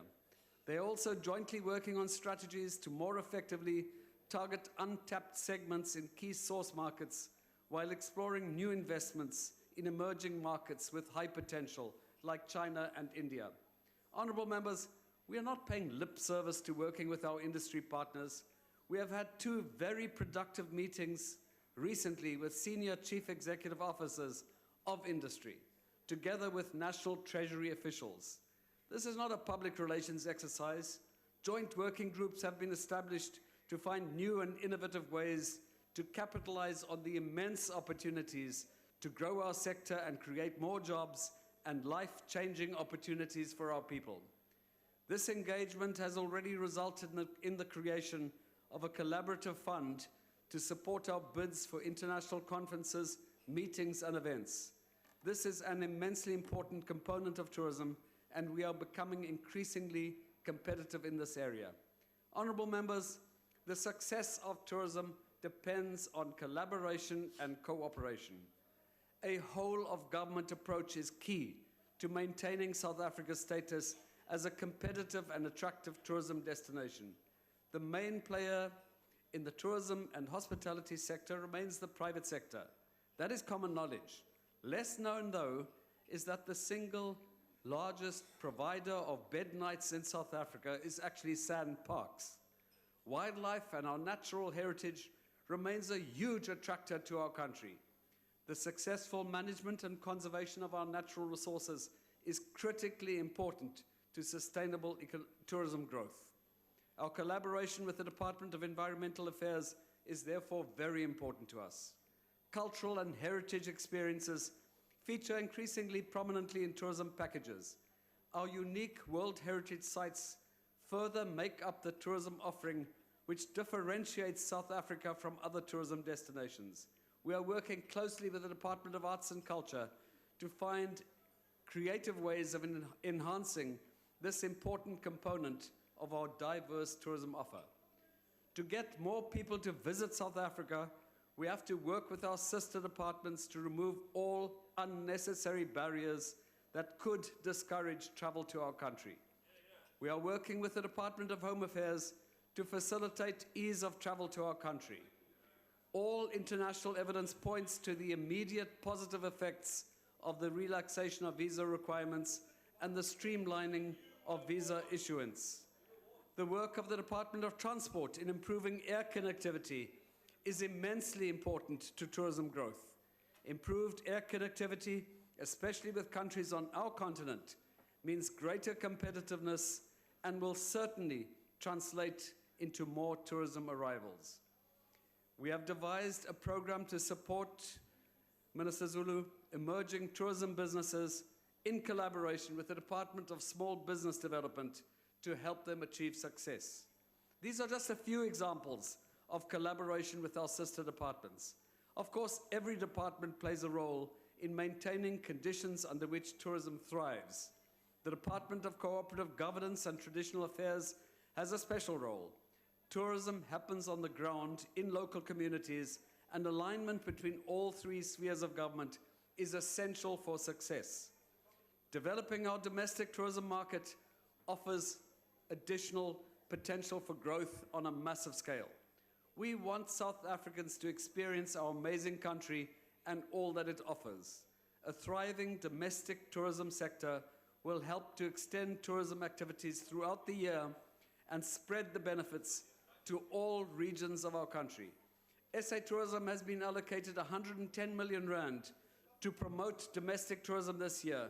We must make domestic tourism more affordable and more accessible for all our people. And we are working with industry to achieve this goal. Thank you. Your time has expired. Thank you. Thank you. Next speaker, Honorable Binda. Thanks, Madam Chair. The PAC appreciates this opportunity to take such a critical matter. This matter of vital importance is an opportunity to dispel the distorted truth about the economic solutions. Let us be forthright. The PAC does not see the stagnation of economic growth as a national crisis. We see it as a crisis of capitalism and its Ponzi scheme structure. The growth with value addition is nothing but a Ponzi scheme. Growth that only results in dividends for foreign investors is nothing but a glorified Ponzi scheme. Growth that is concentrated and consolidate higher interest for banks is nothing but a Ponzi scheme. The PAC has no interest to build a collective action for any Ponzi scheme. The PAC is not interested in the kind of growth that we witnessed during the era of the gear policy. without fear or contradiction. The PAC is interested in being part of building a collective action for inclusive growth. Inclusive growth can only come from a changing relationship between the citizens and means of production. The spread of ownership and control of production vehicles, the more inclusive our economy will become. Chair, the more workers having controlling shares in companies, the more inclusive is this economy. Hence, the PAC calls for 26 ownership of all private companies with a turnover of more than 10 million rands for more than 50 employees to have a worker share scheme. Furthermore, all companies should cede a further 25% to communities where it operates. These actions will guarantee inclusiveness of the economy. This inclusiveness will guarantee growth as well as wealth and income being distributed.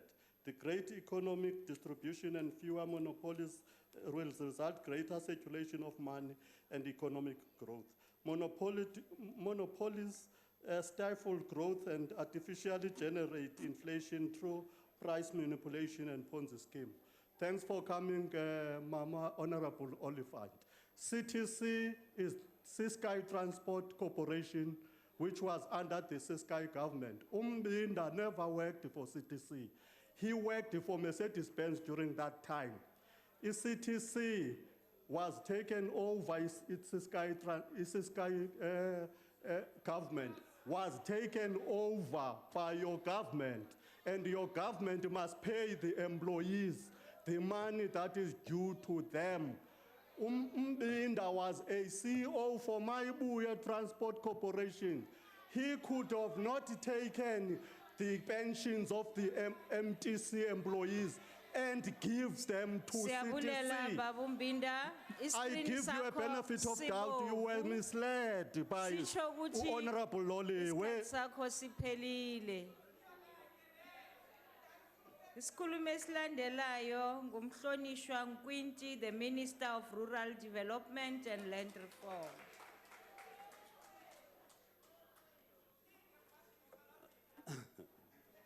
Thank you, Honorable Chair. Honorable Chair, I'm going to deal with two things: infrastructure and oceans economy. Now, South Africa's potential in terms of the oceans economy ranges between 129 and 177 billion rands, with between 800,000 and 1 million jobs potential by 2030, as compared to the current contribution of 54 billion rands and 316,000 jobs. That's by the baseline of 2010.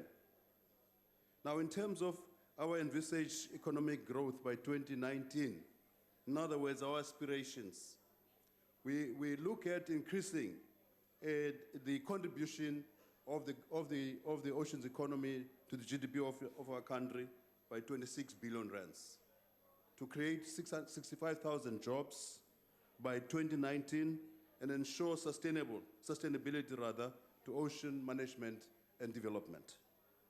There are three main sectors in this regard. That's marine transport and manufacturing. It's offshore oil and gas exploration. It's aquaculture.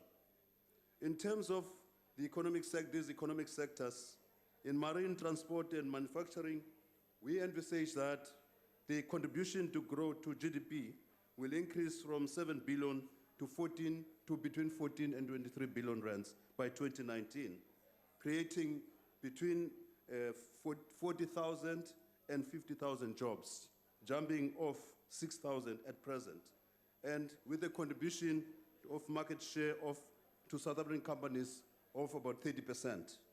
With regard to offshore oil and gas exploration, we will promote through this ocean economy, we will promote exploration in order to drill 30 exploration wells in the next 10 years.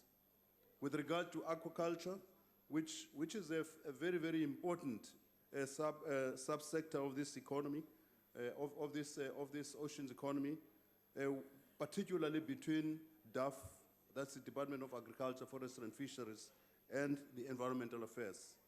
We envisage that the GDP contribution will jump from 0.7 billion rands to 3 billion rands. And jobs created will increase from 2,227 to about 15,000. Now, that speaks to inclusive growth. The enablers in this regard are the following.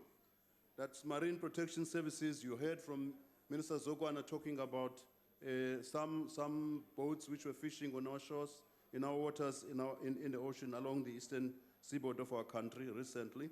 That's marine protection services and ocean governance, skills and capacity development, research, technology and innovation.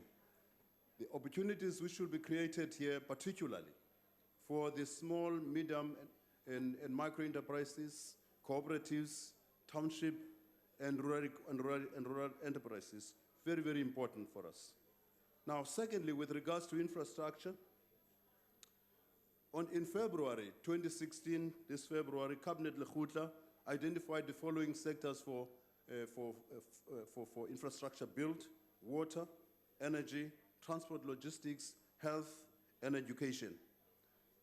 Now, this is very important because Cabinet looked at that and decided to add to that telecommunications, innovations, and technology. Now, currently, the Presidential Infrastructure Coordinating Commission and the National Treasury are developing a mechanism to boost the implementation capacity of the state and are designing a public-private funding model. These processes should be concluded during the next cabinet cycle. Honorable Chair, I've done with those two. I just want to make a few comments about the general statement which has been made by the Minister of Finance. I've been sitting there wondering, are we all South Africans? I understand that opposition parties are there and are there to come up with alternative policies, not to just oppose. Come up with alternative. What is the alternative policy perspective of the Democratic Alliance? They come here, they attack President Zuma. They come here, they attack President Zuma. That's all they know. President Zuma must go. President Zuma is the president of the African National Congress. And through the African National Congress, he is the president of the Republic of South Africa. Until the electorate of South Africa change that, it's going to remain. It's going to remain. Secondly, Honorable Chair, the Democratic Alliance hardly speaks about and tells South Africans what is the alternative economic policy except telling us about fair opportunities, equal opportunity, etc. Honorable Chair, let me give you an example here. Order. You know, Honorable Chair, you remember there is Malamala Game Reserve. Exactly, that's the point. You don't want it because the reason is attacking $1 billion is because it bought land for Africans. Yesterday, by the way, indeed, on Friday, last Friday, the first board Honorable of the new Minister. company Chairperson. Honorable Minister. is worried. Honorable Hill Lewis. Will the Minister take a question on R1 billion? No. On Friday, the first board meeting took place at Malamala. You know what? When we talk about Malamala, you're talking about 969 households, 8 villages, 5,630 beneficiaries, and the rentals per month to those communities, 400,000 rents per month, not per year. That is growth through redistribution. They don't like it. They want growth, which is a trickle-down methodology. That's what they want. So that forever, for many, many years, this generation wants to die. Bafuna ukufa aba, basale abantu bakuthi, besamana ukufumana uthonsi. No. Ngomgqibelo, besise Kruger National Park. Phaya Kruger National Park. In fact, as a family zipaya, zifumana ngoku, zizi shareholders of Kruger National Park. That is never done in this country. Sorry for that, and it is dependent on foreign tourism. So, sorry for you guys. come back to Siyabonga, reality. Baba. Welcome to South Africa. Siyabulela. I wish you gave them t-shirts yesterday Siyabulela. so that we see if they are Africans. Siyabulela. Honorable Mulder said he speaks Afrikaans, Siyabulela. the only language in the world. I Siyabulela. wish you would have was given a t-shirt, Africa. Thank you. The next speaker is Honorable Hill Lewis.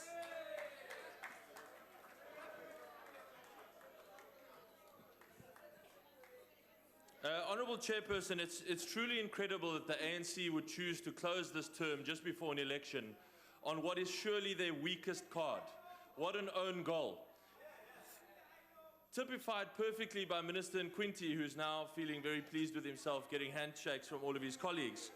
But what he doesn't tell you is, let's talk about the ocean economy, Minister Nkwinti. It is your government under Operation Pakisa that has delayed the Durban dugout port from this year to 2020. How's that for speeding up the ocean economy? Quick, fast results.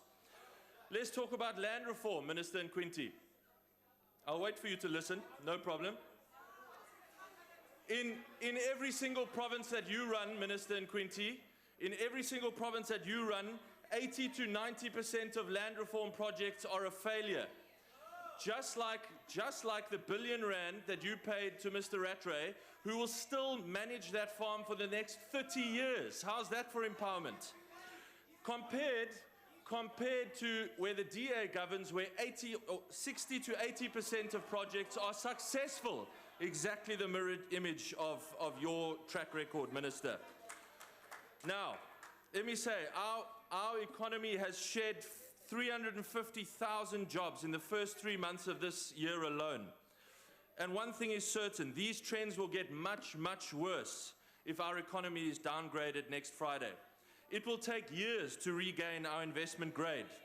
The quickest ever has been South Korea, which took 2 years. The worst, India, which took 16 years. We don't ever want to get to that. That is why we will do everything possible. We must do everything possible in the days ahead to prove to the rating agencies that we are serious about reform. And Minister, it will not be sufficient merely to trumpet an improved working relationship between business and government and a nice venture capital fund. Those are both good things, but they cannot possibly replace the need for meaningful, deep-rooted reform in our economy. You have had more than enough time to prepare for this, Minister Gordon.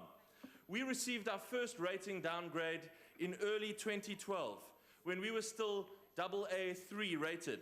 Now we are BBB- rated and on the cusp of junk status. Everyone has seen this coming, like watching a train wreck in slow motion, and yet the ANC has done precious little to change course. Even now, days before we receive our harshest rebuke yet, you present us with nothing but sophistry, a PR play, nothing substantial, no real reform. The truth is that in the fight to save our economy, Minister Gordon, the ANC and you have been AWOL. Worse than that, the only war that the ANC seems to be involved in is an all-out war against you. Evidenced today by the walkout of your own caucus during your speech, and evidenced by Minister Zulu's comment last week that you're behaving like England, whatever that means. Once again, we have heard the excuse from you today that none of this is our fault. It can all be blamed on global headwinds. Well, that is a lie, nothing but a lie, and we will never let it go unchallenged. If we are downgraded next week, and I sincerely hope we are not, then it will be because of the decisions you have made. It is no one else's fault. Order, honorable members, order. It is no one else's fault that you have continued to prop up expensive, corrupt, loss-making state enterprises. That is on you. It is not the global economy that has frightened off investment with crippling policy uncertainty. That was you. It was you that allowed us to fall from 32nd to 75th in global competitiveness rankings. It was you that destroyed tourism with visa regulations. Load shedding was you. You have given safe haven to a corrupt president. You have cancelled manufacturing incentives. And you have let the president and the state be captured by parasitic rent seekers. All you. All of these things are on you, and it's an insult to argue otherwise. Everyone saw this coming, and you have been AWOL. And all this while, we have been the ones leading the fight to avoid a downgrade. Wherever the DA governs, the economy is growing faster and unemployment is much, much lower. In 2015, while the economy just grew at 1%, wherever the DA governed, it grew at 2.5%. That difference translates into unemployment numbers, the lowest unemployment in the country where we govern, and importantly, the lowest proportion of people who have given up looking for work. Every person knows, even if they're unemployed in a DA government, they can be hopeful that they will find work in a growing economy with a clean government that doesn't steal their money. In fact, this is amazing. Even as unemployment has skyrocketed in the last 3 months, it is still going down where the DA governs. That, Minister Nkwinti, is the alternative. You just need to look at the results. In Gauteng alone, 160,000 people have been unemployed in 3 months. Shame on you. That terrible reality captures the choice of this election. Our message to those people is don't stay at home on election day. In Joburg, in Tshwane, in Ekurhuleni, vote for the only party that is actually fighting to save this economy and actually fighting to save your jobs. Vote for the DA. Thank you. The next speaker is the Honorable Minister, Honorable Godan, to close the debate. Chairperson, honorable members, we asked for this debate today so that South Africans can actually judge for themselves where are the substantial new ideas for the future coming from, where is practical progress being made, where are people, this side did not even talk about the local government elections. We know where we will go with the local government elections. The only preoccupation on this side is local government elections. So let me reiterate what I said earlier on, that 2016 and maybe even 2017 will be tough, both globally and internally. Unlike Honorable Hill-Lewis, we never deny the fact that we have our own structural difficulties in South Africa, but at the same time, we constantly grapple with solutions, not the rhetoric that we've been hearing for the last I don't know how long. Secondly, we are saying that our future depends upon building common purpose amongst all South Africans. And what we see today, ladies and gentlemen and honorable members, is the inability of the other side to find the maturity and the good sense and perhaps even the intellect to actually find common purpose on a national interest issue. They don't know what national interest means. They only know what party interest means. South Africans will see that. South Africans will judge them on that basis. What we have been working on for the last 5 months and beyond, what we've been working on for the last 5 months and beyond, that's why they constantly howl. Rather than listen and debate, they had minutes at this podium. They produced no substantial ideas. Nothing. Nothing that South Africans can take back and say, we have hope in the future. But we will continue to build common purpose. Order! Don't scream, honorable members. Order. Chair, are we going to carry on like this? Order. Honorable members, I think yesterday the Deputy Speaker made a ruling towards this issue of screaming at the member. So please. So let me come back. We are interested in building a commonness of purpose in the national interest so that we in fact don't get downgraded, and we have evidence to show that we have brought diverse opinion makers together and worked in the national interest. What Minister Naledi Pandor was unable to complete was the following numbers that might still also be interesting. That General Electric has invested 500 million rands in a customer innovation center in Gauteng. That 200 million rands of that will be supporting South African SMMEs in technology transfer. IBM is investing 700 million rands over the next 10 years in ICT research and development. Cisco, 66 million rands in R&D activities in South Africa. These are just some examples of what we can do as South Africans if we actually work together and demonstrate that we are indeed open for business, notwithstanding the difficulties that we have as South Africa, given the structural legacies that we've inherited. Minister Nkwenti reminds us that the company that was referred to in Malamala is 30% owned by the local people, and that in time they will own 100% of that company. So, honorable members, I need to arrange tea between Honorable Hill Lewis and Honorable Nkwenti so that at least they can get the facts right before we get into the debate. But in summing up, let us say that all three of my colleagues from Cabinet have given a wonderful exposition of concrete projects producing concrete results that can actually be measured and be seen by anybody who's actually interested.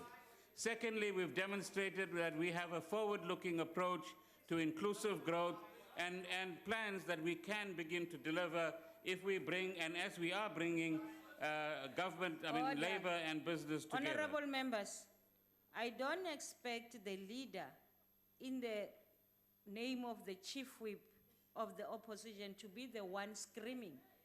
Instead of making sure that the members listen, please assist. We need assistance from you. Continue. Continue, Honorable. So let me continue. What we require and we will continue to invest in as government and as the ANC is building common consensus among all South Africans, not just to avoid a downgrade, but to ensure that we grow adequately in order that we can upgrade South Africa's growth, job creation, etc. But the key to all of this, honorable members, is the question of collaboration and to have the kind of mindset that will enable us to begin to challenge some of the trends that are actually developing. So, Honorable Mania, we are certainly not hurtling towards a downgrade. We are trying to turn that around, and we hope that you will be able to bring some good sense on your side of this Parliament, so that they will also, at least for a limited period of time, say what are they going to do and say in the public domain to ensure that we can avoid the downgrade and instead turn our economic fortunes around. None of us wants to support rent seekers. Let's make it absolutely clear. And we must do everything possible, concretely, because they also exist in the Western Cape. And they exist in your municipalities. So let us find a way. No, we'll get back to your land deals and so on in due course. And let me assure South Africans that scaremongering that we will end up like Venezuela is precisely that. It is scaremongering. We are miles away from Venezuela. We are a well-managed economy. We are a well-managed fiscus. We are a resourceful organization. And we will indeed ensure that we will take South Africa forward to much better prospects than anyone else in this House can. Thank you very much. Thank you. Thank you. Honorable members, sifike ekugcineni ngombereko wanamhlanje ngizokuthi ngamakoro indlu ivaliwe.